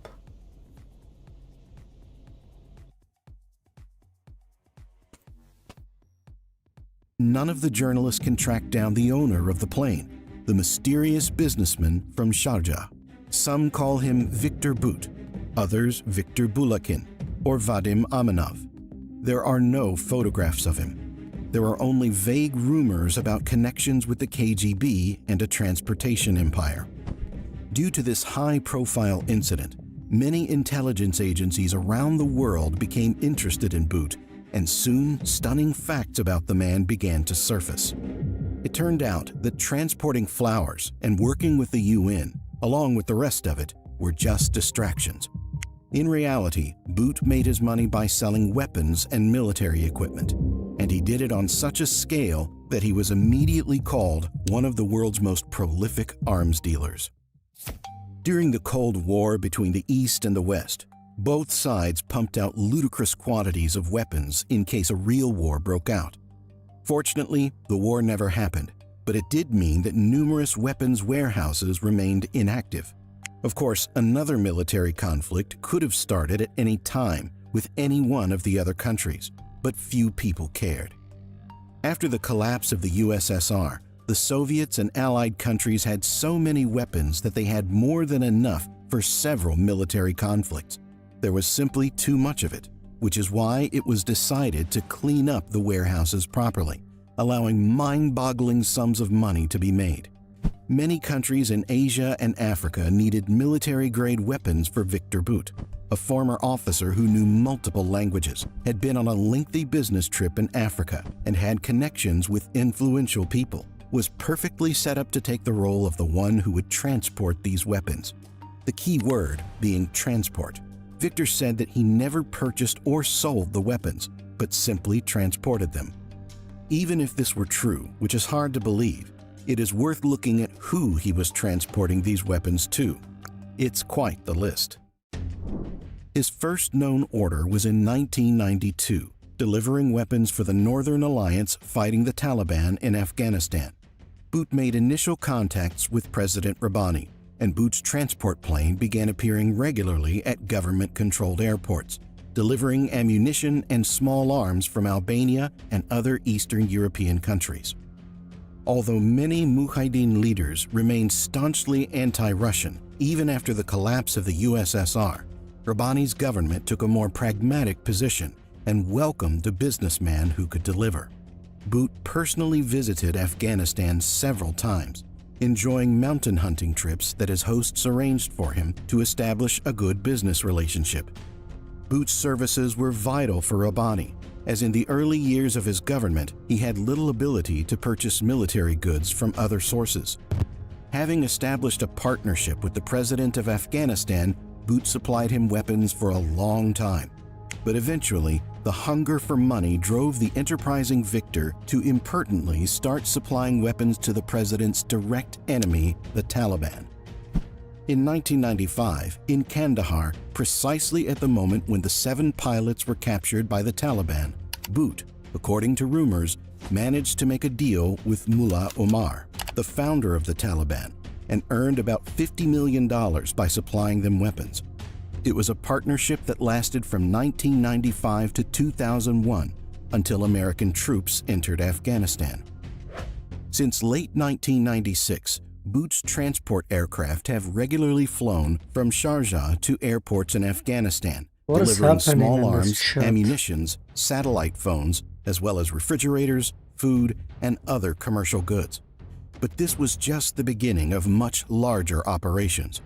The growing international isolation of the Islamic movement due to its reluctance to extradite Osama bin Laden, its poor human rights record, and a host of other factors gradually made Boot an important partner for the Taliban, simply because he was willing to take risks and could deliver on what was needed. Ironically, as Boot strengthened his business ties with the Taliban, he continued to work for the ousted Rabbani government. He continued to transport military supplies all the way until the former president and his army lost their last viable airfield. Thus, Boot, without experiencing any guilt, continued transporting weapons for both sides. He was everyone's friend. He was tolerated as there were no other viable alternatives. Nobody other than Boot could deliver the necessary goods. And he transported everything from rounds to Kalashnikovs to helicopters and even tanks. Even during the most successful years, gun runners had little sway in terms of the war effort. They were content with dealing with metaphoric crumbs of the pie, but not Victor Boot. He could build and topple entire nations, literally. In addition to Afghanistan, Victor loved Africa and worked there using a similar model, transporting weapons for absolutely anyone willing to pay. He transported weapons to militants in Rwanda and violated arms embargoes in Sierra Leone, the Democratic Republic.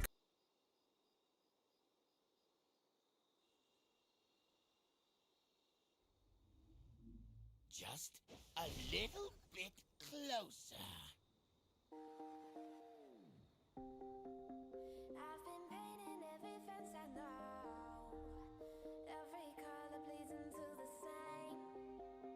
'Cause before you go and walk away, yeah, you better know where you're going. Hey, you're a wonder, just like me.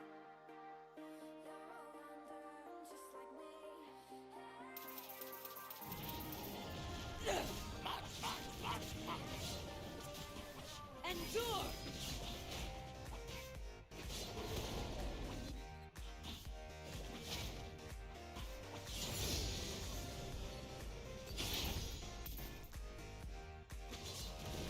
Now you see me. Now you don't.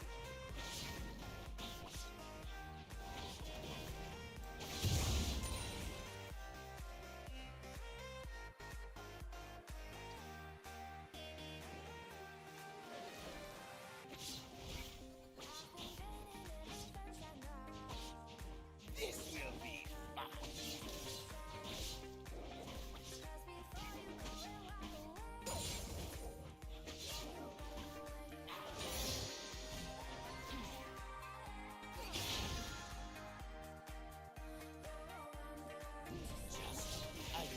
Why you hiding, body? Because I fucked your mom, dude. What is your problem?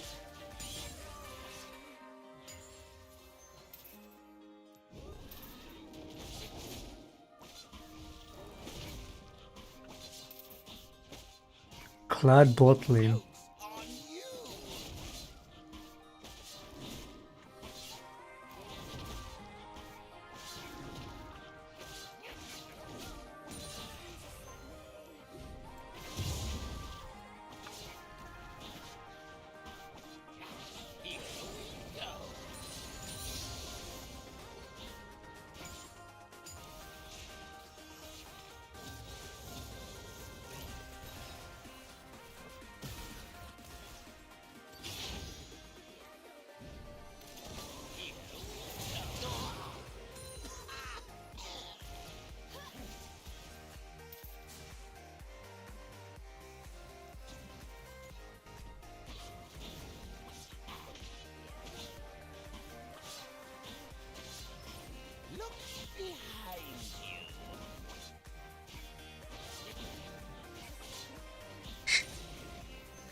Now you see me.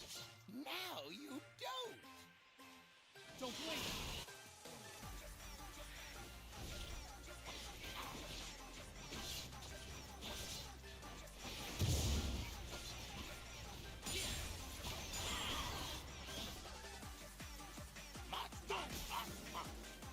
Step right up.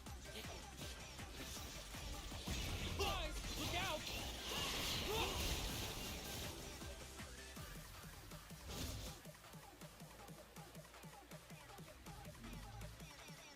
Just a little bit closer.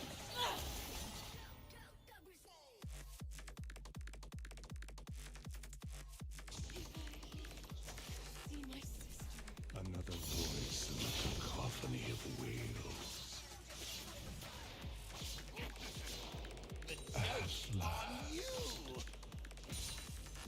This minion block, man.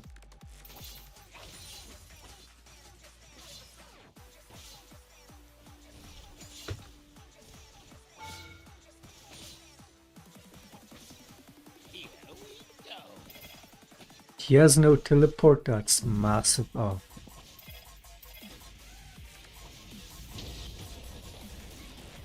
Yep, attack me instead of the wave. This will be fun.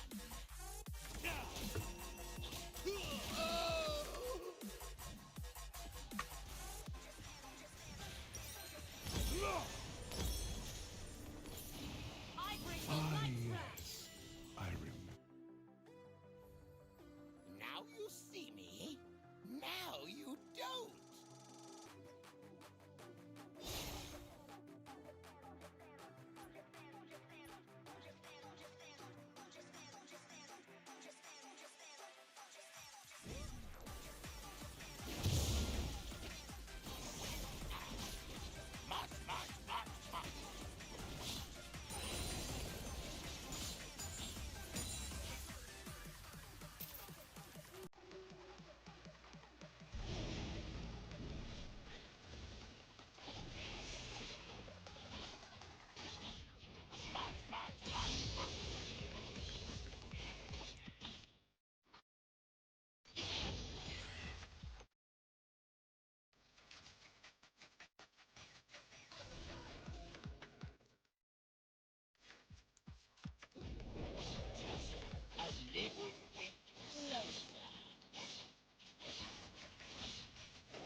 Now you see me.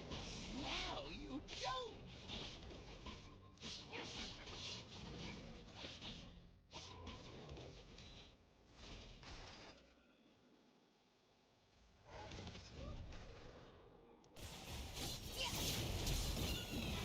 This will be fun.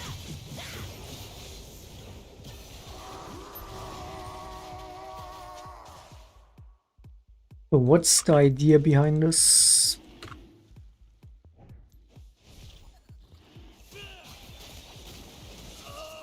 Bot lane, bot lane. Like you fucking ape support, you ape!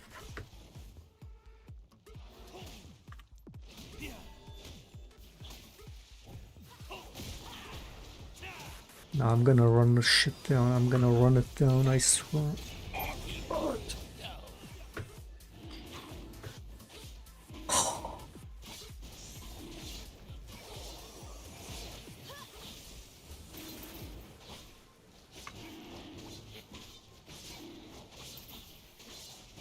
This will be fun.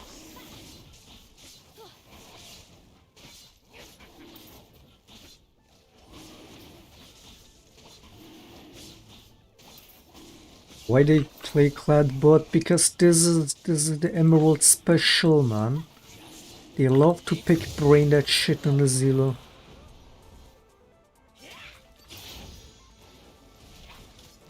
Let's see if this is a troll pick or if the guy actually plays it.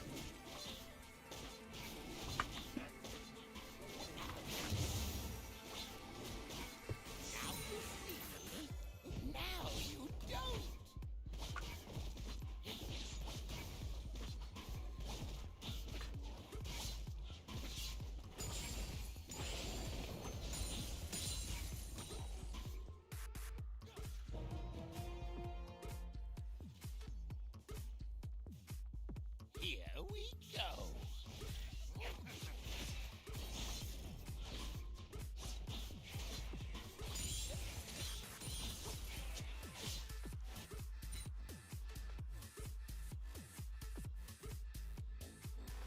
He actually placed it and he's 4 wins.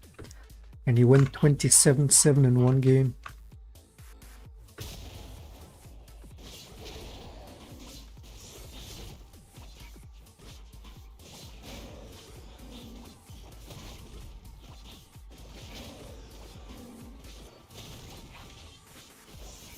Just a little bit closer.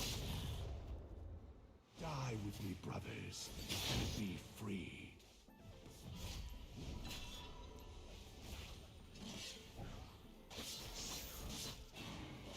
It's you they seek. The joke's on you. It's hilarious, man.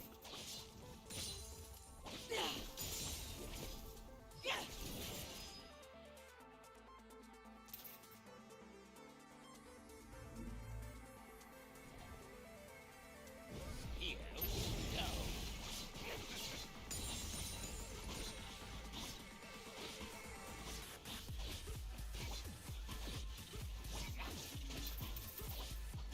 What a toxic person. Real as fuck. Shit compliments.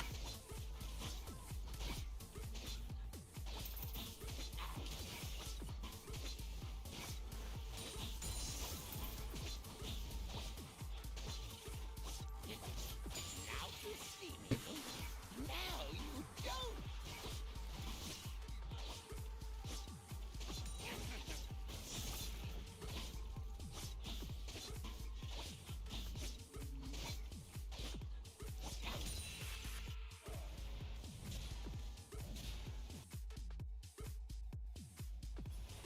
March, march, march, march.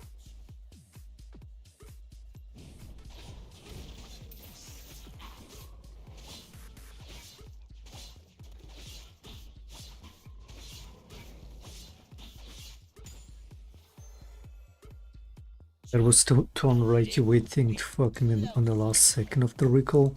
That's not why I do that, it's just funny. I just imagine them having a jump scare when a shaker just standing still appears behind them. That's why I do that, it's just funny. It looks funny.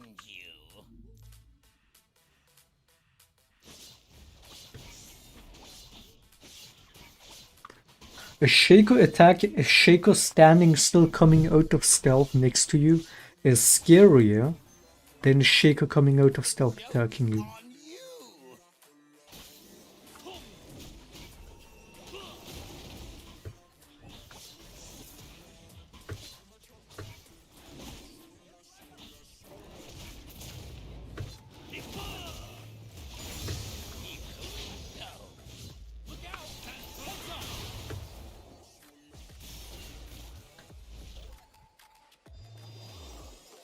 This top lane is human.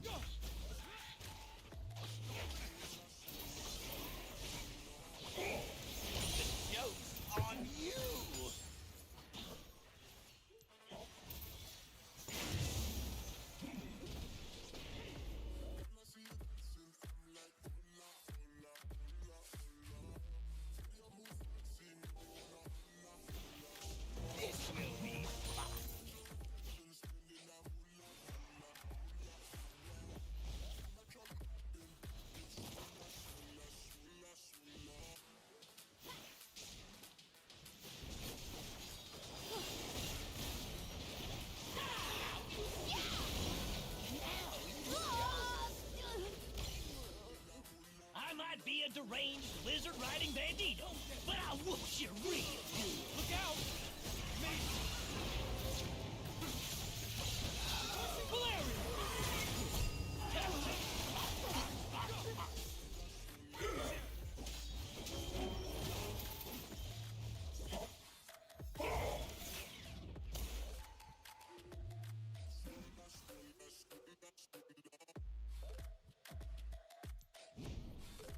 March, march, march, march.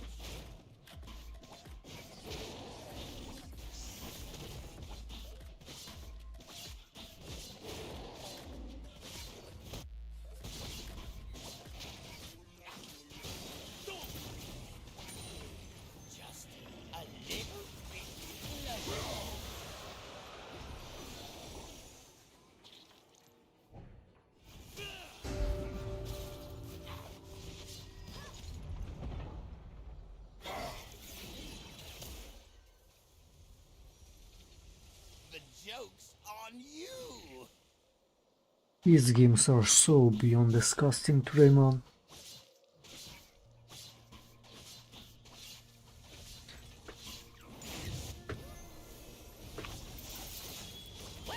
Watch him casually 1v1 me.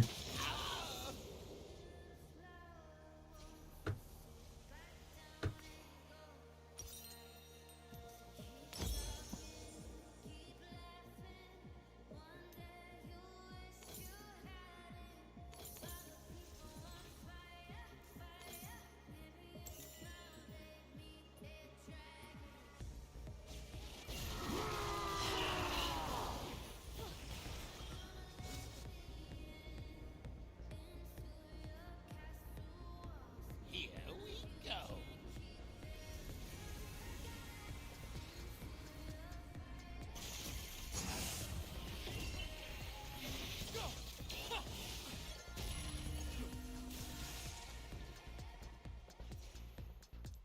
This will be. Look out!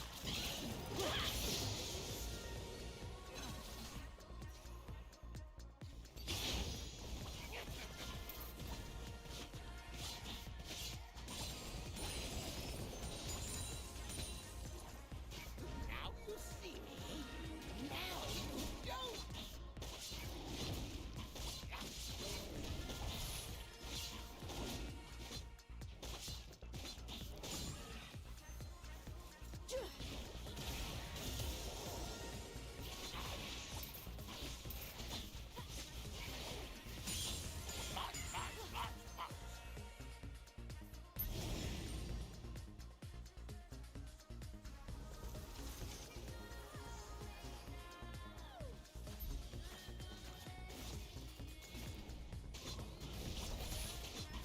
Just a little bit closer.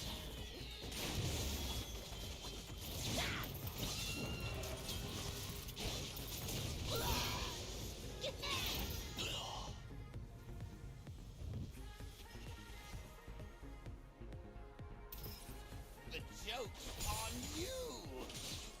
Oh.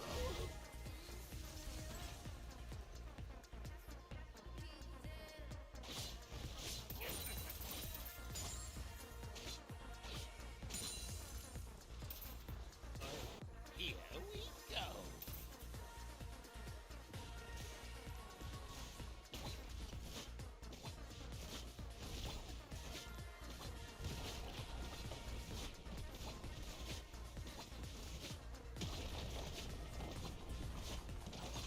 This will be fun.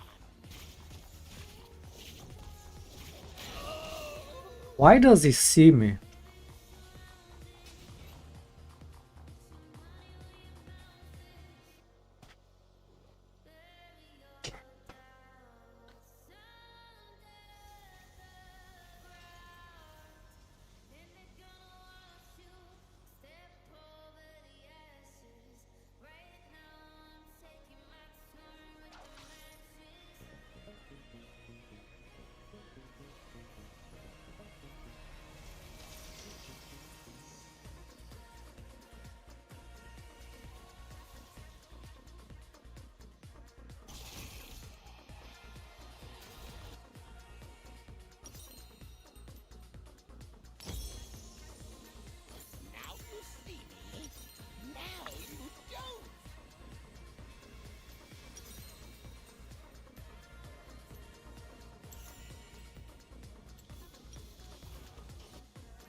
Did he fail his splash?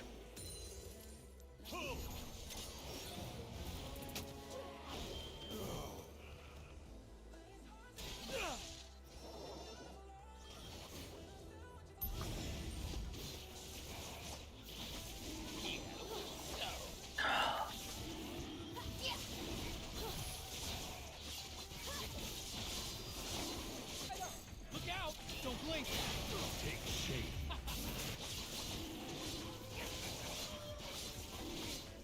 This will be fun.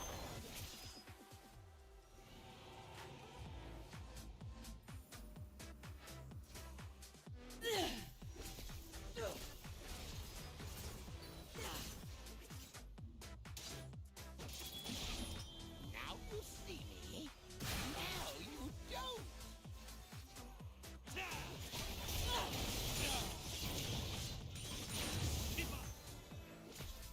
Vicious!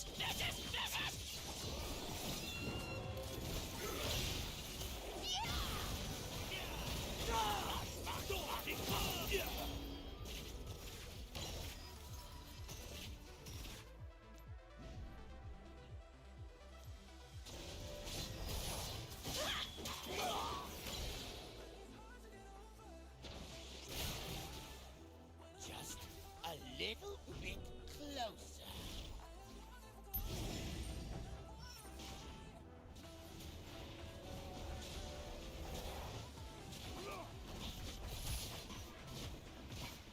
A little longer, then rest.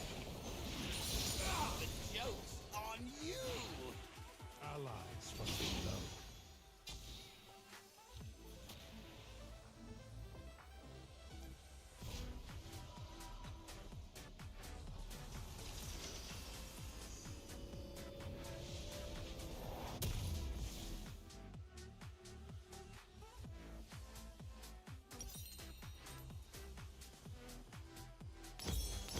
Here we go.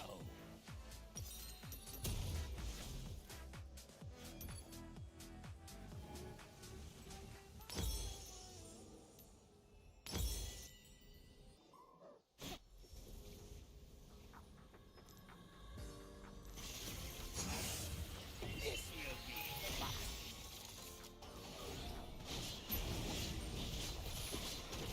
Look out!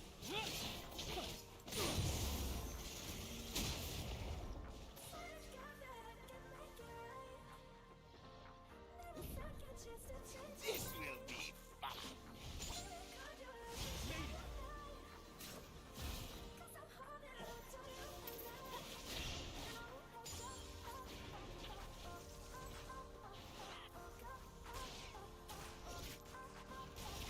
Now you see me. Now you don't.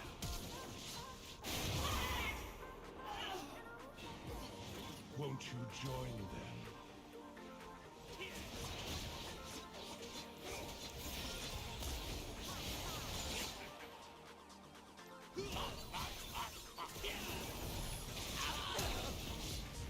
Watch them squirm.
get hit by that.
Erupting.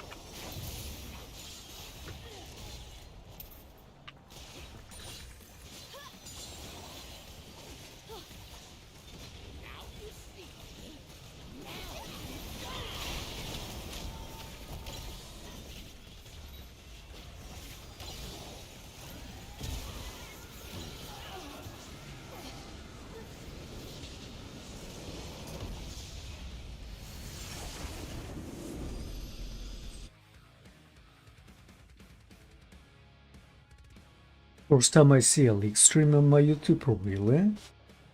Yeah, it's so unusual to stream League on YouTube, isn't it?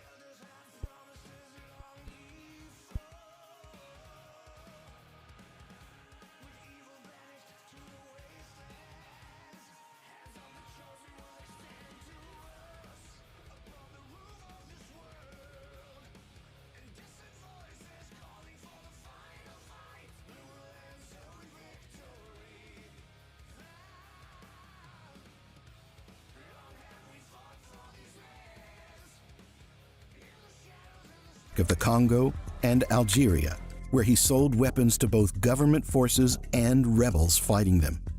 It was the same story as with the Taliban and the president of Afghanistan. Boot, for example, took orders simultaneously from the Angolan government and from the UNITA rebels fighting said government. He could have easily dispatched a plane for Mobutu Sese Seko, the overthrown dictator of Zaire, even though he supplied weapons to the dictator's enemies. Boot did not experience any moral scruples. For him, this was just business. Included in the list of Boot's many clients were also the Colombian guerrillas from the FARC, Libyan dictator Muammar Gaddafi, and that same crazy president from the film Lord of War, the ruler of Liberia, Charles Taylor. This is one part of the film that was true to life. Taylor was indeed incredibly cruel. Thanks to Boot's dealings, civil wars lasted longer, and human losses and destruction massively increased, which was significantly more profitable for him. So how did Boot manage to transport weapons for so long without getting caught? Victor tried to do everything relatively cleanly and quietly, without leaving any traces or attracting unnecessary attention.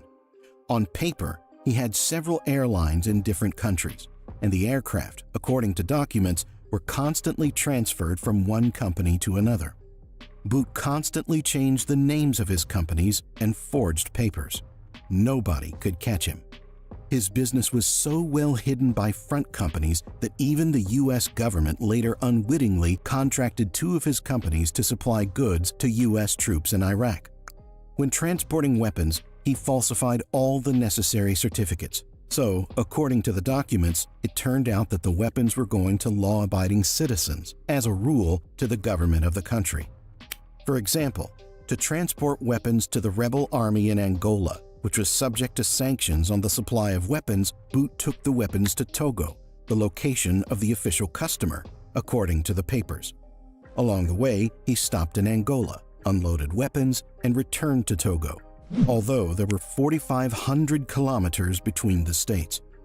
According to the papers, several dozen flights were made to Togo, and a large amount of ammunition and other weapons were received, even though the country was not at war with anyone.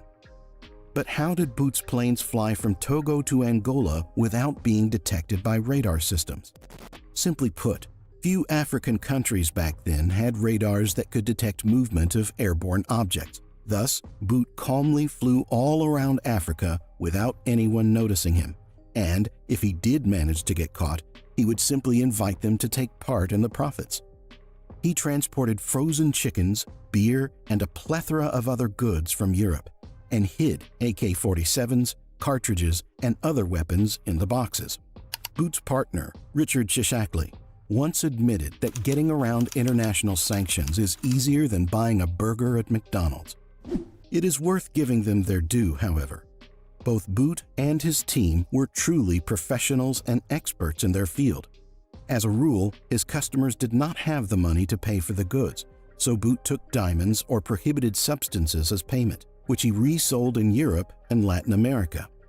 It was assumed that over the 7 years, the businessman laundered about $300 million. But no matter how secretly and cleanly Boot worked, such activities could not remain hidden forever. It's not the weapons that kill people.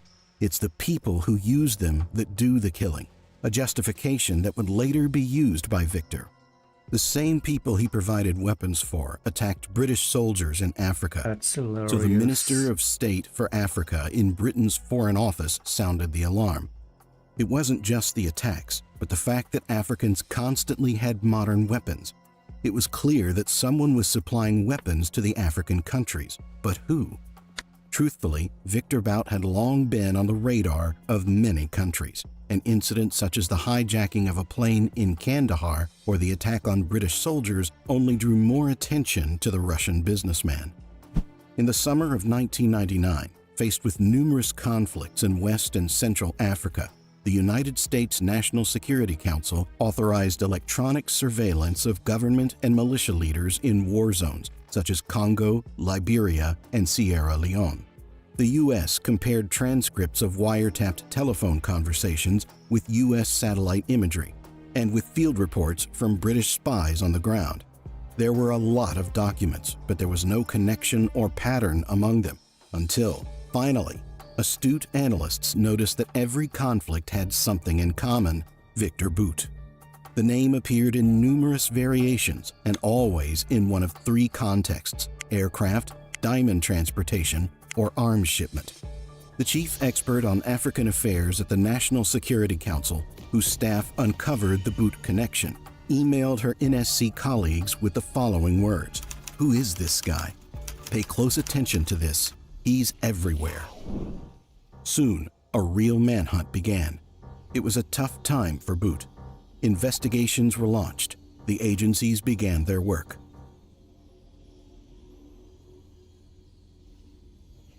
The joke's on you!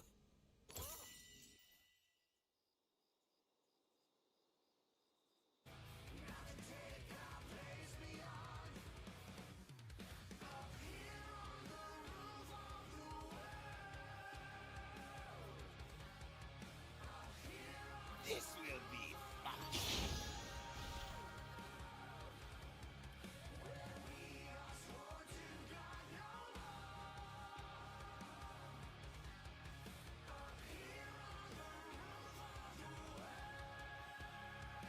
Just a little bit closer.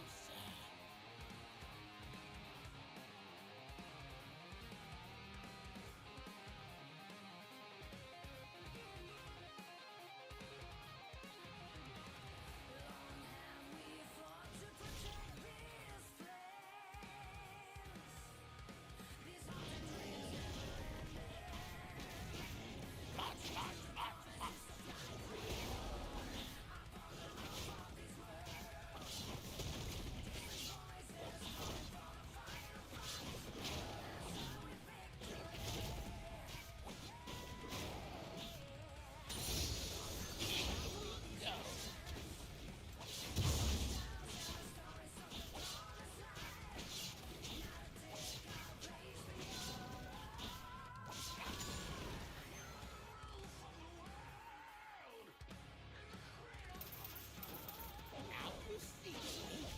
Now you don't.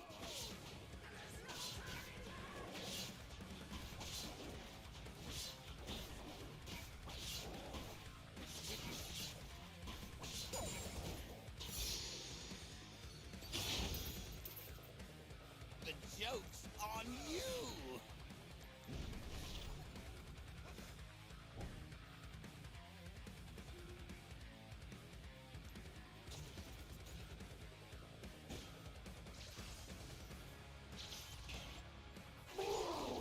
This will be fun.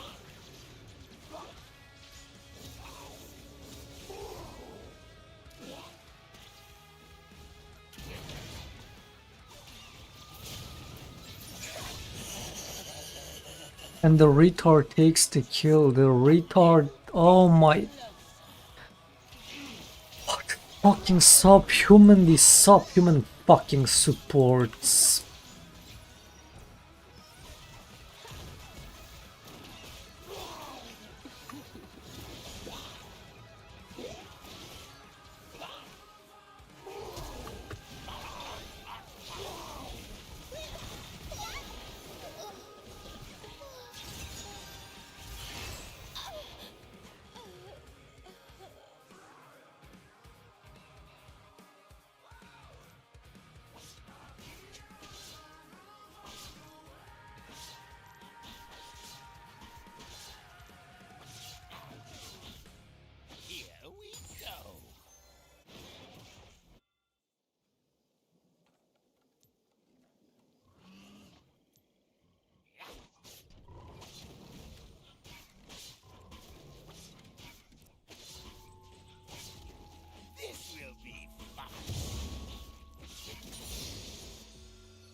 Bro just left. He just left. He was like, oh, I forgot the oven is on. Let me fucking run to the kitchen. But like, you fucking retard, man. Like, there's not even... What even do you go back to your lane for? What even is there, you fucking retard?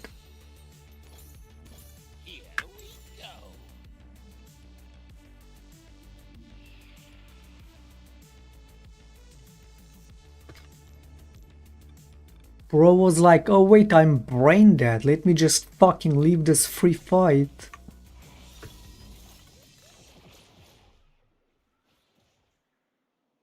Now you see me. Now you don't.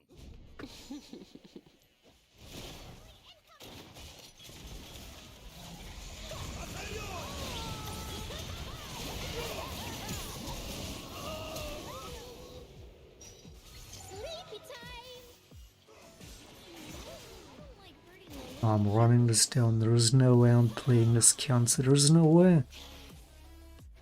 Like, how worthless are these players, man?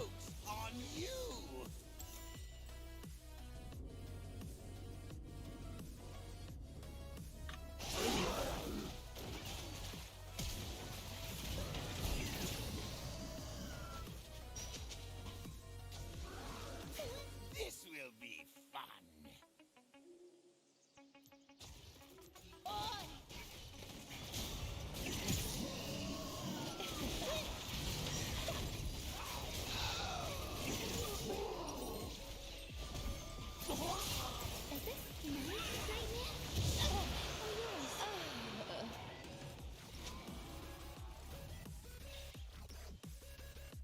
Just a little bit closer.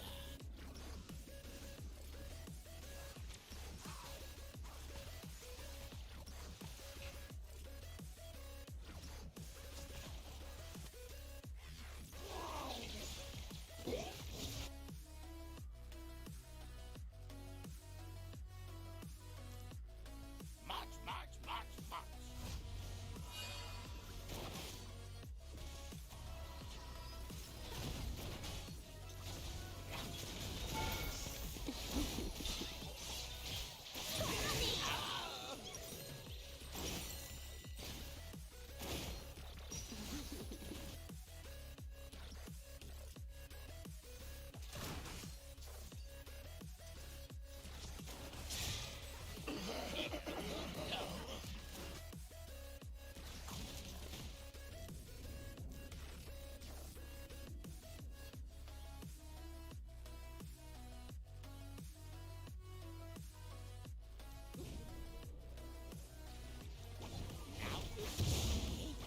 Now you don't.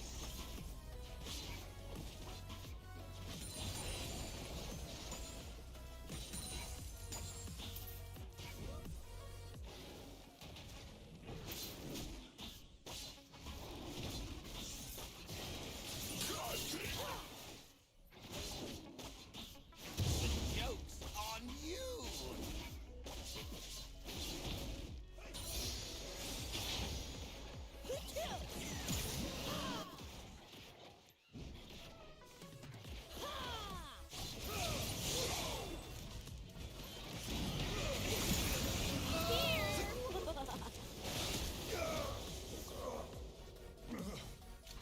So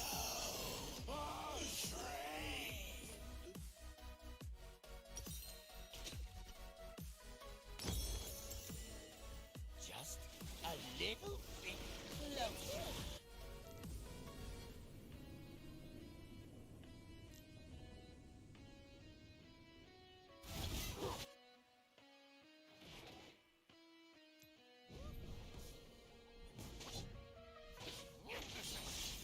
March, march, march, march.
Oh, I'm definitely PMAing this game. I'm definitely PMAing these fucking apes. PMA Ascent. Fuck these apes' moms. Not a single fucking human besides the Kog'Maw.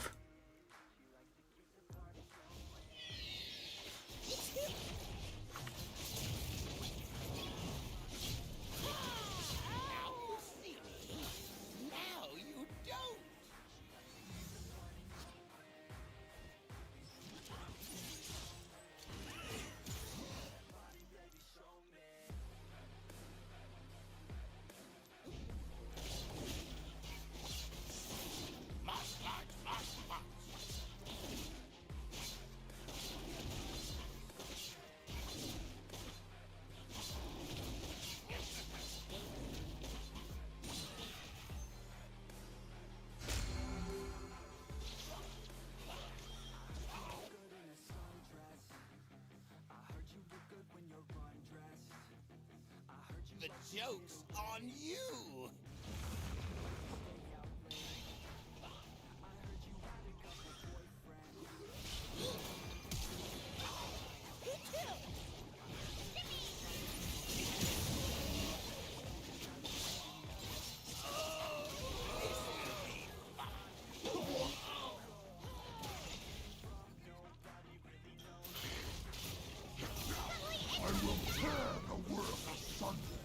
The retard is waiting for a bus.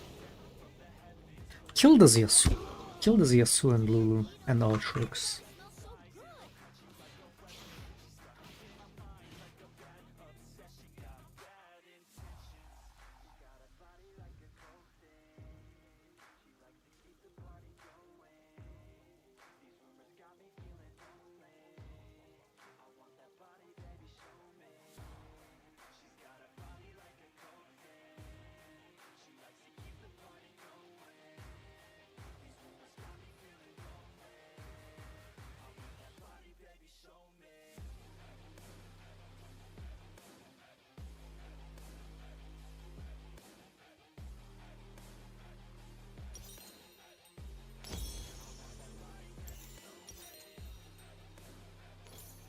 Just a little bit closer. Minesweeper, Loki, Minesweeper, Angle, or Chess. But if this guy is willing to carry, he can do that. I'm trying my best to not mental boom with these fucking retards. So disgusting, man.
And they ace them and do Baron the second I stop playing.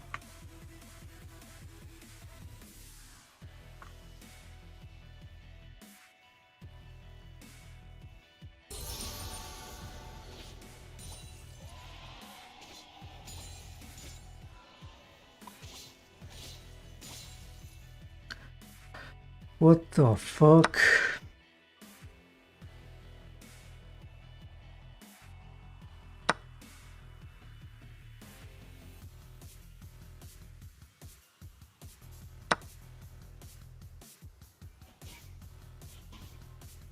Just a little bit closer.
Here we go.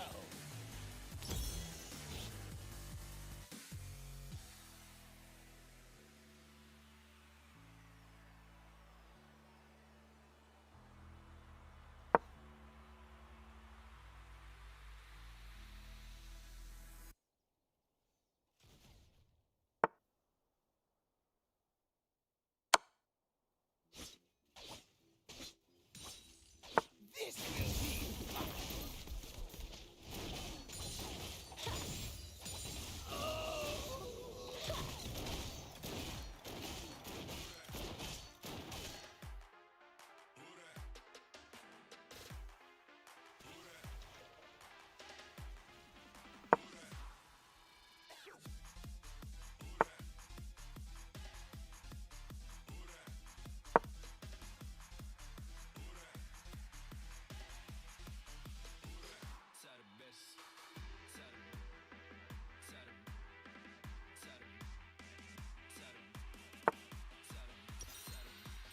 Now you see me. Now you don't.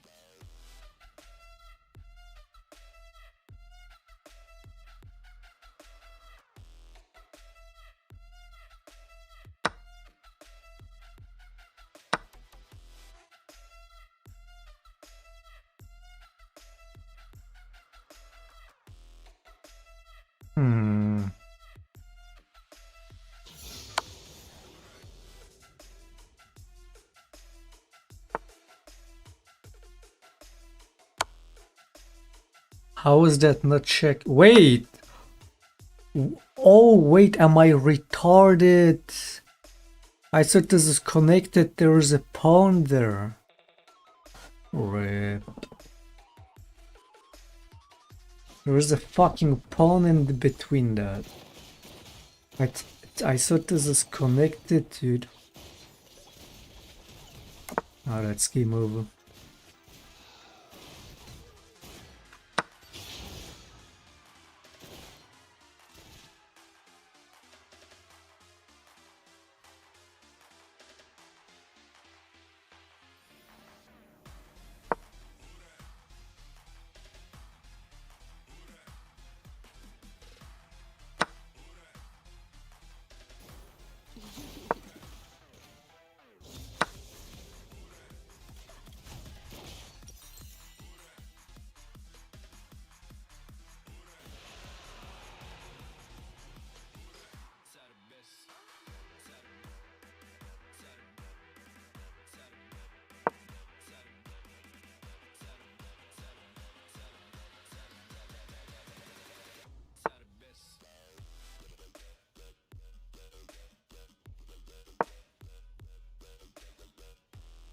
joke's on you!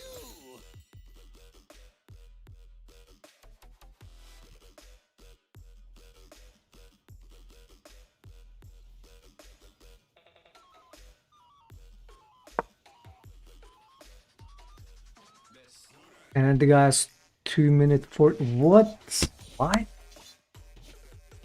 This game is rigged. This is rigged.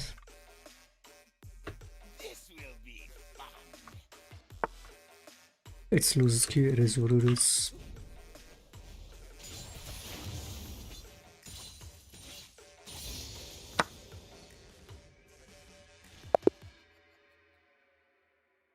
Just a little bit closer.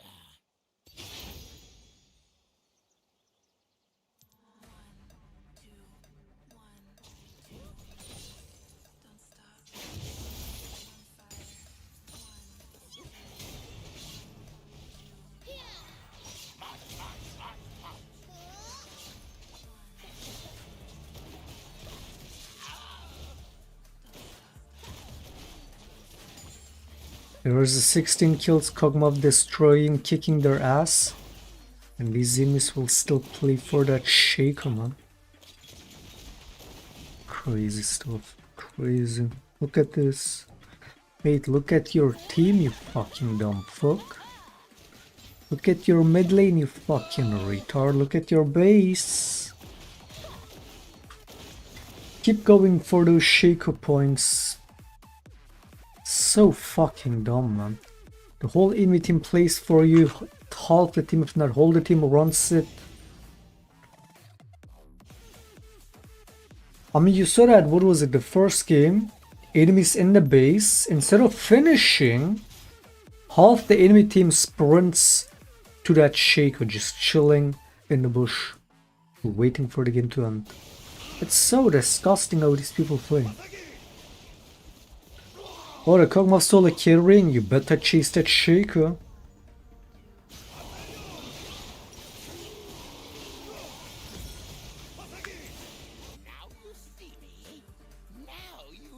Being toxic would be a death sentence. Mate, I'm not even like, suck my dick.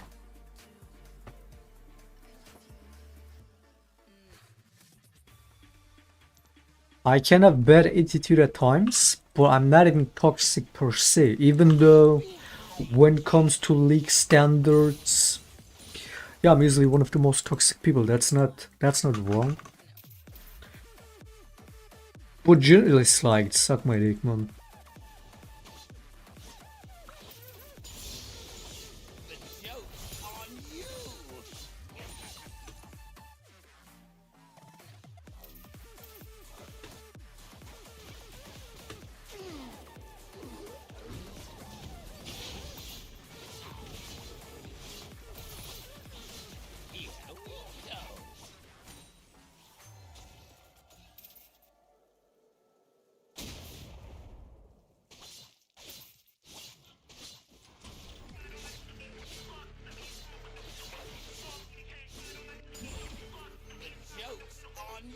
Better run after that shaco.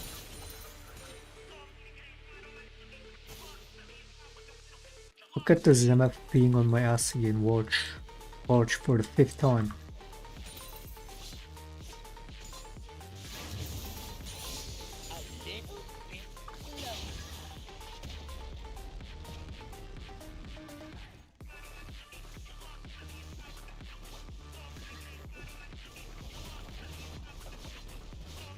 What happened to the MF? Oh shit! Oh, the fanboying stopped. Too bad, now you lose Inib.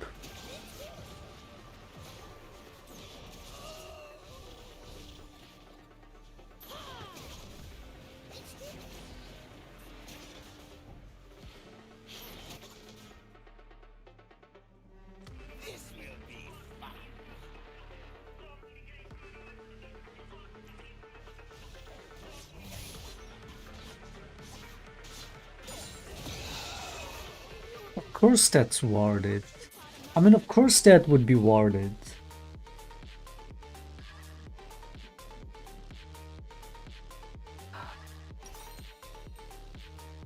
I haven't even finished my jungle item yet.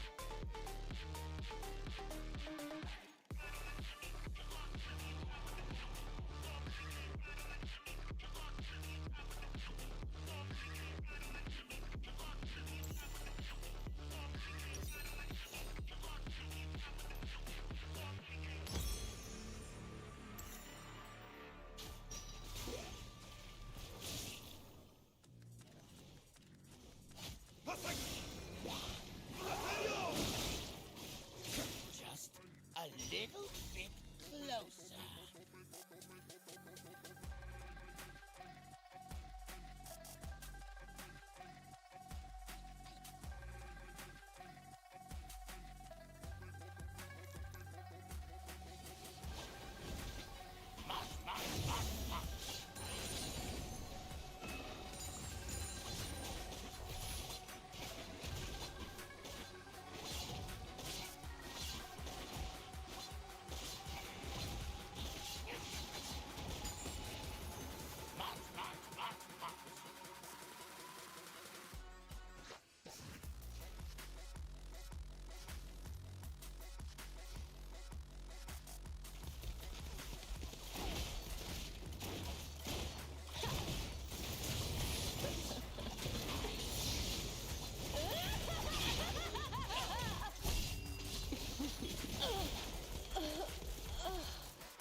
What is this new fucking cancer feature, Riot Games? The minions just push you back now? Like, what the fuck is this now, man?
The way I play this game without even using half my pieces every time.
you see me. Now you don't.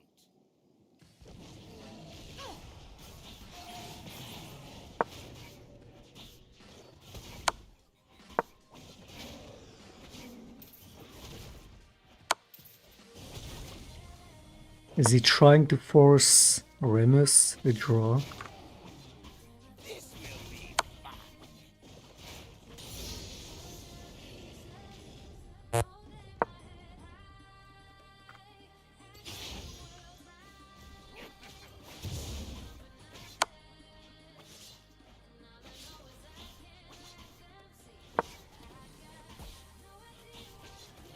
Here we go.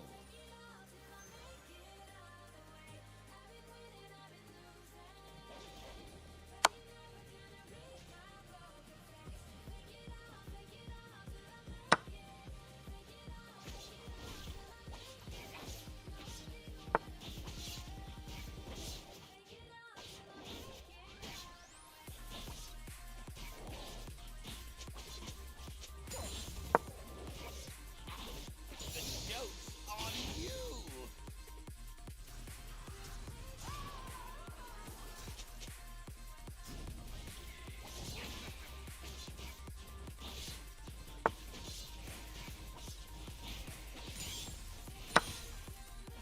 This will be fun.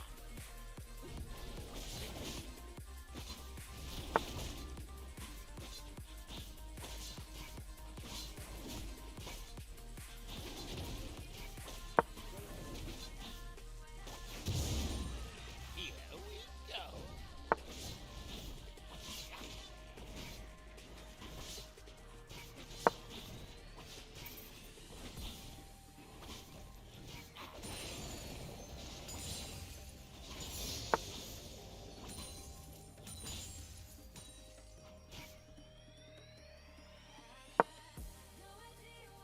Just a little bit closer.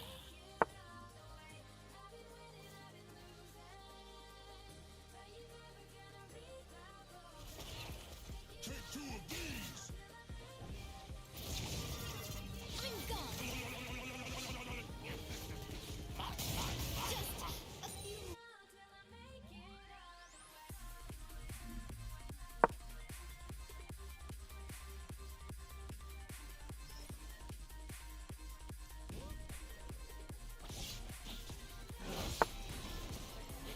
Now you see me.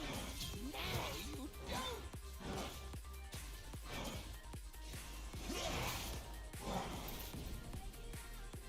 How the fuck did I survive that? He's still on me. Now you see me. Now you What?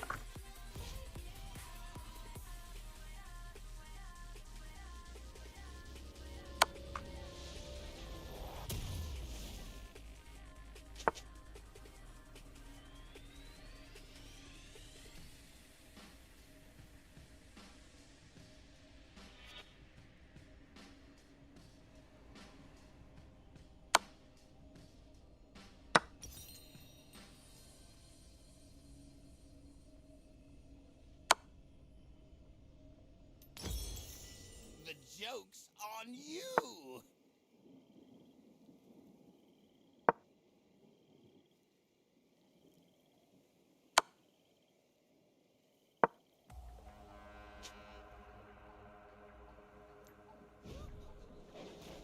Look behind you.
Just a kill ultimate on a AD carry, why not?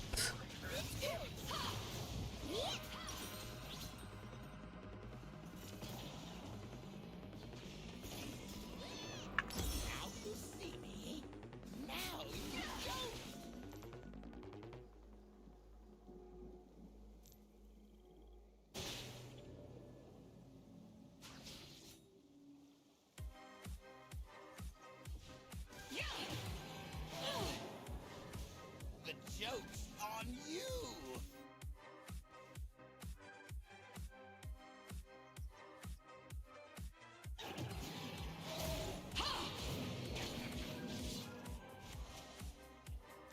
Felicity! This will be fun.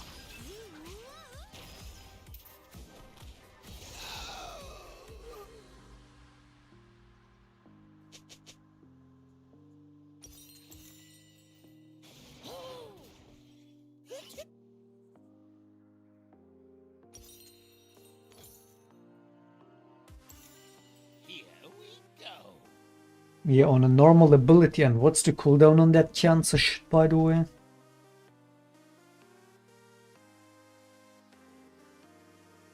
Even as the ultimate and something like that on an AD carry would be insane, right? But it's a normal ability. Let me guess.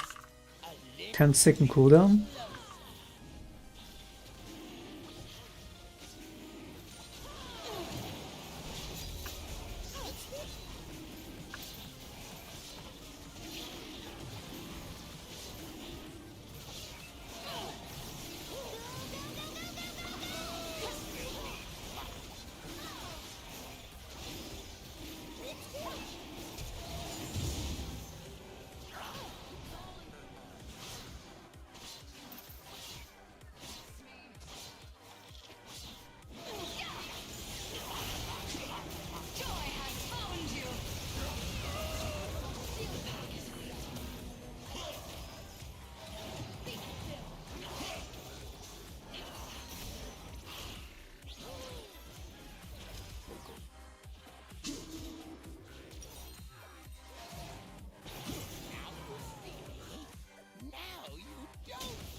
Normal.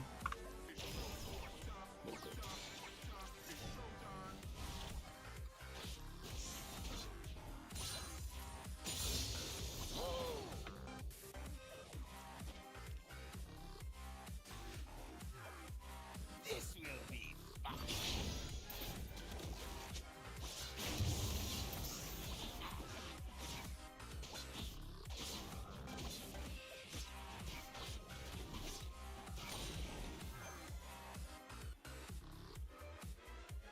Here we go.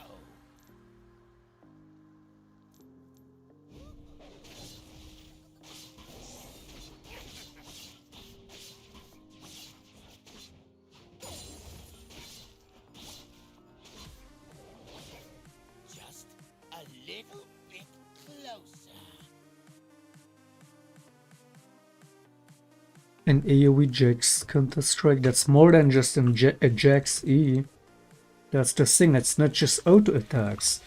It's any kind of damage, even Ignite. It's a literal kill ultimate.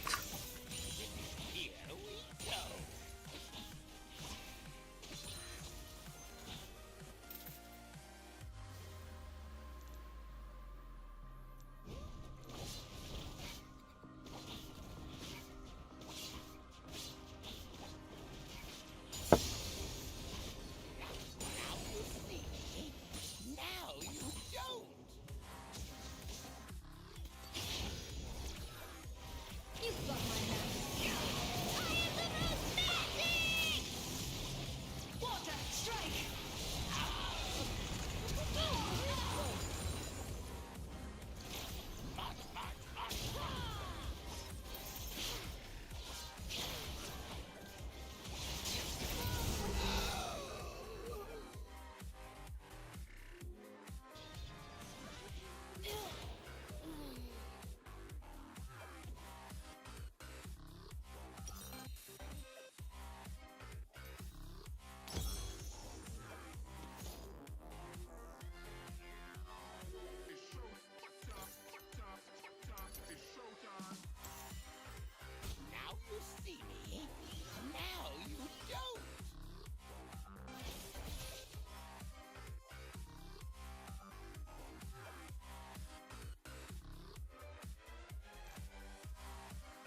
So long as the stream done.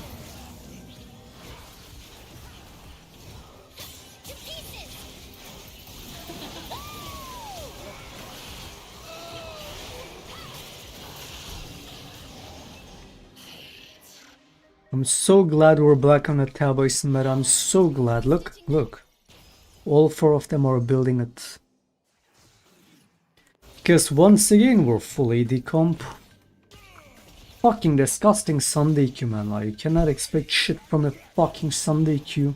We stop on this.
Where did my ego?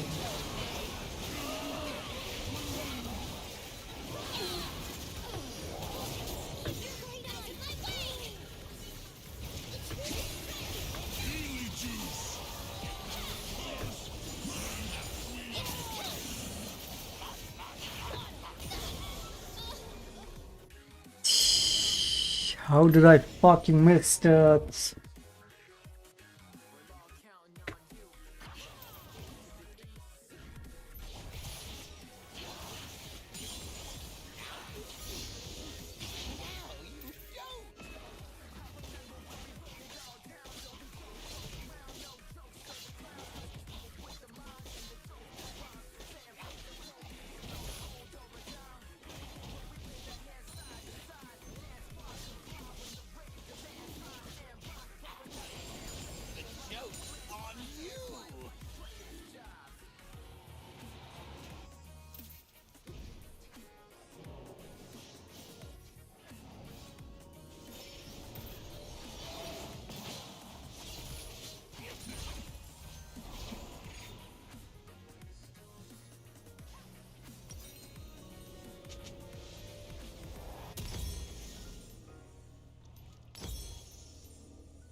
You're hitting me.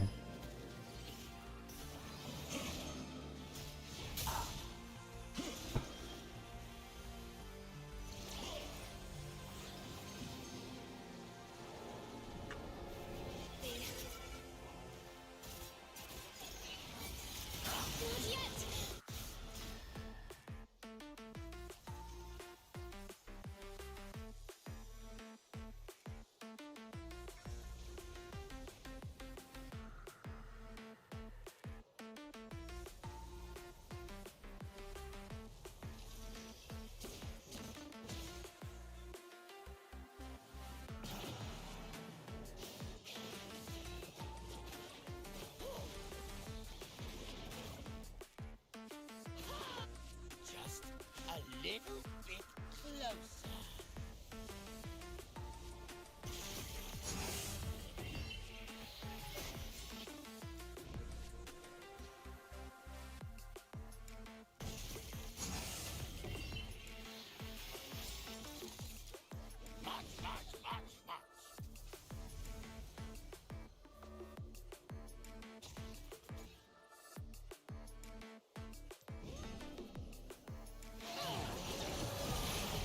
This is my domain. They were me.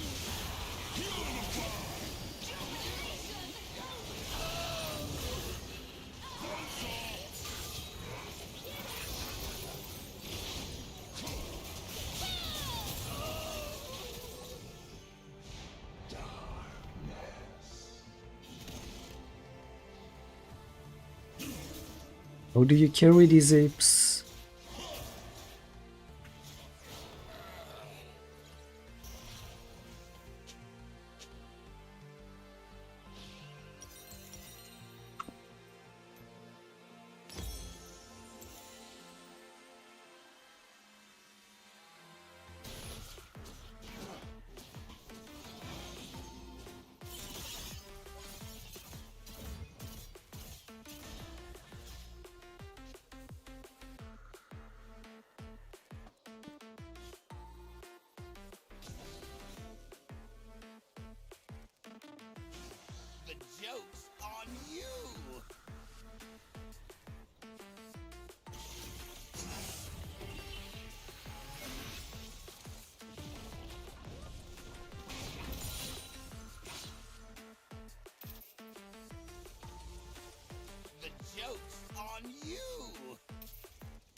Yeah, we're done for today. I tried it with this dumbass fucking ape team. Unwinnable.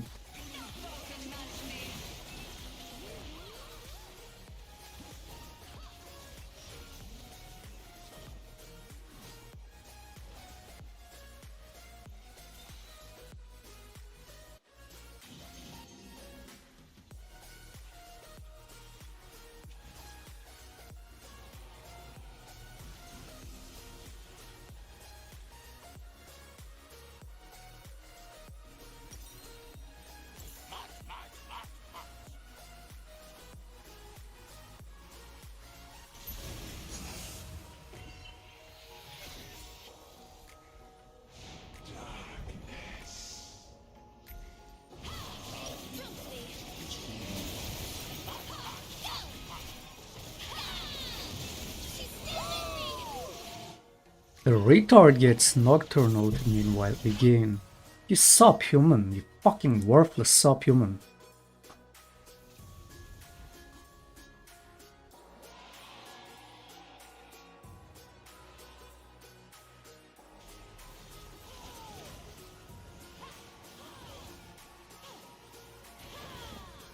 Disgusting Sunday Q-man.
Remove mist is from the title. How about I remove this dick from your mom's house? Not gonna happen either. How about? It's glued on it. Yeah, we're done for today. Just discussing games. We had like we had a couple wins. That's about it. But yeah, terrible fucking games. Terrible queue today. I'm out. Until next time.